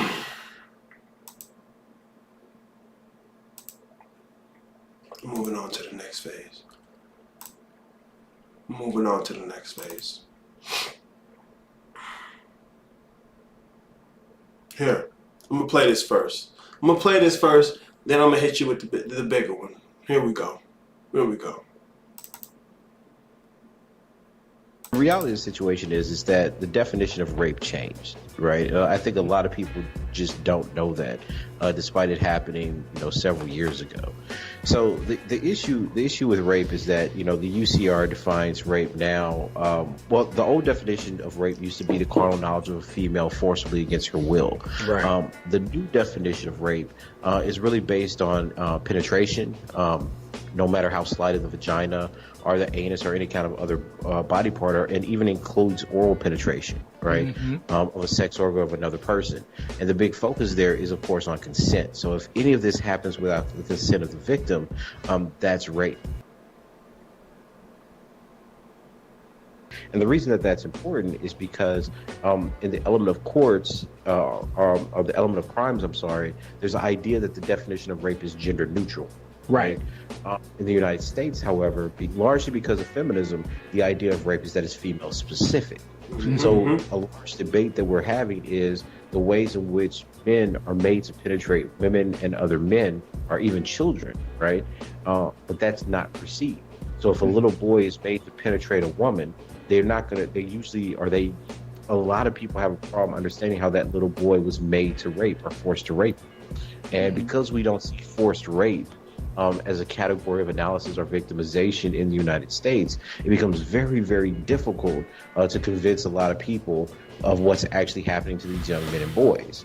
Now, if you shift to the international context, it's much easier because during wartime or genocides, one of the major issues that you have are men being forced to penetrate or rape family members or perform oral sex or other sexually humiliating acts. So when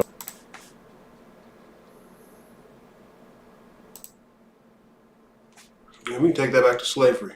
When black men are forced to breed their mothers, daughters, sisters, because they're fucking masters' property. So yeah, that's the history of that. We understand that. We can understand that then, but we can't understand how it could possibly happen to anyone ever again, right? Okay, we about to get into it right here, bro. I'm telling you, this is a big one. A wartime context, you can see very easily how men are vulnerable to this kind of violence and the threat of death. In the United States, because we don't see black men in that way, we don't see the power dynamic between a 21, 25, 30, 40-year-old woman and a 9-year-old boy, because we understand black men as beasts, as hyper-agentic, right, as potential rapists anyway. So we interpret that interaction as, well, that's just his nature. Right. This is, of course, why we talk about anti-black misandry. The issue is not that black men are not sexually victimized, right? The CDC data overwhelmingly shows that black men report contact sexual violence at higher rates than black women in the United States.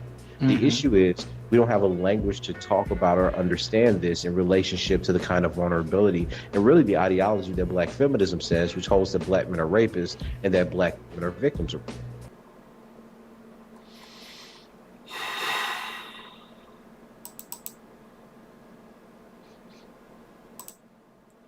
Oh, I clicked the wrong one. I know it's one I'm going to show you, though. I might just fast forward a little bit after this one. Hyperagentic. Where the agency of the person is considered to be a certain thing when it's not really the case. Like, for example, the idea that 6-year-old black boys are agents in sexual acts, and the sexual acts that 6-year-old boys end up in, that they're somehow agents. You know how police will see, or even white people in general, will see young black men as older than they are, bigger than they really are. Hyperagentic. And by the same respect, the women are seen to be even less of an agent in anything that happens to them. The world just happens to women. And men are the things that do all the time. I know, I've heard it. Okay, we gotta get into this, y'all. We gotta get into this. Okay, here we go. Because I think I made that part of this other video. Let me see.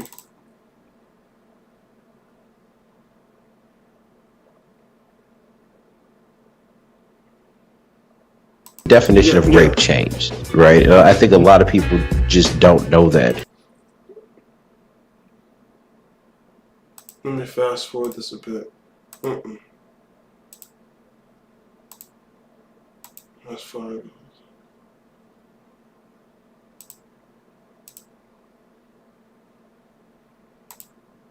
All right, here we go. Here we go.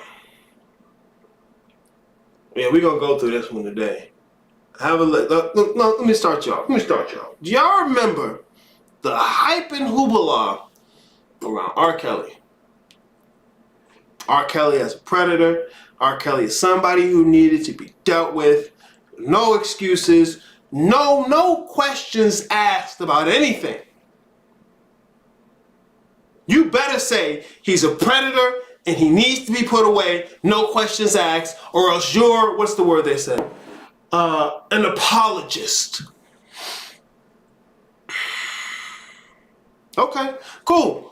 There was so many black men went along with this. So many black women who were ready to jump on this because this was the opportunity to finally shout to the heavens how they were a victim. Okay, cool. All ears, bruh. All fucking ears. But I remember when this came out, right back under the rug. Wasn't nobody trying to talk about this. So I'm gonna talk about it. Fuck you mean, let's go. So I'm gonna talk about it. Fuck you mean, let's go. Matter of fact, he gonna talk about it. Carrie Kelly flew all the way from Chicago to Atlanta to tell a very deep story. Just in case you don't know who this is, he looks a lot different from what we've seen on the internet. This is R. Kelly's brother, Carrie Kelly. Thank you so much for agreeing to do this rather sensitive interview.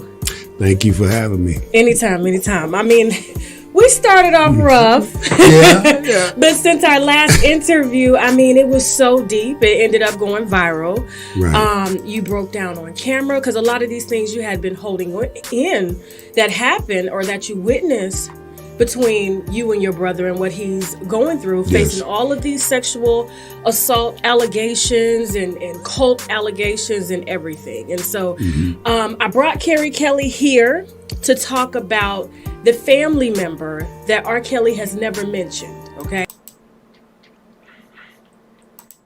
Keep in mind, this is within the context that if today we found a black woman who, let's say, trafficking children, right? The narrative, this instance wouldn't define black women. No, certainly not. It would be ridiculous to do. You can do it to black men. It's ridiculous to do it to women. You can do it to black men. We wouldn't look at her and say she's a predator. We'd sift through her past to find something that brought her to be that kind of person. We'd give her the space to say, hey man, this is a pain response. Hurt people hurt people. We don't give that to black men. Black men have the highest rate of early sexual debut out of any group of men. And the explanation is that, they're hypersexual, so they like it. This is good for them. Natural day, regular day. And please, I want you, because I know, watching this grown man give you the story, for those who would be inclined to say something like he's playing the victim, close your eyes, don't even look at it. This is what I want you to do. I want you to picture a little boy that you know. I want you to picture a 6-year-old that you know. And as you listen to him, I want you to also remember that 6-year-old has no language for what is happening. and the kind of future this leads him to have. Man, whatever. Just listen to this man, bro. Listen to this man for real.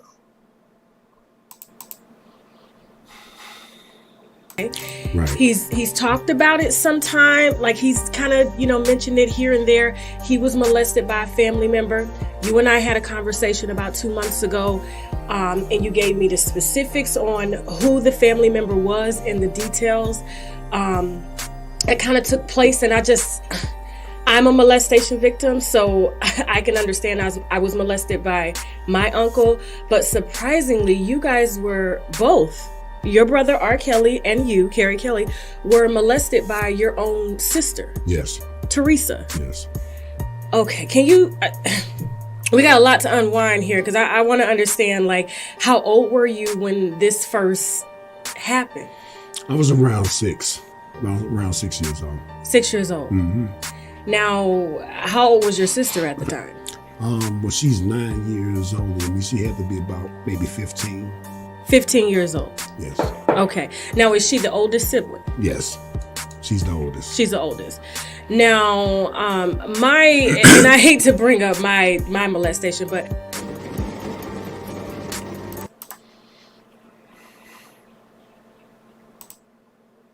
just to be fair, she only talked about her instance for a few seconds before I cut it. I just knew this was where I wanted to be a stopping place. But I also really wasn't interested in hearing about her stuff. I'm interested in hearing about what he has to say.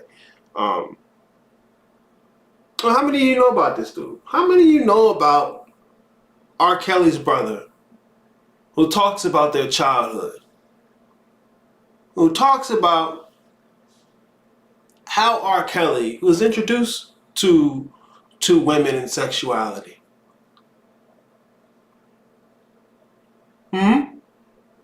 Who knows? Who knows, right? Let me guess. He's just playing the victim. When R. Kelly's on television crying and fucking Gail bitch ass saying he's fighting for his life, it's a joke. It's a joke. Just like it's not okay to have rape jokes as long as it's about men. We all know about the prison industrial complex. We all know about the school to prison pipeline. Yet and still, the good qualified rape joke, don't drop the soap. These bitches have been made so comfortable in the face of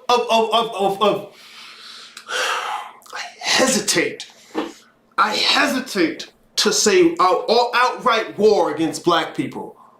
You want to talk about front lines? How many of us are in fucking cages while black women do the fucking paperwork? But stop. I'm the crazy one though, right?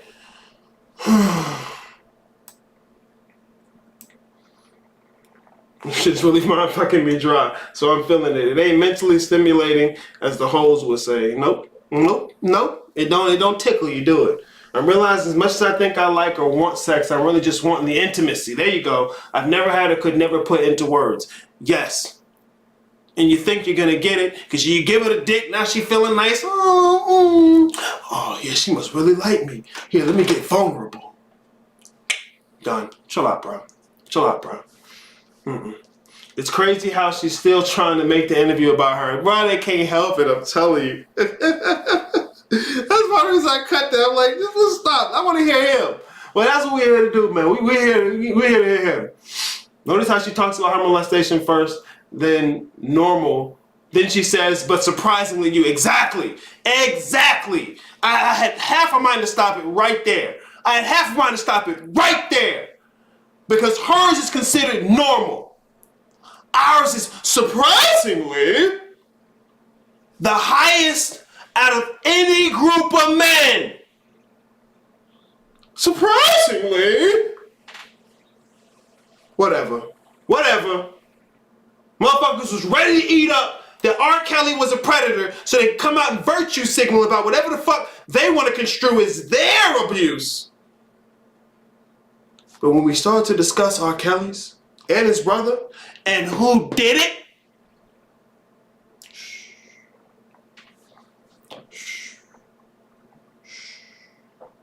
put that under the rug. Let's continue. Let's continue, man. Because I know you heard about R. Kelly. Case, was she your babysitter? Yes, because my mom had to work and she was going to school, to take care of us. So my sister watched us, and my mama trusted her, and I pretty much just was even afraid to even tell my mama. I didn't know if she was gonna believe me, or I didn't know how everything would change by me speaking up on it.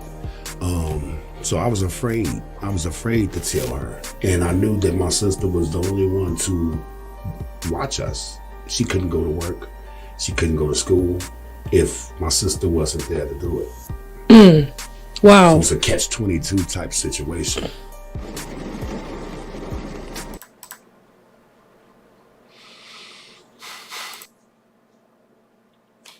These are the kind of situations families are put in with only a single parent. And keep in mind, black women are choosing this. Black women are choosing this. Nobody's forcing you. If anything, the resources to come back and help the whole community at large will most certainly put in your hands. But the Faustian bargain, the bargain was, you get this, you sacrifice him. You get this, you sacrifice him and the boys, really, because they're just gonna grow up into them. He's your little king with his fancy, get his hair done. As soon as he can really say no, start to look like his daddy who didn't want you, done. He's not to be concerned about. This was her baby, man. She would not have wanted her baby going through this. I don't know. You tell me if it happened with both parents in the house. Or to the extent it did. He gonna tell you. Once again. Let me guess. Black men are the white men of the black community, and he playing victim. Let me guess, right? I gotta protect my son, man. I can see the attention he attracts, and not just cause he a baby. Right? If you ain't gonna do it, nobody will. I can tell you that right now. If you don't do it, nobody will. Because the narrative is, you just playing victim.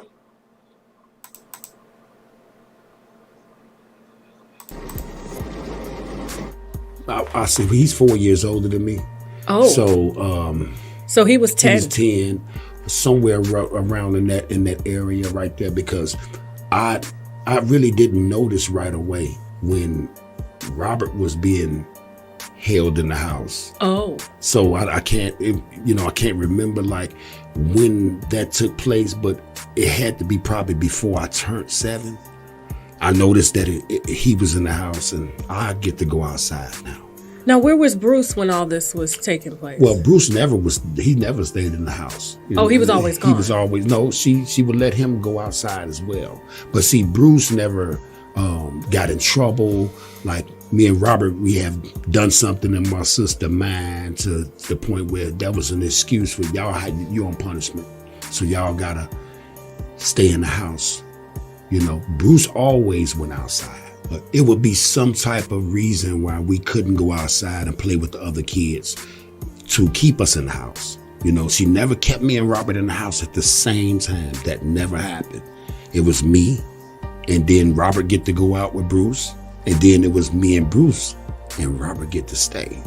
Okay. So now tell me about what went on in the house when you were on punishment for doing something you had no business doing, and your 16-year-old sister was punishing you at 6 years old. Tell me some of the things that she would do.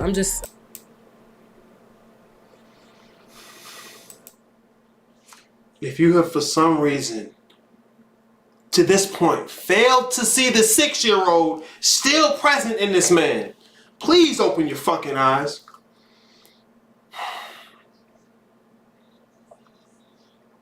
Remember, because I get it. We're not trained to understand a grown man to ever be a victim unless he's a failure as a man. We do not have the space to understand grown men as victims unless he's considered a failure of a man. Imagine a 6-year-old that you know, that you love, that you care about. Let me guess. The thing he really needs right now is some teenage pussy. Right? Regardless of whether or not he wants it. Give it to him. It's good. See the 6-year-old, because it's right there. 6-year-old who never got anybody to give a fuck about it. Until now, probably. If they gave a fuck. Because they swept this motherfucker right back up under the rug. Please listen. Fuck. I'm flabbergasted right now. Like, she, wow. She pretty much, she would tell me to, come in the room where she was. Like when it first happened, I would sit there and I would ask her, can I watch TV? She'd tell me, no, I can't watch TV. I can't do anything but just sit there. And I guess that she was trying to find a way to approach me. This is before it actually happened. So she told me to come in a room with her. This is the first time that she attempted to touch me. She told me to come in a room with her.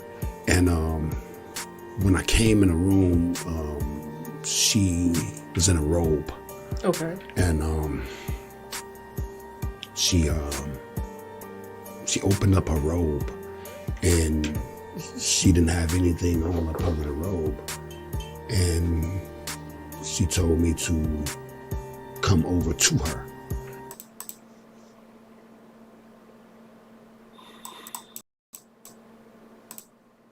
Six-year-old. Remember, don't just hear this story from a grown man, and it's easily way over his 40s, I would say. Don't, because once again, we have trouble seeing men, especially adult men, as being a victim of anything. You see that 6-year-old little boy. You look at that 6-year-old little boy and the world he understands and how this affects it. Listen. Unless, of course, it's just, you cannot imagine abused men and he has to be playing victim. Okay, whatever the fuck. Whatever the fuck.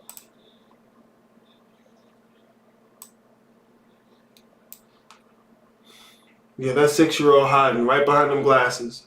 Even in his body language, you can see it, bro. And there's an old lady at daycare that I saw kiss him on his lips, and I can't be seen as some grandma. And maybe she mean none, but harmless love is just a little strange to me. How about this? If it was an adult man doing it to a baby girl, how would you feel? You'd have made the decision weeks ago. Because part of the thing, we don't see men as victims, but even bigger, we don't characterize women as even possibly being predators. Why? Because you don't ask men. Most of the men, even Tommy will talk to you about it. We're not even socialized or conditioned to understand our trauma and abuse as that. Not only is there not a language for it, but the language that we do have does not even suggest that any of this is a problem. So what? Who cares if she knows his mama?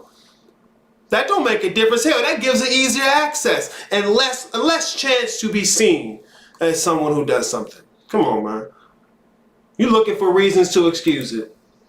You're either gonna protect them or not. Hey, man, fuck around and find out. All I can do is give you the tools. Or, because he don't have words yet, so he's too young to play the victim. Fuck out of here.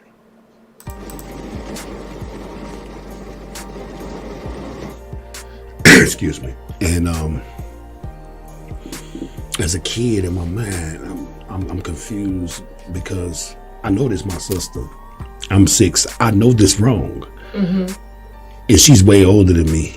And first I thought she was playing, but she would, you know, she was insisting on me coming over to her. So I was hesitant, and so she grabbed my arm. And she took my hand and like started like rubbing it on her private part. And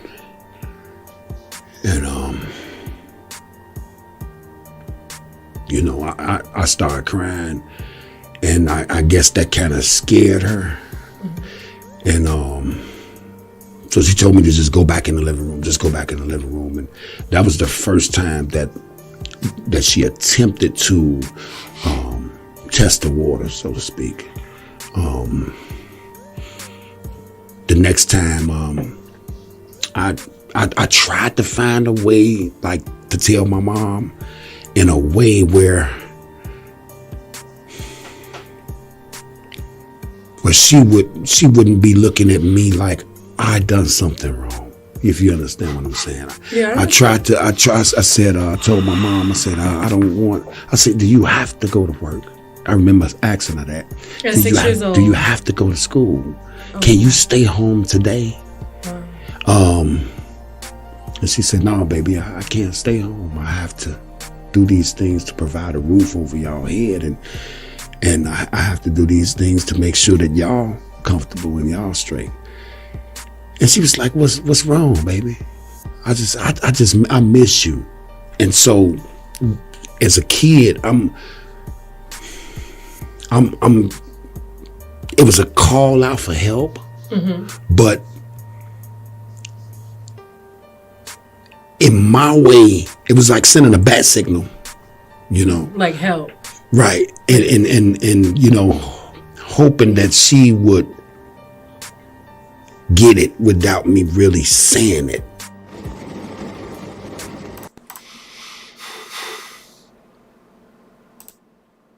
I want you to keep in mind, at 6 years old, the amount of emotional labor this boy is going through.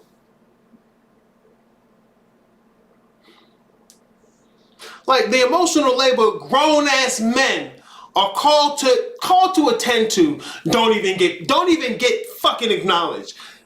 The amount of them starting from here, we're not given childhood. Okay, well, you allow it to extent how, oh, look cute, oh my baby. Not the realness of it, not the seriousness of it. There's no conception for that for us. There's no language for it. About when this starts. Whatever. I can tell you black men have the highest rates of early sexual debut out of any group of men. I can tell you that. Playing victim. Okay, cool. I can give you stories of men. Even one you motherfuckers would know. Not enough. Why? Because the thing grew up against ain't concerned with facts. Never been concerned with facts. Ever.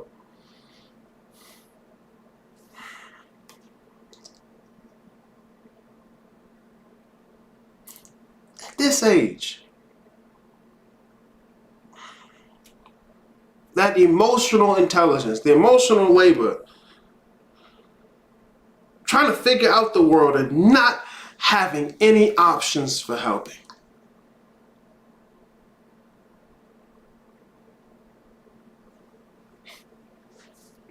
I'll tell you fucking what, man. I'll tell you fucking what.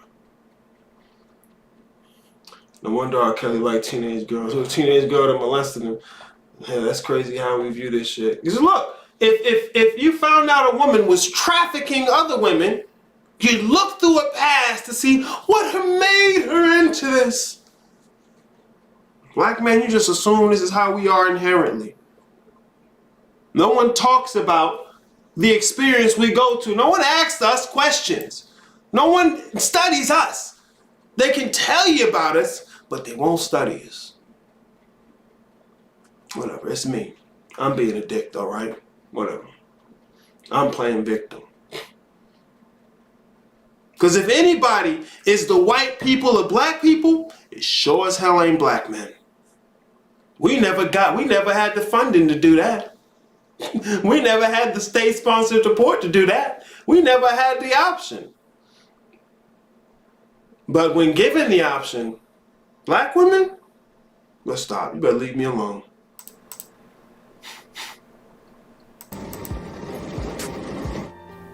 Maybe about a week later, she told me to stay in the house. And this time she was more aggressive with her approach. Robert and Bruce was allowed to go outside, and she told me to sit in the living room, and I couldn't watch TV again. It was something that she said that I did. She asked me a question, and I don't think I answered it correctly, or like she wanted me to answer it. So I was being smart, but I probably did approach her like that because of the incident that happened earlier, the week before, and I'm sitting there confused and not understanding what is going on. Was she playing? Was she serious? Who plays like this? Even as a kid, I'm thinking, who would play like this? So this time around, she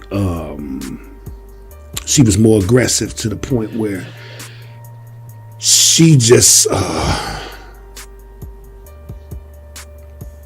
take your time.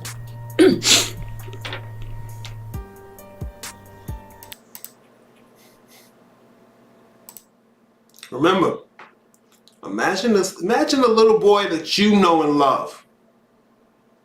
Imagine a little boy that you know and love. Don't just see this grown man, because this is what he's become. This is what he's had to live with, silently, alone. And he ain't the only one. The numbers will tell you. The stories will tell you. The facts will tell you. Think about the little boy that you love, that you would love to have the chance for him to be a little boy.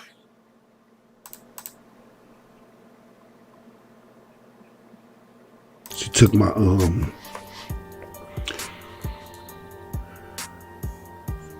my face, and I'm short at the time, and she brought me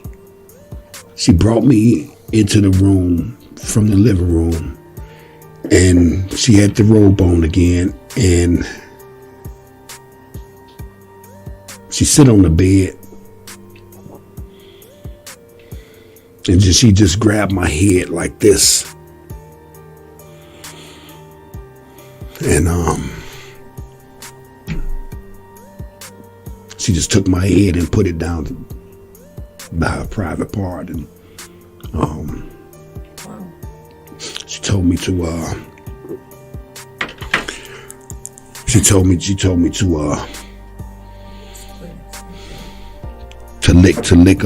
lick her private parts. So of course I didn't know what I was doing. At 6 years old. 6 years old, and she was like, stick your tongue out, lick it hard, lick it fast. She's giving you instructions, and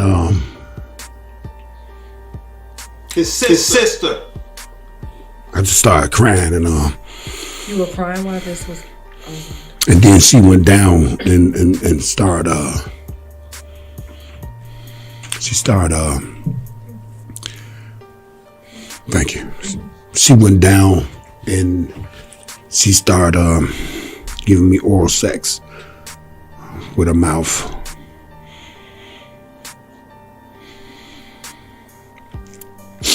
Even as a kid, I'm knowing this wrong, and I'm not condoning this.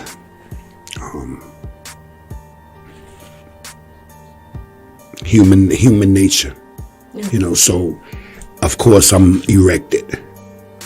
At 6. At 6, and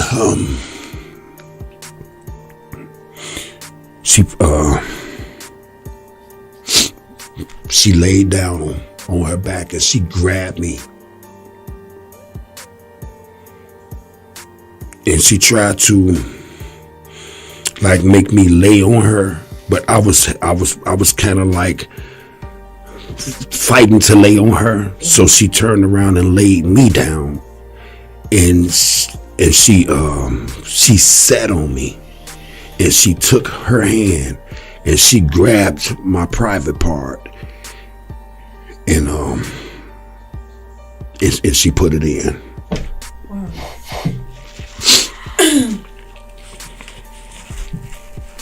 And this went on for how long?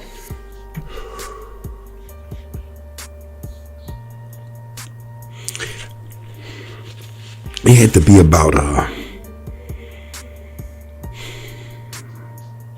maybe 6 years. 6 years.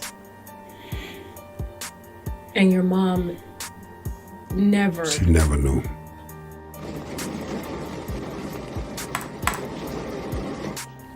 I haven't talked to Teresa.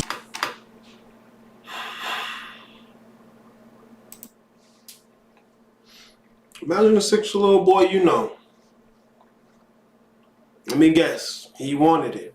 He liked it. That's what you say, right? Because you know so much about male biology. The only time the dick hard is when he loves something, when he like it, when he ready for it. That's what it is, the animals.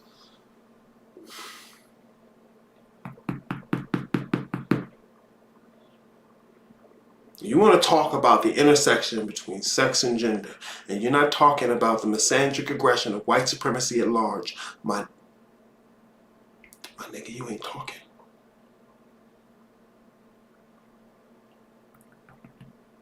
This is in our own home. You see, we'll hear it in our ear all about how black men are the predators. But not only do we have no language for how the women can be predators, we're not allowed to talk about it. We'll sweep that up under the rug. That's not good news. Because if you hear this, whose Me Too did this justify? See, if you were actually doing research on the intersection between race and gender, you might actually give a fuck about this. But because that's not what it's about, it's never been what it's about. Not only does this get swept under the rug and construed as though it's his agency, it's just what he wanted. It's what all of them want, really. And none of the women are at fault for this. Okay, whatever the fuck you want to believe, bro. I'm trying to give y'all the tools to see it yourself. Okay, I know it's difficult to comprehend a black man as a victim, more especially coming from childhood. Okay, cool. Here's an example. You can't miss. Here's an example you can't miss. If you have no example at all, here's one you can't miss. If you don't want to have to go to the numbers, the raw numbers will tell you.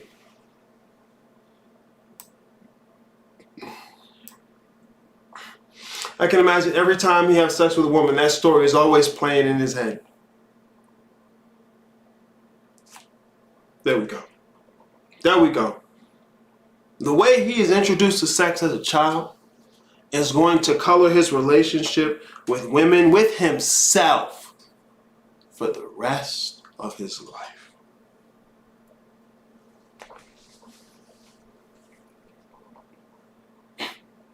We don't protect our sons as much as we do our daughters in all areas, or any areas at all. And conditioned to think our daughters not ever in the wrong. It's part of black culture. Remember, like I said, I was talking to my aunt. I was telling him, okay, this is what you say. Black men, you're never allowed under any circumstance to put your hands on a woman. There's no excuse, ever. Okay, good. And the conversation is there because you don't tell black women anything. As a matter of fact, you encourage them being able to do whatever they want to whoever they want. And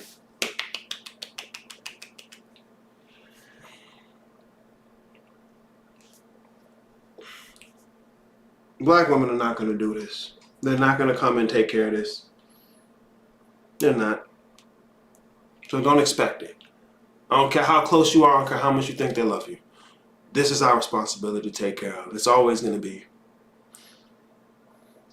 So don't expect them to come along and see you or your son as victims, as potentially, because remember, we don't have the cultural image of such a thing. We got plenty of funded Color Purple book, live stage play, musical numbers, movie, reiteration of a movie. Oh yeah, that money coming. Most of the nigga got is Antoine Fisher. That's most of the nigga got, Antoine Fisher. All right, cool. You know, once again, it could just be I'm playing victim, right? Just tapping back in. The culture and unchecked shadow of sexual culture in black community is wild. Yep. People look at emerging results and cry out, but refuse to wipe their glasses and look at causation. Yes, look at the roots of this stuff. Where it comes from. What causes it? What's going on in the family? Because that's the thing, bro. The female is the private sector of a people. Our females have been encouraged to abandon the operations of the private sector of our people and seek to be the public face. And see, not the public face outright with all the dangers that comes along with it. No, only the benefits. Only the benefits of publicness, the public face. To tap right on into those benefits of white supremacy, of the illusion of the middle class. Oh, that illusion is falling away, boy. I love it. I love it. Whatever the fuck, man. Let me let you finish this out, man. Let me let you finish this out, okay? I'm gonna let y'all finish this out. So you can hear this man. But if you never got a chance to, I'm gonna give you one.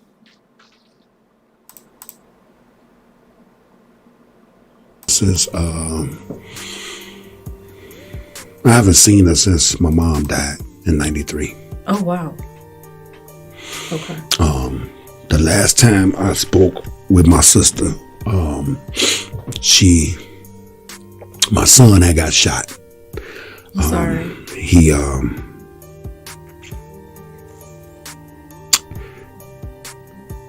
was trying to rob the barbershop. Okay. And this is the guy that been cutting his hair for a long time, so he watched him grow up. So he did what any man would do. He protected his home. He lived upstairs with his family. The barbershop was his business. And then my son came and my other son, and they tried to rob him. Wow. So he ended up shooting him. And so he went to the hospital. He almost died. He had one bullet went through and pierced his liver, and the other bullet pierced his lung. So I was on the news at Christ Hospital, because at the time I thought that the police was bogus, and so I involved the media. Okay. So when I did that, my sister saw it on the news that her nephew had got shot. My son had me believing that they tried to rob him because he was R. Kelly nephew. Oh. So as a father, I'm not trying to hear nothing from the police. So I'm not trying to battle them. So I went to the news to expose them. But the whole truth of the matter is that ain't how it went down. So when it was news coverage on that, she saw it on the news and she actually called the hospital. Oh. And that was the first time that I heard her voice in 20 years, almost 20 years. How did it make you feel? Eerie. Back in a kid, man, state. I'm here Powerless. Powerless. Like, she called and the nurse said, are you Carrie? I said, yes. She say, someone is on the phone for you. There's a lot of people calling the hospital because they seen the coverage on the news. And so I asked the nurse who it was, and said, your sister. She said, she's your sister. Oh. And so it was like the Green Mile, walking to the phone, to go to the phone, to pick the phone up and actually speak to her. And when I did finally speak with her, she asked me, was Braille okay? She seen it on the news, and she's praying for him and things of that nature. And she told me that I couldn't help but tell her, Teresa, I just want to tell you, I appreciate you calling, checking on my son, but I just want to let you know that I forgive you. Oh.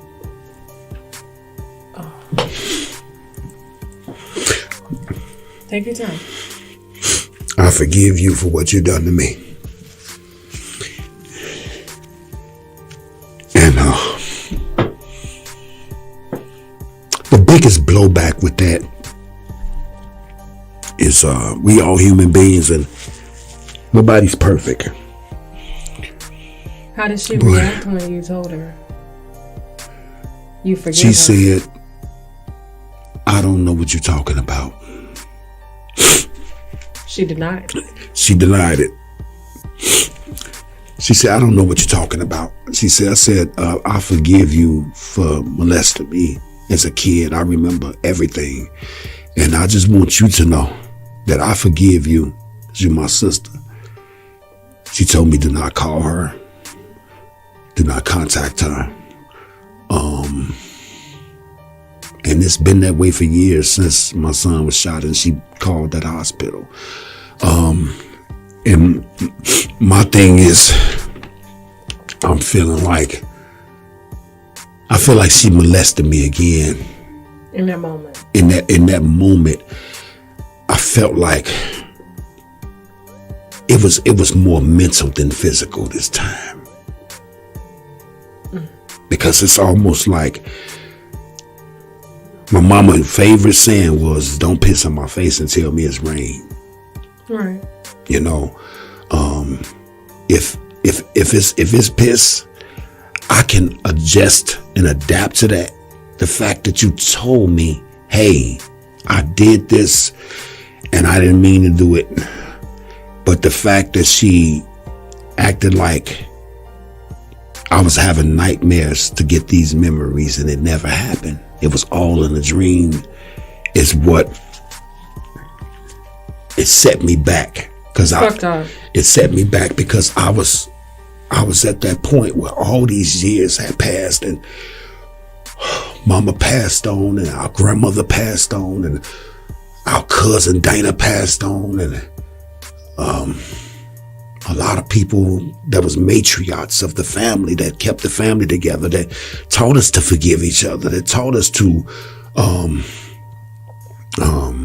love one another irregardless of what we put each other through, because we all we got, they're gone.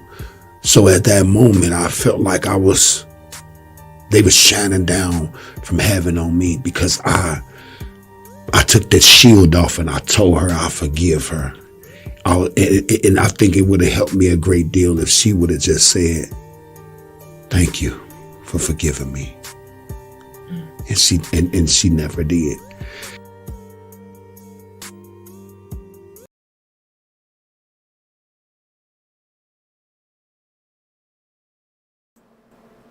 I wanted to make sure I included that in there. Never heard it, never listened to him, you don't know who this is. I know you know R. Kelly. And how much a monster he is. Okay, cool. Whatever. I know she don't know him like that, but that lack of emotional is like, oh shit. Here we go. Yeah. Thank y'all. I know she don't know him like that, but that lack of emotional concern / engagement coming from got me side-eyeing her. Is that what that was? If that was a woman talking, she'd be crying with her the whole time. Yeah, I know. Brian would agree with you. Black women for at least the last 3 generations are not taught how to engage, not only how to engage males at all, but how to see our vulnerability. This is what I was talking about at the beginning. Man, come on, express your emotions. But then I come out with anger, and all you can see in the midst of the moment where you're supposed to be able to contend with my emotions, all you can do is worry about how scared you are at my anger, and you can't see my fear. You can't see the little boy in me when I need you to. Because to you, it don't really exist. They may as well be men when they're babies, right? Soon as they can say no, start looking like they daddy.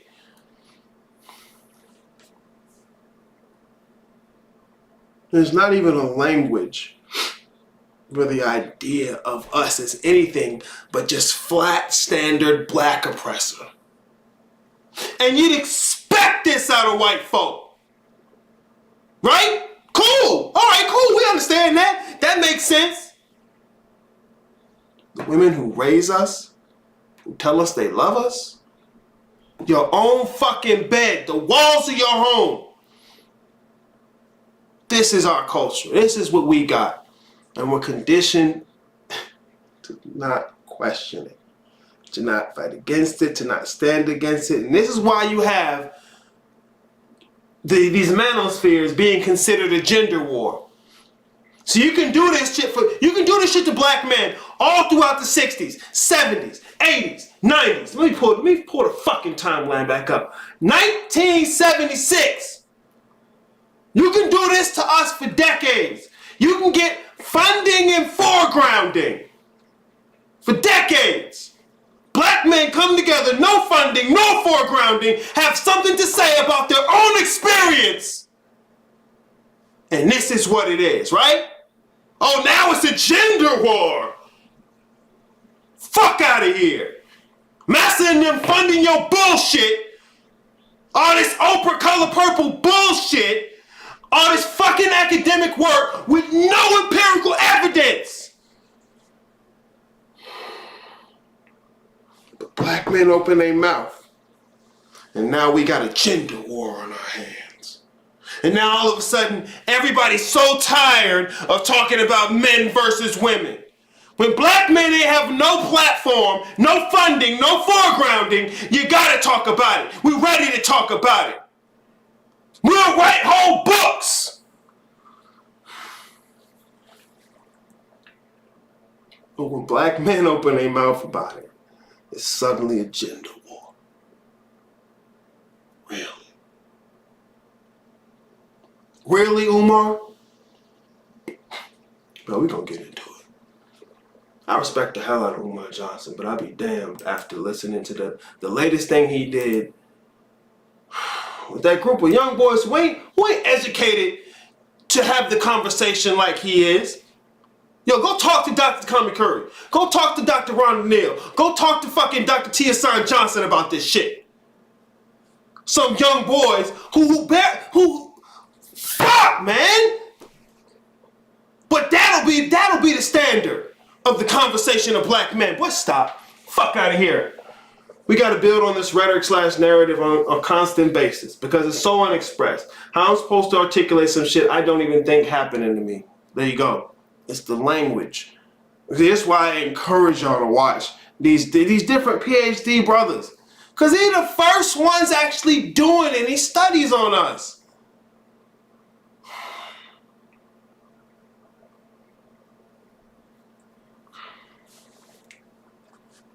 Like I said, bro, just putting this together.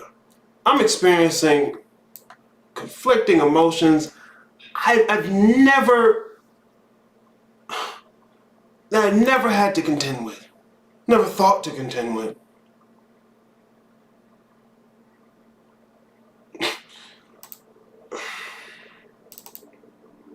And we're gonna get into it, bro. Here we go. Let me do this one. Let me fucking do this one.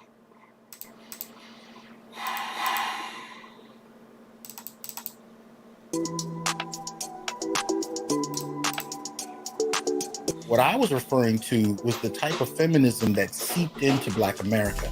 The way I kind of frame it is, when you talk about that Oprah, the 1980s, Oprah framework, the Terry McMillan framework, they brought in a very obscure type of Black feminism in the academy.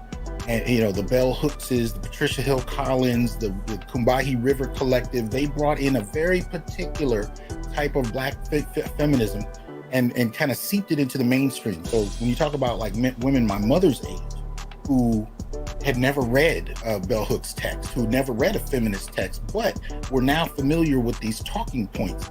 And that began to morph into, niggas ain't shit, I don't need a man for nothing, they even had songs coming out around that time, only nothing's going down but the rent, these kind of things. That type of feminism and empowerment came in, or so-called empowerment, right around that time, and it bled into the mainstream in a highly problematic way. And it produced a kind of entitlement, a kind of superiority, and it allowed for a particular kind of misandry that nobody had to work for. I mean, even now, when I give lectures and ask students what misogyny is, everybody knows. When I ask what misandry is, there's dead silence. And I think in many ways, that's been the case for quite a while now. The hatred of Black men in particular in the Black community has been allowed for. So there's a low boiling kind of contempt for Black men that I think is very well ensconced in families and practices, and it's even invisible in many ways because it's been so accepted.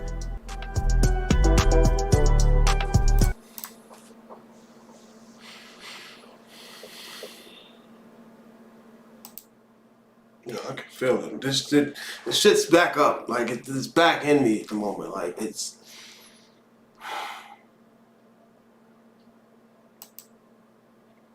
We don't have words for it, bro.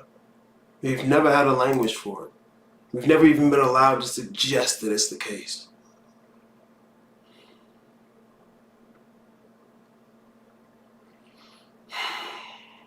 So the Oprah era and her crew. Let me go back to the time. I'm sorry. I'm fucking feeling it. 1980s, all right? You coming out with the ideas of this Combahee River Collective. Remember, lesbian Black feminists. No interest in the family structure. No interest in Black nationalism. Funding and foregrounding, though. Funding and foregrounding.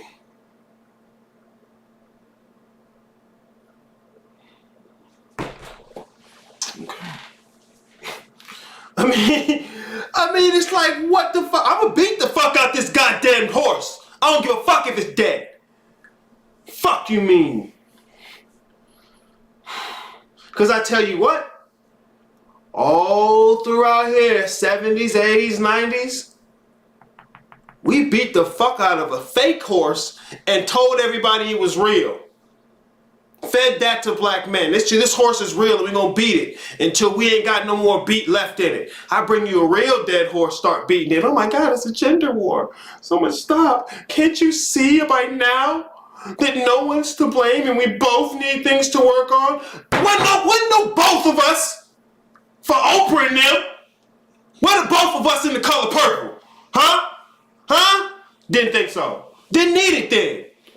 Fuck you mean?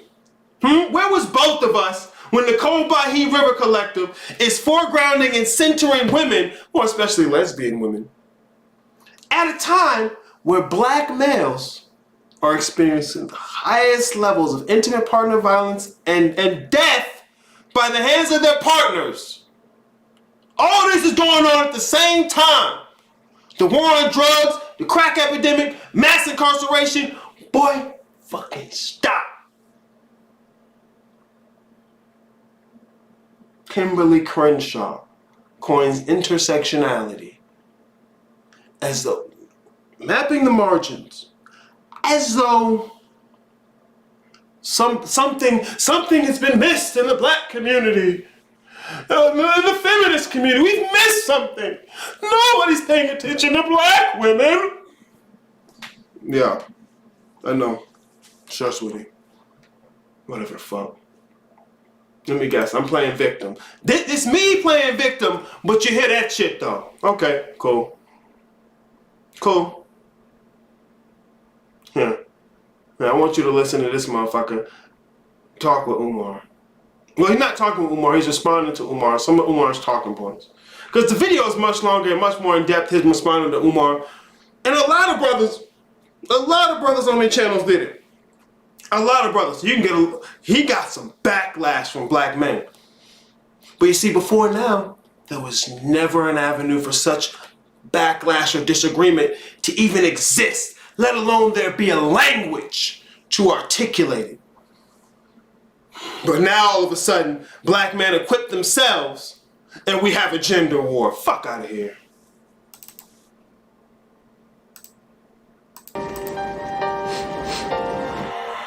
You don't think the black woman got a right to be angry when she been raising 2/3 of the kids by herself for 50 years?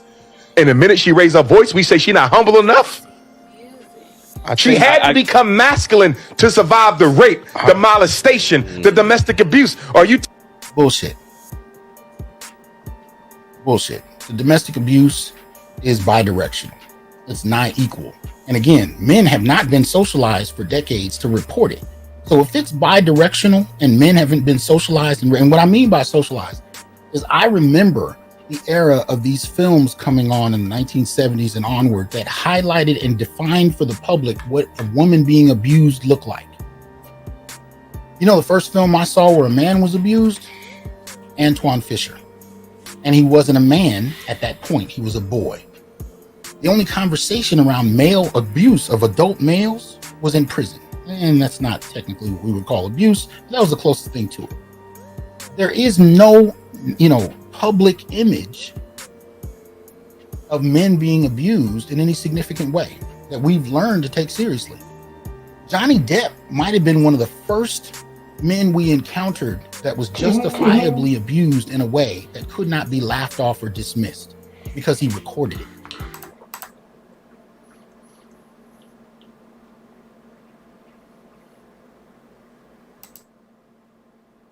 Amber Turd. Oh yeah, it's real funny. It's hilarious. Cause who shits on a bed? A motherfucker that's entitled to do so and wholly confident that not only will no one believe that they're not the victim, but someone will actually come to enforce whatever shit they say out their mouth. That's who shits on someone's bed. That's who shits on someone's bed. Who will abuse you as they insist you can't be a victim. Well, they know good and goddamn well no one's coming to see you as a victim. And anybody who comes is coming to support her as the victim. That's the kind of person that shits on their own bed. That shits on somebody's bed. It's been the culture for black people. It's been standard. And you know it. Look. Never do anything to a black. Never put your hands on a black woman. No matter what she does, there is no excuse. And the conversation ends.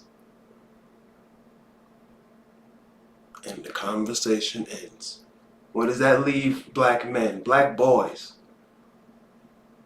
In a sea of motherfuckers who cannot see them as victims, refuse to see them as victims, can do whatever they want to them, and if someone were coming to help her, she would immediately be the victim. She'd immediately be the victim, state funding and foregrounding. See, this isn't just people being mad or mean. When people are poor, you're going to have bidirectional domestic violence. Bidirectional meaning it's equal coming from both sides. It's equal coming from both. I don't believe that. Check the numbers, bitch. Fuck you mean? Did you see the color purple? Ooh. Fuck out of here. Sick of this bullshit. Let me check this real quick. You gotta play that bitch if you can, for real, for real. Theme song, Kanye West, Wash Us in the Blood. What? Yeah, I don't need no theme music. Why you killing me? I need no theme music, nigga. No, but I feel you. I remember you sent me that song. He had conversations illustrating how much she was willing to lie because it was so much of a thing that nobody believed could happen to grown men. He wouldn't have had a case if he didn't have her lying about it and laughing in his face. That might have been one of the first public settings where male abuse of an adult male had to be addressed and taken somewhat seriously. Because at the very least, it highlighted women's willingness to abuse the public social expectation of how abuse works to her benefit. And this is what we saw with Jonathan Majors as well, right?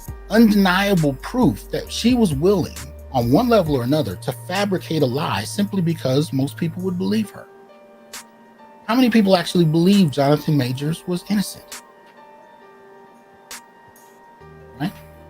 Most people took it as at face value that he must be guilty.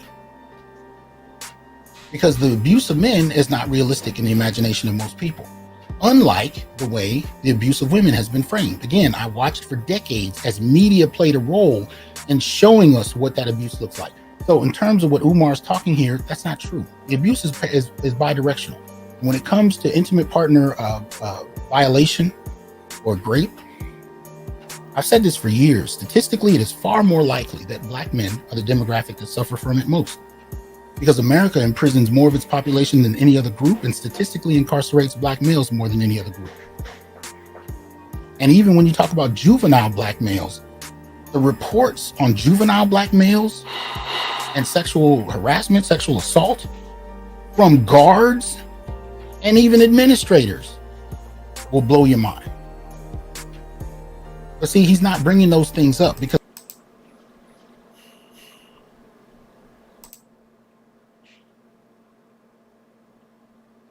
we've learned to be comfortable next to mass incarceration. You gotta be kidding me. School to prison pipeline. Places in this country where they determine how many jumpsuits they're gonna need in prison based on black boys' test scores.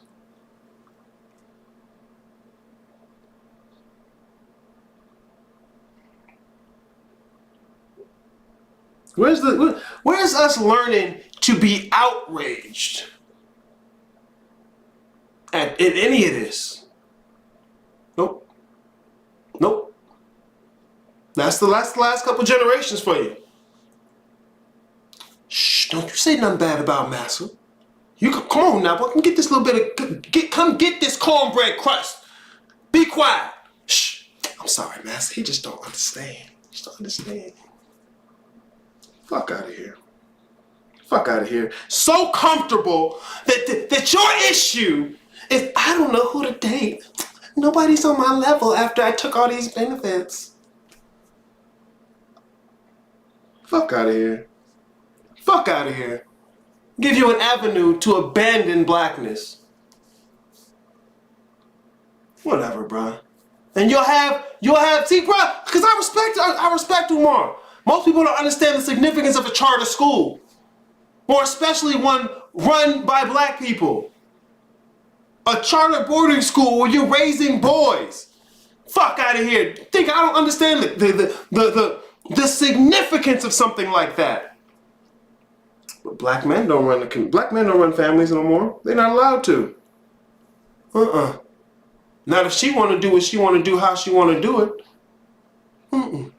He's not taking this into consideration at all. Why? He needs those women funding.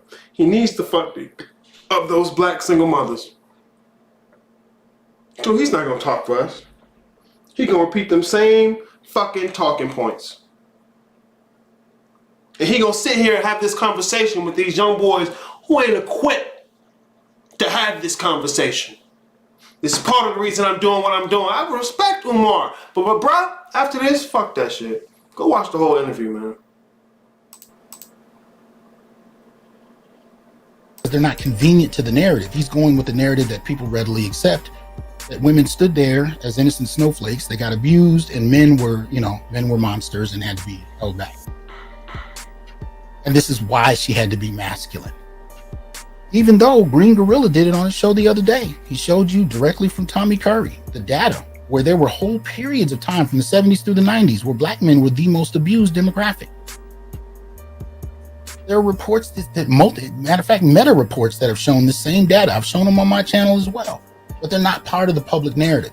So when Umar is making these statements, he's not catering to what's actually being produced in the data. He's catering to what people want to hear because it pays.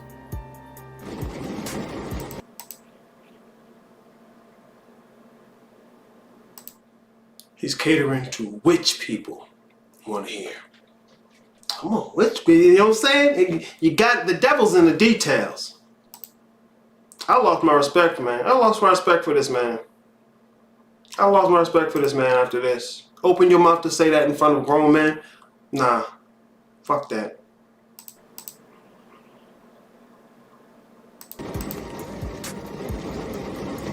Where you only have one analysis, and that's to critique the men, they're gonna look at you sideways, because that's been the going talk for 50 years. It's not new. It's always funny to me. I see these feminists that come up in these spaces and they want to tell us that black men are being unbalanced because they're only critiquing women, they don't critique men. What you misunderstand is black men are well aware that we've been the sole critique of the black community for the last 40 to 50 years. What you're seeing is a counterbalance that's taking place where all of the subjects and nuances that have been avoided and ignored for generations are being brought to bear. I have men in their 70s that reach out to me to give me bits of information from things that they observed when they were younger, but they didn't quite know what to do with it. Just to make sure that we can make sure there's no chink in the armor of the arguments that we're putting on the table.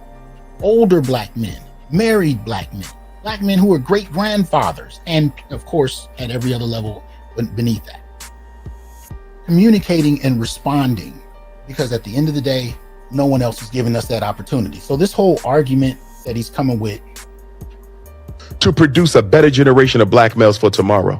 That's the only that is where we should be focusing. Women bring the and we can focus on that, but that doesn't mean that you absolve black women of any kind of responsibility, especially. And here's the thing, it's not about black women just for the sake of attacking black women. The issue is you're talking about state-sponsored behavior. And it's not just state-sponsored, right? Privately funded. I've done plenty of videos on the various types of funding that women have gotten over the last few decades that have shaped the course of the black community. I mean, in effect, what we're witnessing in the black community is the colonizing of it, and we have been seeing this for the longest, but the colonizing of it by making one gender gatekeepers. They're the buffer class. They've been able to invest in the idea of America because on some level, America's real for them. Remember last week, we talked about what a buffer class does. They're not actually raised to the level of the class above them. Not at all. They're created to give, they're created to divide and conquer, to give that buffer class the illusion of inclusion so that they will act. In the stead of the higher class. And that's what you have here. Given the illusion of inclusion into the middle class and the possible upper educated bourgeoisie.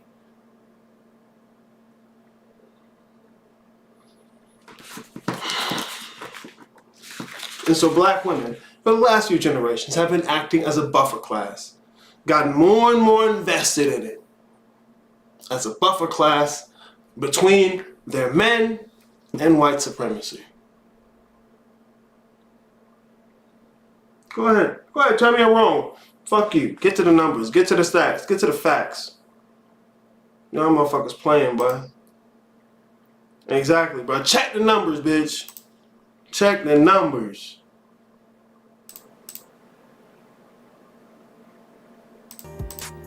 Get a scholarship to go to college, you can do that. Right? Get funding to be a stay-at-home mother, you can get that. from the city, from the state. You can get that. These are the kinds of things that make the idea real. But for the average everyday brother, ain't nobody putting a hand out to help you, and we know it. And because we know it, we don't have the same investment in the idea. And this is splitting. This is another factor that's splitting the Black community as well. There are no guarantees for us. And the guarantees that they're being familiarized with has them looking at us like there's something wrong with us.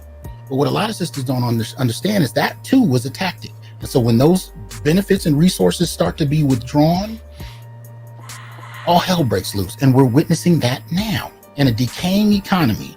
As things are crumbling all around us, you're starting to see women that are starting to understand that the things that they always thought were just a given because they're magical were actually policy-based and are slowly being withdrawn from the conversation.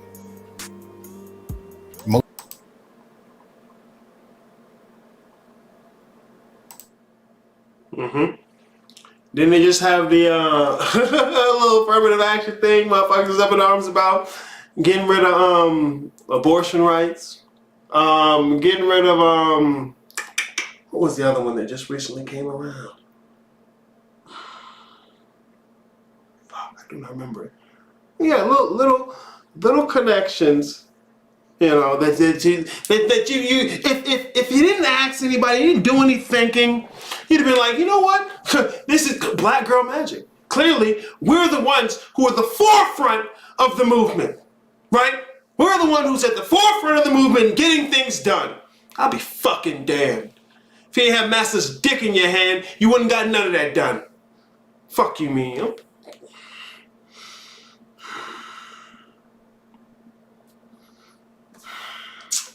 I am pissed. I'm livid. And it's not just anger at someone, it's pain. Whatever though, right? Whatever though. Most evicted demographic in the country, right? These are the kinds of things that cause that.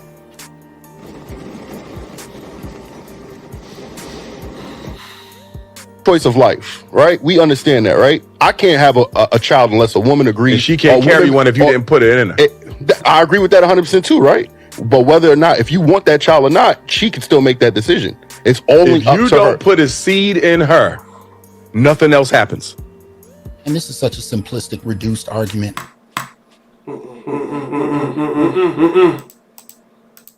Because remember, in the same breath, all the black girl magic, yoni worship, it's everything without you, the great mother. Oh no! You give me all that shit. When it's time for accountability, oh no, it's him and the seed. I got pregnant. Okay.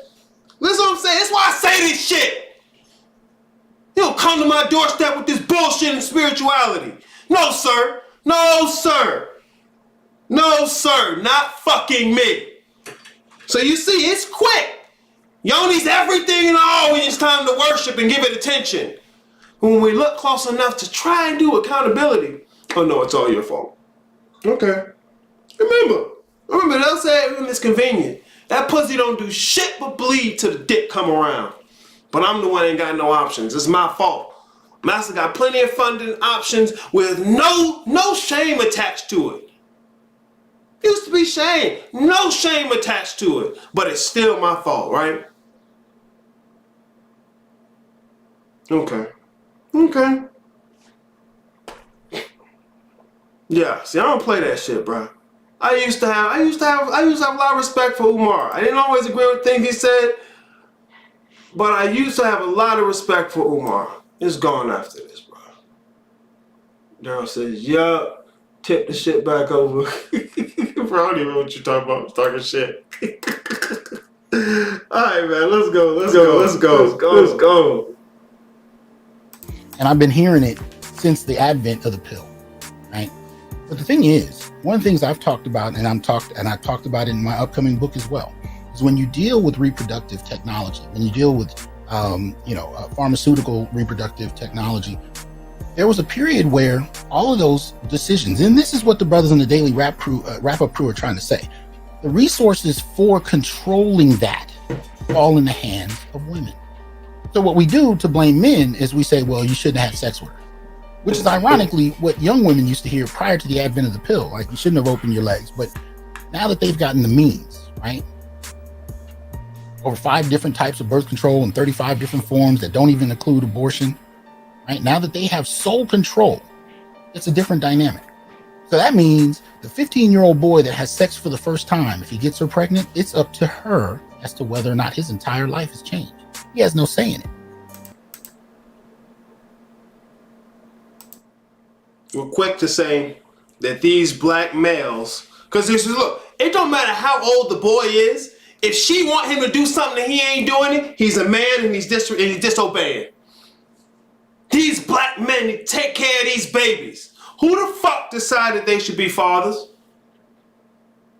Let me guess. Because look, we get introduced between 6 and 14 years old. 6 and 14 years old. This is when black men, at a rate higher than any other males, are introduced to sex. At the same time, as soon as the nut comes out your dick, you have no options. You have no options. In fact, the only thing you have is all the blame and responsibility. You got these young girls out here thinking they can make boys into men by giving them vagina and babies. And it don't work that way. It's never worked that way. But we ain't allowed to say nothing about that. We just got to come out here, accept whatever the fuck they decide to say as law, as fact. Fuck that, man. Fuck that, man. So I ain't worried about any motherfucking woman out here with a baby and a baby daddy that don't give a fuck. It ain't his fault. It ain't anyone's fault but yours. Period. Period. You always have the choice. You always have the choice. Even in the midst of you motherfuckers today, aborting millions of babies, still got something to say. Shut the fuck up. We ain't got no choice. And that's not because we want no choice. Because of state funding and enforcement that you will use. But it's black men that's the issue. It's black men that need to step up. Fuck you, Umar, and fuck all y'all bitches who's listening to that shit, man. Who's agreeing with that shit. Fuck out of here. Let me get back to the video. I'm sorry. I'm livid. He doesn't get to have a say in whether or not that's something he wants to continue to do. Right? These kind of conversations aren't limited to that, but that's just one example of what can happen in that dynamic. Or I'll tell you another story. There's a female I used to date back in undergrad. Didn't work out, but every now and again we would talk to each other. She moved out of state, went to get her law degree, and she met a guy in a laundromat, I believe. And basically what came out of that meeting was they both needed friends with benefits. No commitments, nothing beyond that. He agreed to it, and he told her from the front, from the jump, I don't want kids. I don't want to get married. I'm here doing my work. And she's like, look, I'm going to law school. I just need somebody to come hit it every now and again. They had an arrangement. First couple years that worked out. They were good. They discussed birth control. She was on the pill. Everything was straight. Then she changed her mind. Now, see, this is an interesting thing. And having this conversation with her, one, I let her talk. Which, to be honest with you, I've started to do far less because I realized later that that's a service many women enjoy. BGS calls it downloading. But in this instance, I let her talk. And I only asked brief questions to let her expand, and I just listened. And she told on herself. Basically, what happened was she started to like him. And she started to notice that she couldn't find, according to her, dating options at her level. Although she had dated a couple dudes that were beyond her level, and they just weren't interested in getting married. So the way she framed that was she couldn't find men on her level. See, that way she doesn't have to down talk herself or reveal embarrassing things about her history, meaning she couldn't get with the men she wanted. So ergo, they didn't exist. And this guy that she'd been seeing, nice guy, bills paid, sweet, kind to her. Occasionally they'd get together, he'd cook her a meal, they'd watch a movie. And eventually she said, well, why don't I get with him? So she asked him again. He said, I don't want a relationship beyond what we have here. I don't want to get married. I don't want kids. This is cool. I got other things I'm working on. So the first time she told me the story, she just said she got pregnant. I said, well, I'm curious about something. I said, didn't you say you were on the pill? She got quiet. And then she kind of giggled. She said, well, okay. I stopped taking it, but I didn't tell him. Okay. So she got pregnant. She got pregnant. Listen to the language we even use. She got pregnant. No, she chose it. She wanted it. She was waiting for it. And you know what she was ultimately trying to do? She was hoping that the baby would change his mind. And it didn't. So the beginning of the story, when she first told me about this, she said her baby daddy was a horrible father. By the time we get an hour and a half down the road later, what I'm realizing is this man is not a horrible father. This is a man who never wanted to be a father. And he's being a father because you forced him into it. You forced his own values against him in the sense that he never wanted to be a father, but he always believed if he had a child, he would want to be a good one for the child's sake. She used that. She weaponized that against him and then still called him a horrible father. Not because he was horrible to her daughter, but because he wouldn't marry her. See what I'm saying?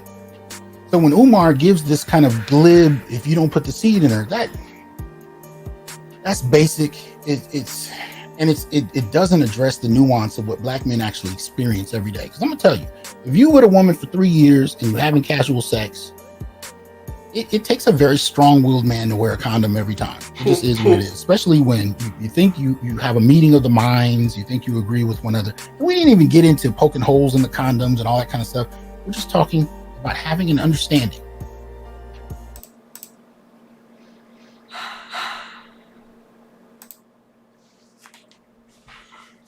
Let's not pretend that only niggas like Drake get bitches trying to fuck around and weaponize their fertility with state funding and foregrounding as well as state enforcement.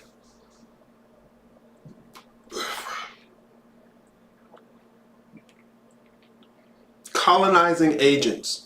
She ain't for the street, she for the state. Cause she gonna sign that baby up with the state to be another slave, to be more fodder for jail. Yeah.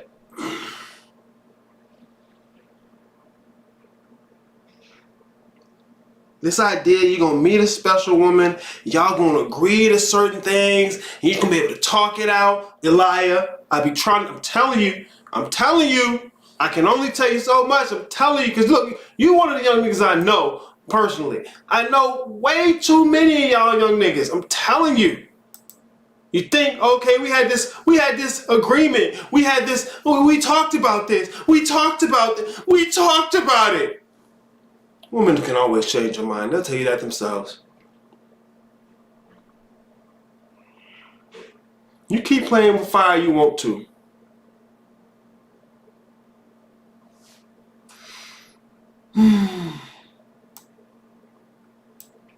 See, that's the bullshit I be finding myself in when I bring this shit up in female groups. And Shu says, hey man, black women have not been conditioned to have any type of accountability for anything. At all. So you gonna catch that. Now he picked me out. Hey Elia, look bruh. You be having that nose open as soon as you seen some pretty something. It ain't gotta be that pretty. It's just basic pretty. You like, what is that? Nah, but I'm trying to tell you, you need to see all this shit at the same time as you see how pretty that titty look. I'm telling you, bro. That we had a logical convo. Exactly. You had a logical conversation with her. You think that's what's gonna protect you. But stop. Fuck around and find out. Right there, Dawson? Bruh, look, Daryl, you gotta tell him too, bruh. Yo better protect your seed at all costs. You sitting out here with your nose wide open because the bitch pretty. Hell yeah, they make you the bad guy. I'm telling you. You think I'm joking. You think you the nigga that's gonna be good enough to just get by it. You think you gonna get by? Where that Dirty? I hope Dirty watching too. Think you gonna be the nigga that's just different and get by. Okay. Fuck around and find out. And when you do, I'ma tell you. I told you so. I told you so. We ain't trying to work from here, but bro, I told you so. I told you so.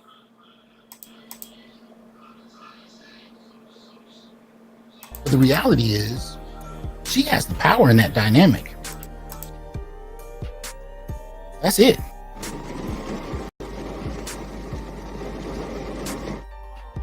Did black men willingly leave the household, or was it the system that was? It was systemic. All right. So how, if we giving them grace for them having to do it without us, but it wasn't our fault, how are we not getting that same grace and that same respect? I'm gonna tell you why. I'm gonna tell you why.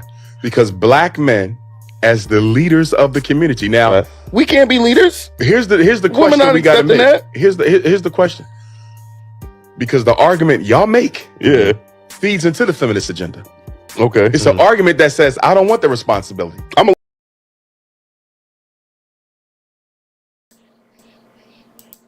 Before I let Dr. T. Hassan Johnson speak, I've already equipped you to see that that is fucking bullshit.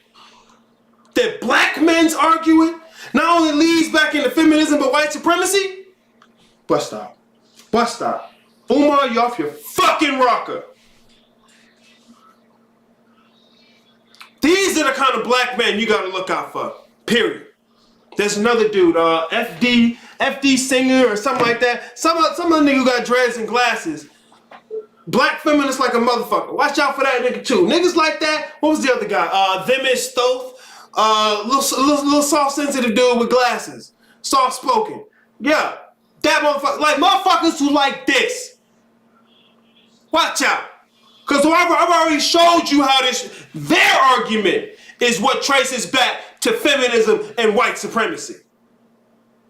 Black men saying, hold on, if you can give them the benefit of the doubt, why is it we get none? And he's gonna make the argument that black men are the leaders of the black community.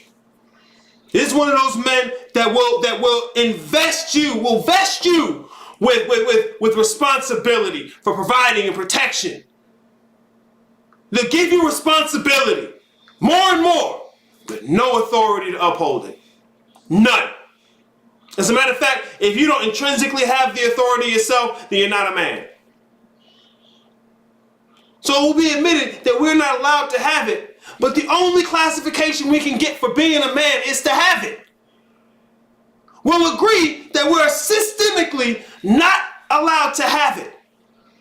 Every means that can be taken to keep us from having it is being employed. But the only way you'll identify me as a man is if I have it. You tell me where white supremacy. You tell me who the fuck leading into white supremacy. Fuck you, Umar. Fuck you, Umar.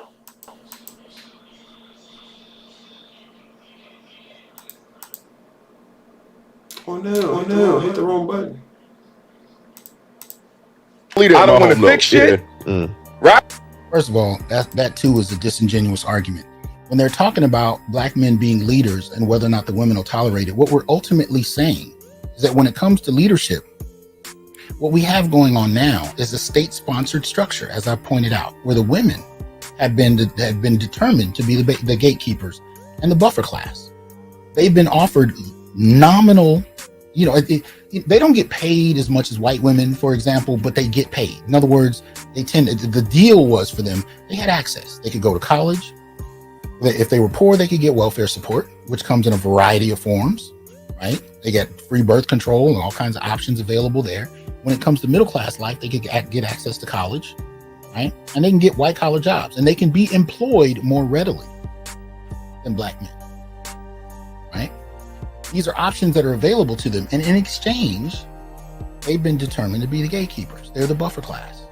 This is why if you look at the Democrat Party, when they want to talk to the black community, they go to black women first, right? These are the kind of general ideas that kind of take place. So when you're talking about communal leadership, it's not that black men don't want to be leaders. It's that what we're up against is not just women who've decided one day they wanted to lead. That's not what it is. It's state-sponsored women who've been able to take advantage of the average black male's position to not be able to operate to the same degree with the same level of stability.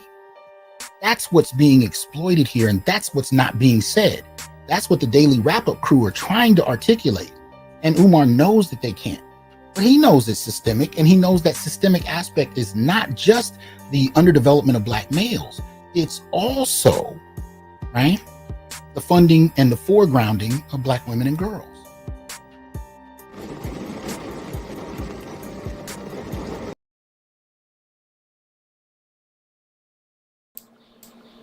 I'm beating this horse. I tell you, I'm beating this dead horse. I'm beating the fuck out of it.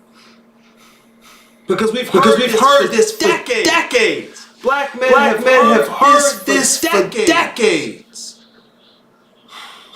This will turn you. Oh shit, did I miss some? Oh shit, I've been missing shit.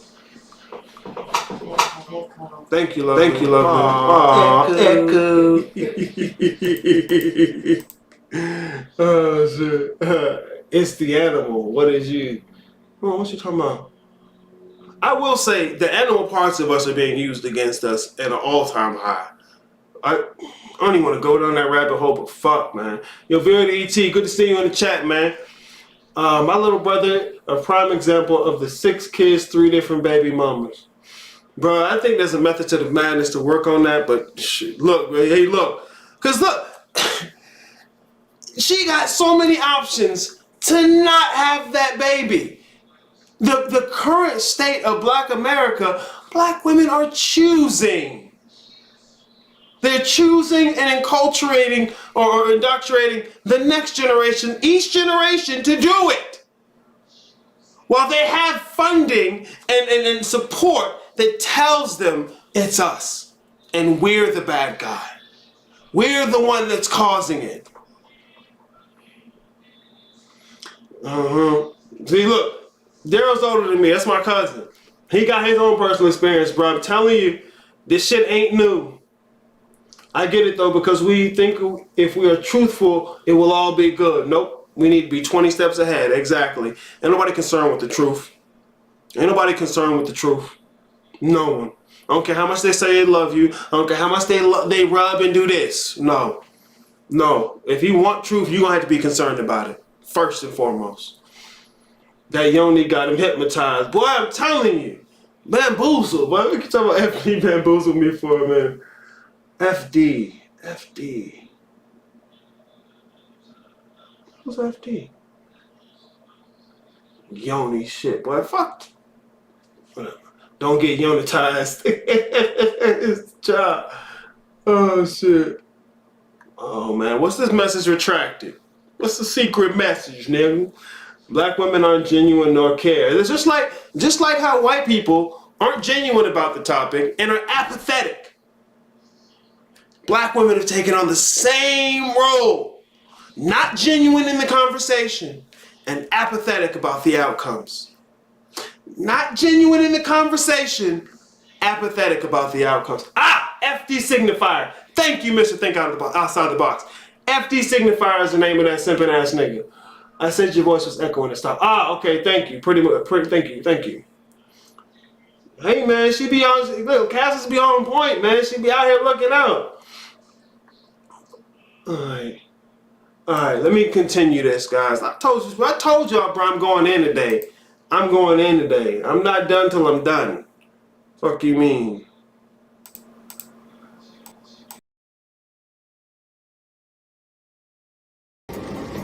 Well, black men have been revolting against it. They've been revolting against socially expected roles, responsibilities, socially accepted roles of family formation, meaning that she determines how the family is formed, and she determines whether or not you can even get to stay the fuck in it. She determines all of that. You just sit and wait for her to tell you whether you can be a part of it, or you're going to have to go to family court, get a divorce, and get a child support sanction put against you. She makes those decisions. You're just set to receive. That's what contemporary Black family formation has become in too many instances. She makes the decision. And if you stand against being put in a position where your well-being is defined by what her whim is, then the problem is you. And now you're against family formation in the Black community. No, Black men are challenging that expectation. They're challenging what kind of relationships they want to be in. They're even redefining how they want to fight the quote unquote system. If they want to fight it, how they want to fight it. They're having different dialogues about it rather than waiting for others to tell them the same shit we've been hearing for 50 years about what they're supposed to do, which is essentially, as Black men, fall on the sword for everybody around you. No. You got brothers that are 13 years old that are saying no to that shit. And it's not because they fear dying. It's because they no longer want to have these decisions made for them in such dehumanizing fashion that they can't make their own decisions about how they want to sacrifice their own lives and what for. Even if the sacrifice is no sacrifice. That's their choice. And what I'm seeing Black men doing is withdrawing their choice.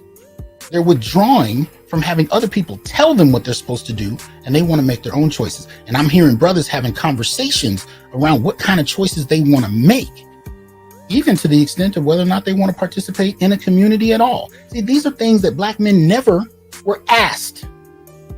They never even entertained it for themselves. We just assumed what we were told. And now you have Black men that are questioning it, and all hell is breaking loose.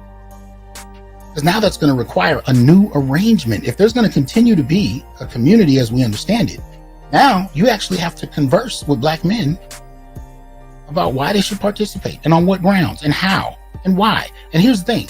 I'm not judging what the options on the table are that brothers are entertaining. I'm supporting their right to entertain it and decide it, because nobody ever asked them.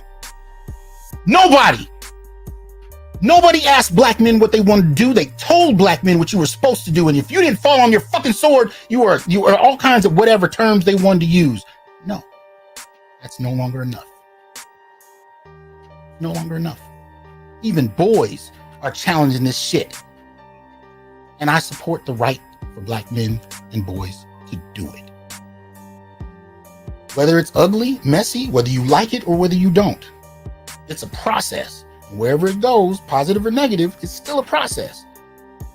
So I put my little 2 cents into the bucket and we keep it rolling and see what this process takes us into. But at the end of the day, as long as brothers are not just going to accept what they're being told to do, and they're willing to ask these questions and challenge themselves about what options should exist, I'm all for it.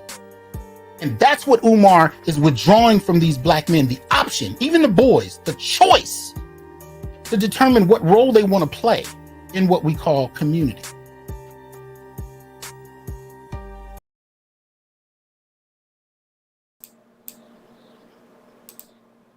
I love it. I love it. You'll notice when I'm talking to guys, I'm not telling you what you have to do. I'm trying to give you the tools so you can make whatever choice you want, so you can create whatever the fuck you want. Like you said, no one's ever asked us. Like, this shit hurts so much because I know it. I've lived it. And the fact that I know it and live it don't matter as much as all the Black women's lived experience. Fuck out of here. Soon as it's my lived experience, it's speculative.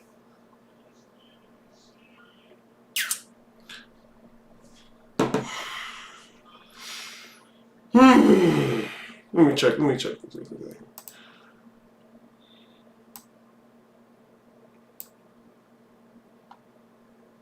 Let's see what we got. They don't want truth. It's a code. Yeah, it's the gynocracy. It's female order.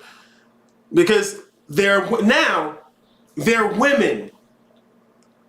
Before they're Black, before they're mothers, before they're part of a family or a community, they're individual women. Cool. Go ahead. Let Massa deal with that. I'm not playing that game. Not even close. I'm not playing that game. I'm not listening to the bullshit. I'm not listening to the repeated bullshit. Because I'm coming equipped with facts. And if the facts don't shut you the fuck up, my absence will. The homies put me on FD. Dare I say they name? Bruh, fuck them niggas. Haven't watched to get my own synopsis. Bruh, fuck this nigga. Bruh, fuck this nigga. Act as if it's not happening or real. Like, how dare you even speak of it? This, and that nigga signifier is supposed to be academically trained. And he's trained in he'll tell you himself. He's the offspring of black feminist teachers.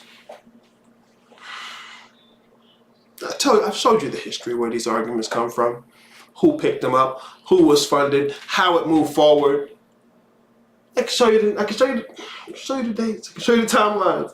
But if you don't know it yourself, you're unequipped to fight, to defend yourself.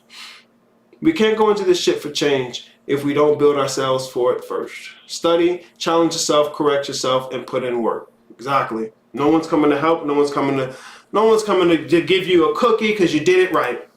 Not even fucking me. I'm not giving out no cookies because it's hard enough for me to make my own cookies.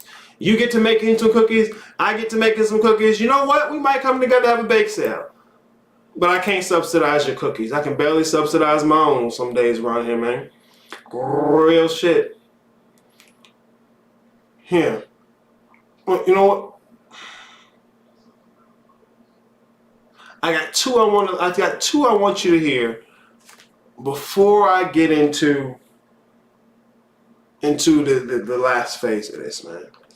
Because this narrative women are being fed, it's this partnership 50-50 power couple bullshit. So much of how black women are taught what family, what their roles are is bullshit. And they're not taught to question it either. Here, check me out. Go back to my man Kevin. We're going to go back to Kevin for 2 more clips here, all right?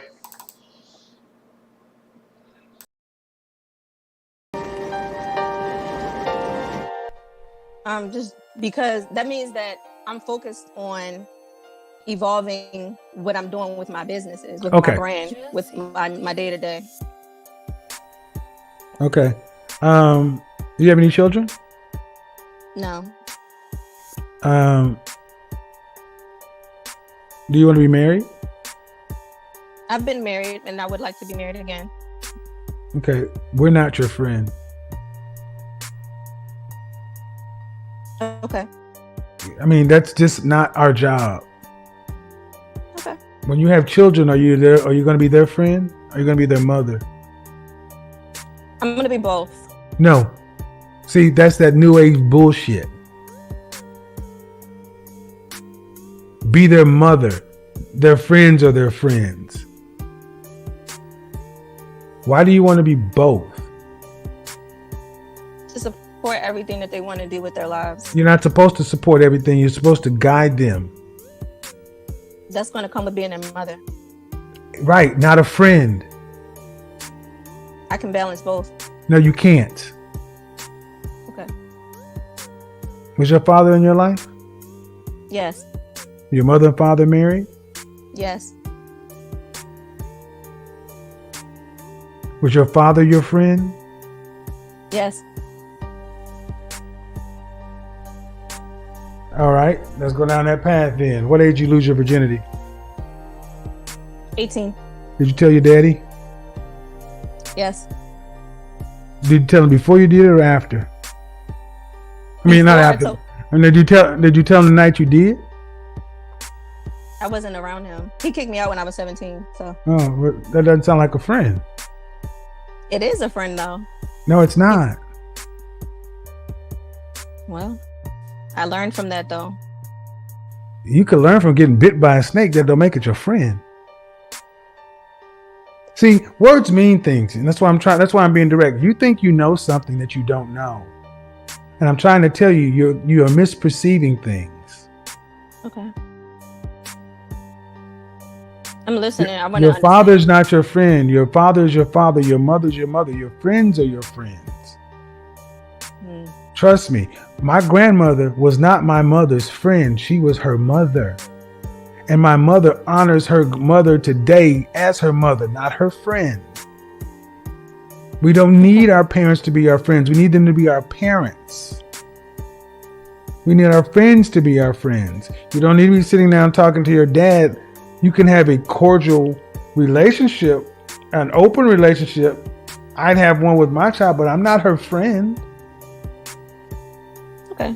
I can see how that word can be very Yeah, and that's why I said we need to take it out, because your husband is your husband. What about the word partner? He's not your partner. You're his wife. Where's partner? Okay. Partners in a business. Who leads in the marriage? I would give that to my husband. You wouldn't give it. That's what it should be. In the United States, are the president and the vice president partners?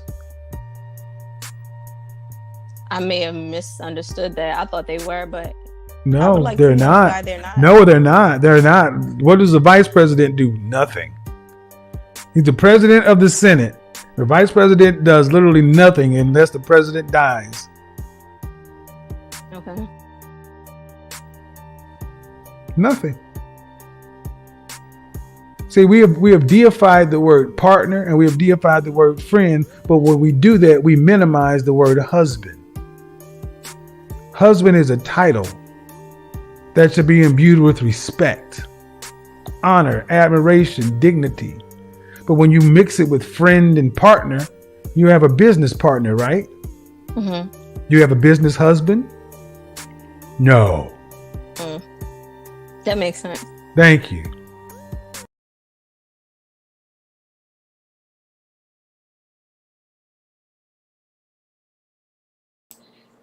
There, right there at the end, she smiled more than she smiled ever throughout the whole conversation. I mean, dudes, I'm telling you this. Peep her demeanor, peep her vibe, peep her energy, peep how she moves. This is what you're in store for. Go ahead, tell me you're going to go somewhere and find something different. This is what they come with. This is the standard software these days. Remember how Microsoft used to come with pinball, nigga? This is standard pinball. Right here. This is the kind of conversations you're going to have. Maybe more than once. More than likely more than once. So as easy as it is to look at her and say, look at her, get a comeuppance. This is what you in store for. This is what you in store for. You know how she said, I would allow my husband to do that. Who leads in a relationship? I would allow my husband to do that. You don't allow a leader to lead. They lead and you follow. They lead and you follow. This premises of thinking that you even have the capacity to allow a motherfucker you want to follow to lead. Arrogance.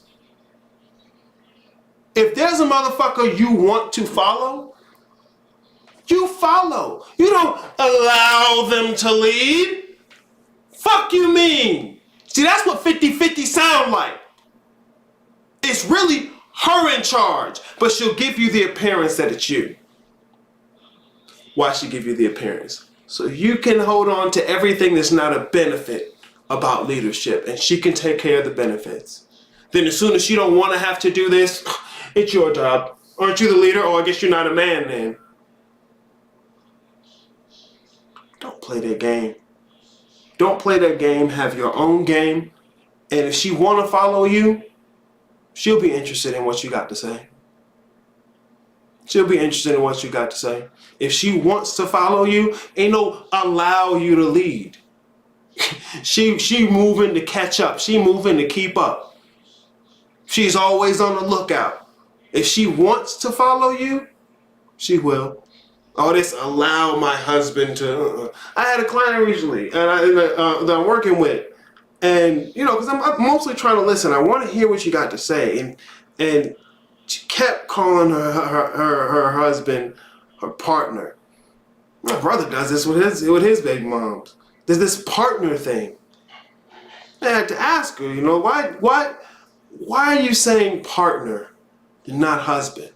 And this is the thing. This is how black women have been conditioned to be partners.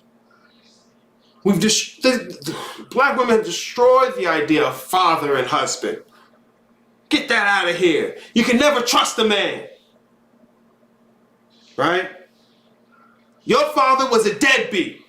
Really, he didn't want you, and you were trying to force him to be something that he didn't ever want to be. That he never asked for, he wasn't ready for. But you let a little young girl decide on her whim when it's going to be his time. Fuck you. This is what you're going to get, fellas. It's coming on a silver platter, steaming hot and ready for you. Oh my God. Think during COVID, the world got help except us. Hey man, you're not getting nothing as a male. Because if you don't already have it intrinsically, you're assumed to be less than a man. She got that stupid ass look on her face, ready to disagree with everything. Exactly. This is the stance. This is the low boiling contempt. Excuse me. She got that stupid. Nah, he calmly dismantled her. R.I.P. Kevin Samuels. See, Kevin Samuels was black women's first introduction to the fact that black men could even have a disagreement to everything they thought, said, and believed. He wasn't saying anything black men hadn't been saying for decades, or that the black men in the manosphere hadn't already been saying. He wasn't saying that. He wasn't saying anything new. But he pissed black women off. That's what made him popular. Not with the men simply, but with the women. Women love righteous indignation. Okay, here we go. Let me continue. Devious smiled like she knew that she was capping. Exactly, bruh. That's why I pointed it out. The little giggle when they know they're wrong. Nobody puts us on game. I know. But husband is trained to say my better half. Happy wife, happy life. We're conditioned to be concuserfs. Concubines and serfs. We're conditioned to be concuserfs. To serve and fall on the sword with nothing except blame and shame. A lot of black women celebrate Kevin Samuels' death. Yes, they do. Yes, they did. Yeah. I mean, it's telling of the culture of our people. Kevin Samuels came along and said, look, man, y'all put some clothes on. Make yourself better for the man that you say you want. Blasphemy. Blasphemy. I can come in here and say, shake your ass because you ain't nothing but a bitch. Preach.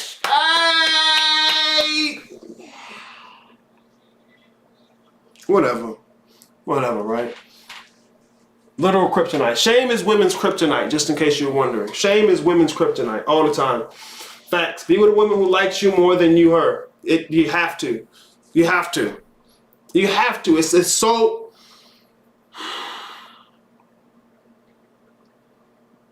Because if you like her more than she likes you, you don't look. You look desperate. Because it comes from how she already feels about herself. Women are naturally insecure. That's why they frame everything as insecurity. It's the excuse for any and every explanation about anything. They must have been insecure. They must have been insecure. They must have been insecure. They must have been insecure. They must have been insecure. Why? That they are inherently insecure creatures.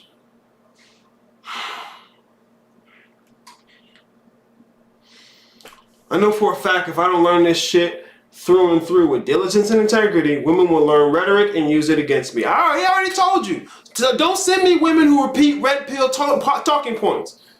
Because it'll get used against you. Your desire to see your titties and a pretty face say the things your heart longs for, gonna eat your ass up. But you think the older women is your solution? Nah, she got even more game on how to eat your ass up. But stop. And ain't nobody coming to save you. If anything, the niggas gonna say, he should have known better. It's his fault for not knowing better. I know. I've heard it myself. Yep. This shit ain't new, bruh. This shit ain't new at all, by any means. All right, let me jump into this one. Because this one's iconic.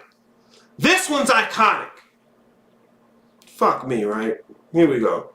Stop talking to women so much. You listen and use it. Yeah, man. Don't. I can't even listen to him say nothing, man. I can't even listen to him say nothing. To walk around and say, you don't get to walk around and say, have a special victim status. I'm not saying we should have a special victim status, but our circumstance is different. We are women. I call this. I call this the slip heard round the world. See, she's a young woman. She have enough game to know not to get that riled up and going that far off on the mouth when she's being watched, scrutinized. See, right now she's just all emotion coming right off the top, raw, whatever she feels. The slip heard round the world. Like I said, bro, this is what's coming to yo. This is what's gonna be sitting on the end of your dick. Something like this.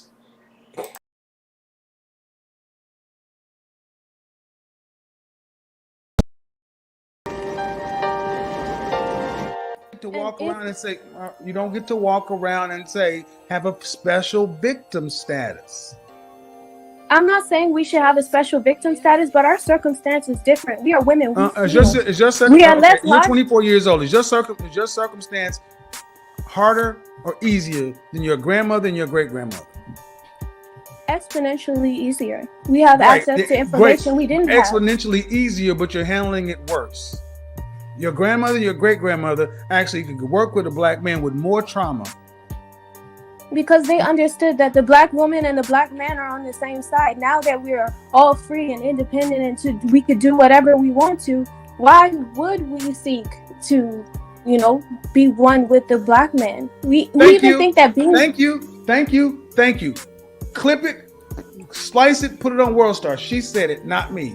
Now that you're independent, you don't need to be with. There you go. There you go. And there you go. There you go, black man. There.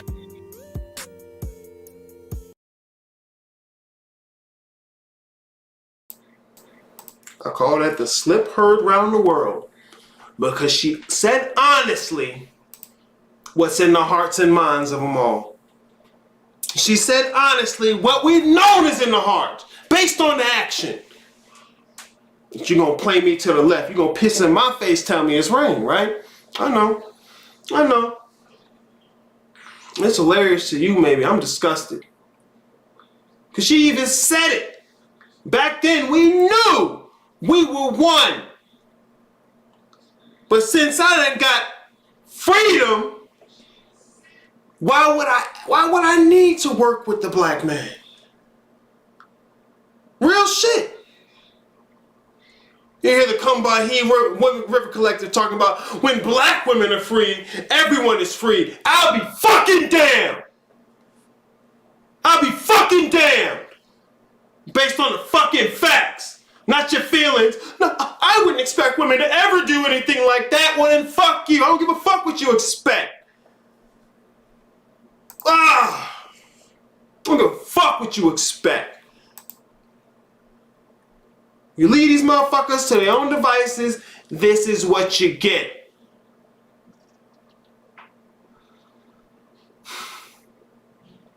I got 3 more videos to show you, and that's me for the day. I got 3 more videos to show you, and that's me for the day. Alright? I know them bitches said, yeah, why they was celebrating like a motherfucker. They was celebrating.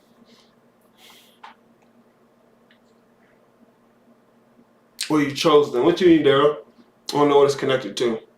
But like, we feel that by how they behave toward us and themselves and black men, toward themselves and black men. It's some deep self-hate, man. some deep self-hate and envy of white women. Get the fuck out of here. Get the fuck out of here. Here, man. Here we go.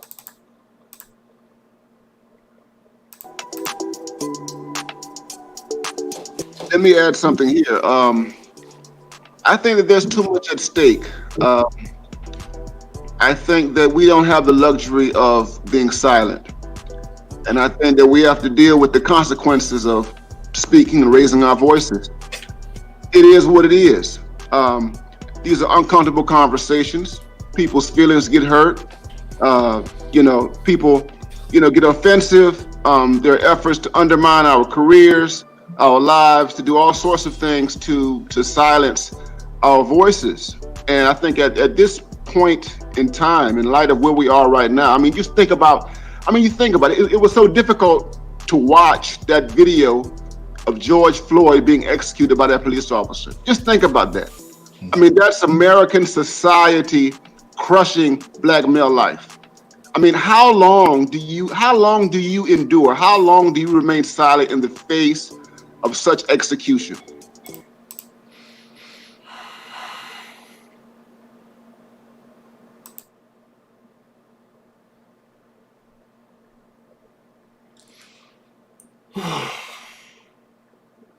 We gotta speak. We gotta stand up. We gotta say things, because I know the other day I watched some video where this bitch ran the fuck over a dude and proceeded, as he's on the ground bleeding, proceeded to smack him with the bumper of her car, something like that. Like, why is that ever acceptable?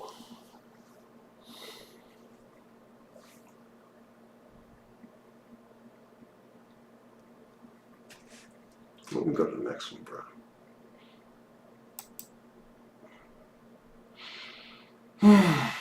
$6 hours, let's go. Yeah, man, you gotta get it done. No lie, I see the shit. Do you see a change actually being made? Maybe that's a dumb question, but valid, because this shit's so deep-seated. Like you told me, 3 generations. But I don't see no generation. I don't see no change. I don't see no change. I don't see no change. Just like with the same thing with racism and white supremacy. I don't see no change. I don't see no change.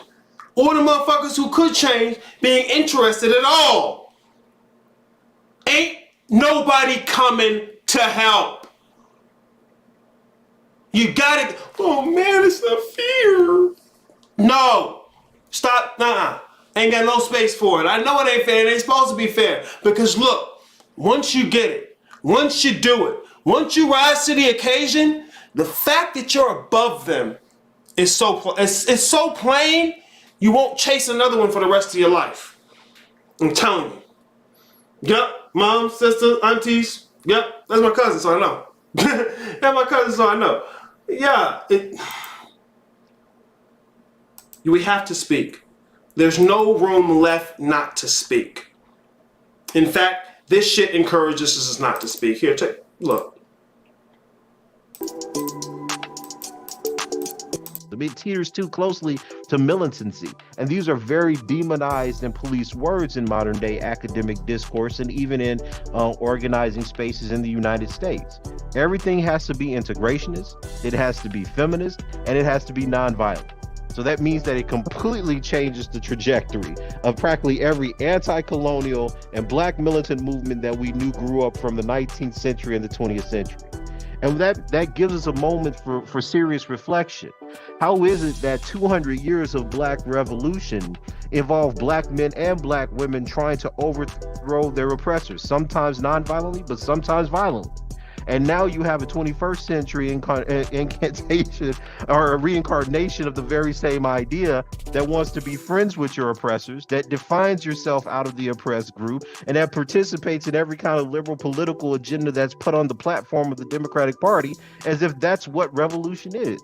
You see, is this dishonesty, right, about the intellectual trajectory, is a lack of seriousness about how black people have historically thought about things that lead us to this problem, because you're producing black scholars in black studies that talk about race but have no actual material understanding of racism. So as long as you virtue signal that I'm a black person, somehow that's enough for your experience to count. but it's not talking about the actual ways that poor working class black people are being systematically targeted and removed from a society.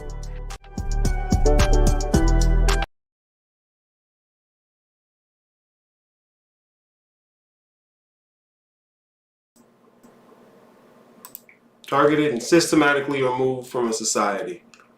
Yeah. That about sums it up. And now, not only are there no more revolutionaries, but anyone who's in any type of revolutionary mindset to overthrow colonialism, guess what's going to get in their way immediately? Intersectional feminism. See, motherfuckers will conflate race with identity politics, but why is that? Thank you, Cohumbi. Thank you, Cohumbi, and your little river collective where you scissor and chew on carpet. It's okay, man. I don't really have a thing about lesbians. Hey, if you sitting right there doing it, I'm looking. I know. I'm a piece of shit, but I never said I wasn't. No benefits for them in changing unless the state takes all that shit away. And then, see, this is why you need to know. Because the simp motherfuckers don't know none of this, ain't thinking about none of this, ain't trying to conceive it. And so when black women come crawling back after having been divested from white supremacy, those motherfuckers gonna eat it up. Oh, fuck you niggas. Fuck you simping ass niggas. And I get it, cause I was one. I've been that. Fuck. What do you have to say or about a woman that sees some of this live as misogynistic? Honest question. Because she's probably a misandrist. If not probably, I would guarantee you she's a misandrist. Learning how to combat the rebuttals. She's a misandrist. She's a misandrist. Because look, go straight to the facts, bro. Where is she getting that from? What's her argument? Or is it just opinion? Let me guess, how do you rebut? What do you have to say or about to a woman that sees some of this live as a carrot? You know how to take care of that. Same thing here. Same thing here. Why is what you're saying not misogyny? You gotta know. You gotta know. You gotta know what misandry is. The history of this shit. That's how you do it. That's how you do it. And if you're talking about this baby mom, bro, she a misandrist. She a misandrist. I ain't gonna play. I know you're talking about. If that's what you're talking about, she a misandrist. You ain't gotta ask. Try to tell you, you ain't gotta ask. I already know. Here, I got one more before I end the video. I just remembered another one I wanted to play. I got one more before I end this video. Is this the one?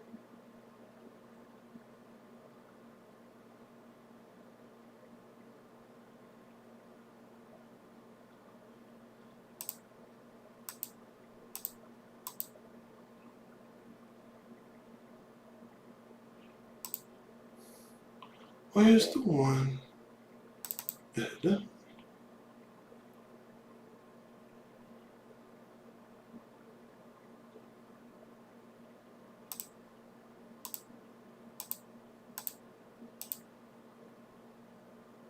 I think I put it at the end. Okay, I think I put it in this last video, just to be sure. I wanted to make sure, because I want you to fucking hear it. Like, she would be so caught up in how we feel on all this data. Focus on her own on our emotions rather than the facts. Of course. That's what the vagina does.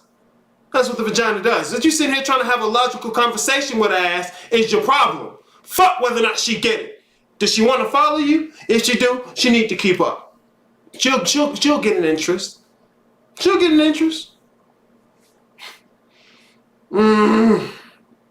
All right, here, check this out.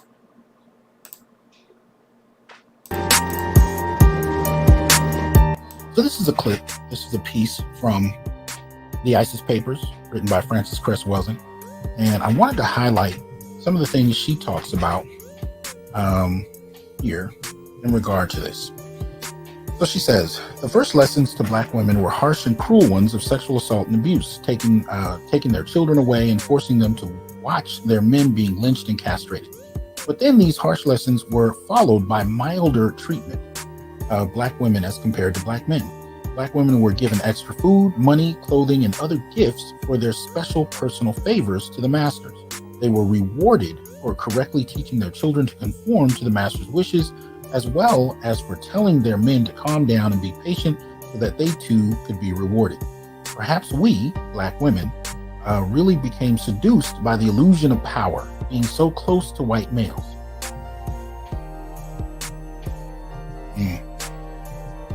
Right. We have told ourselves that these behaviors were survival tactics, and the only way we could have come this far, but as our survival increasingly is becoming threatened, we are forced to wonder if we have been mistaken in our analysis and our strategy. This is why I don't stop at misandry. I look at this is why I talk about a gynocracy, and it's not to malign the women just for the sake of maligning them because I'm mad at them. No. It's because this has probably been one of the most effective tools used against the Black family. Because there's no group of men prepared to fight their women. None. They're not. Socially, historically, they're not. And they have been brought into the power elite. They have been brought into the mainstream. They are useful as colonial subjects, and they have given themselves over to all of that. That's what we're dealing with. These women are colonized. Okay. Oh yes. These women are colonized. These women have accepted. They have accepted the imperatives of the American empire. They have accepted it, particularly your professional, educated class, and they are not going to let go of whatever crumbs they get from being colonial subjects. Okay. Accepted is the wrong word. I think embraced is a better word. Embraced, yes. They've surrendered to it. They've given themselves over to it happily. In the U.S., we don't like talking about coloniality in that kind of way because we want to think that we are a pure democracy, that equality actually exists. All right, and that's the thing. Equality is a myth. Equity is a myth. These are myths that are used to mask an entire imperial project.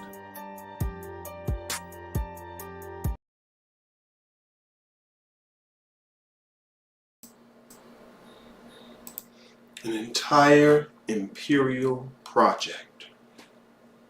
Myths to mask the entire imperial project. If I've done nothing for you over the last 2 weeks with these 2 episodes, I want to expose the myths and lay plain the imperial structure we're talking about.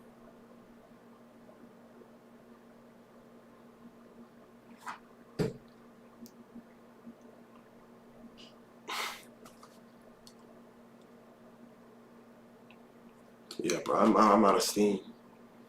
I ain't even gonna lie, I'm out of steam, bro. I don't know what the fuck else to give. I beat the shit out this shit.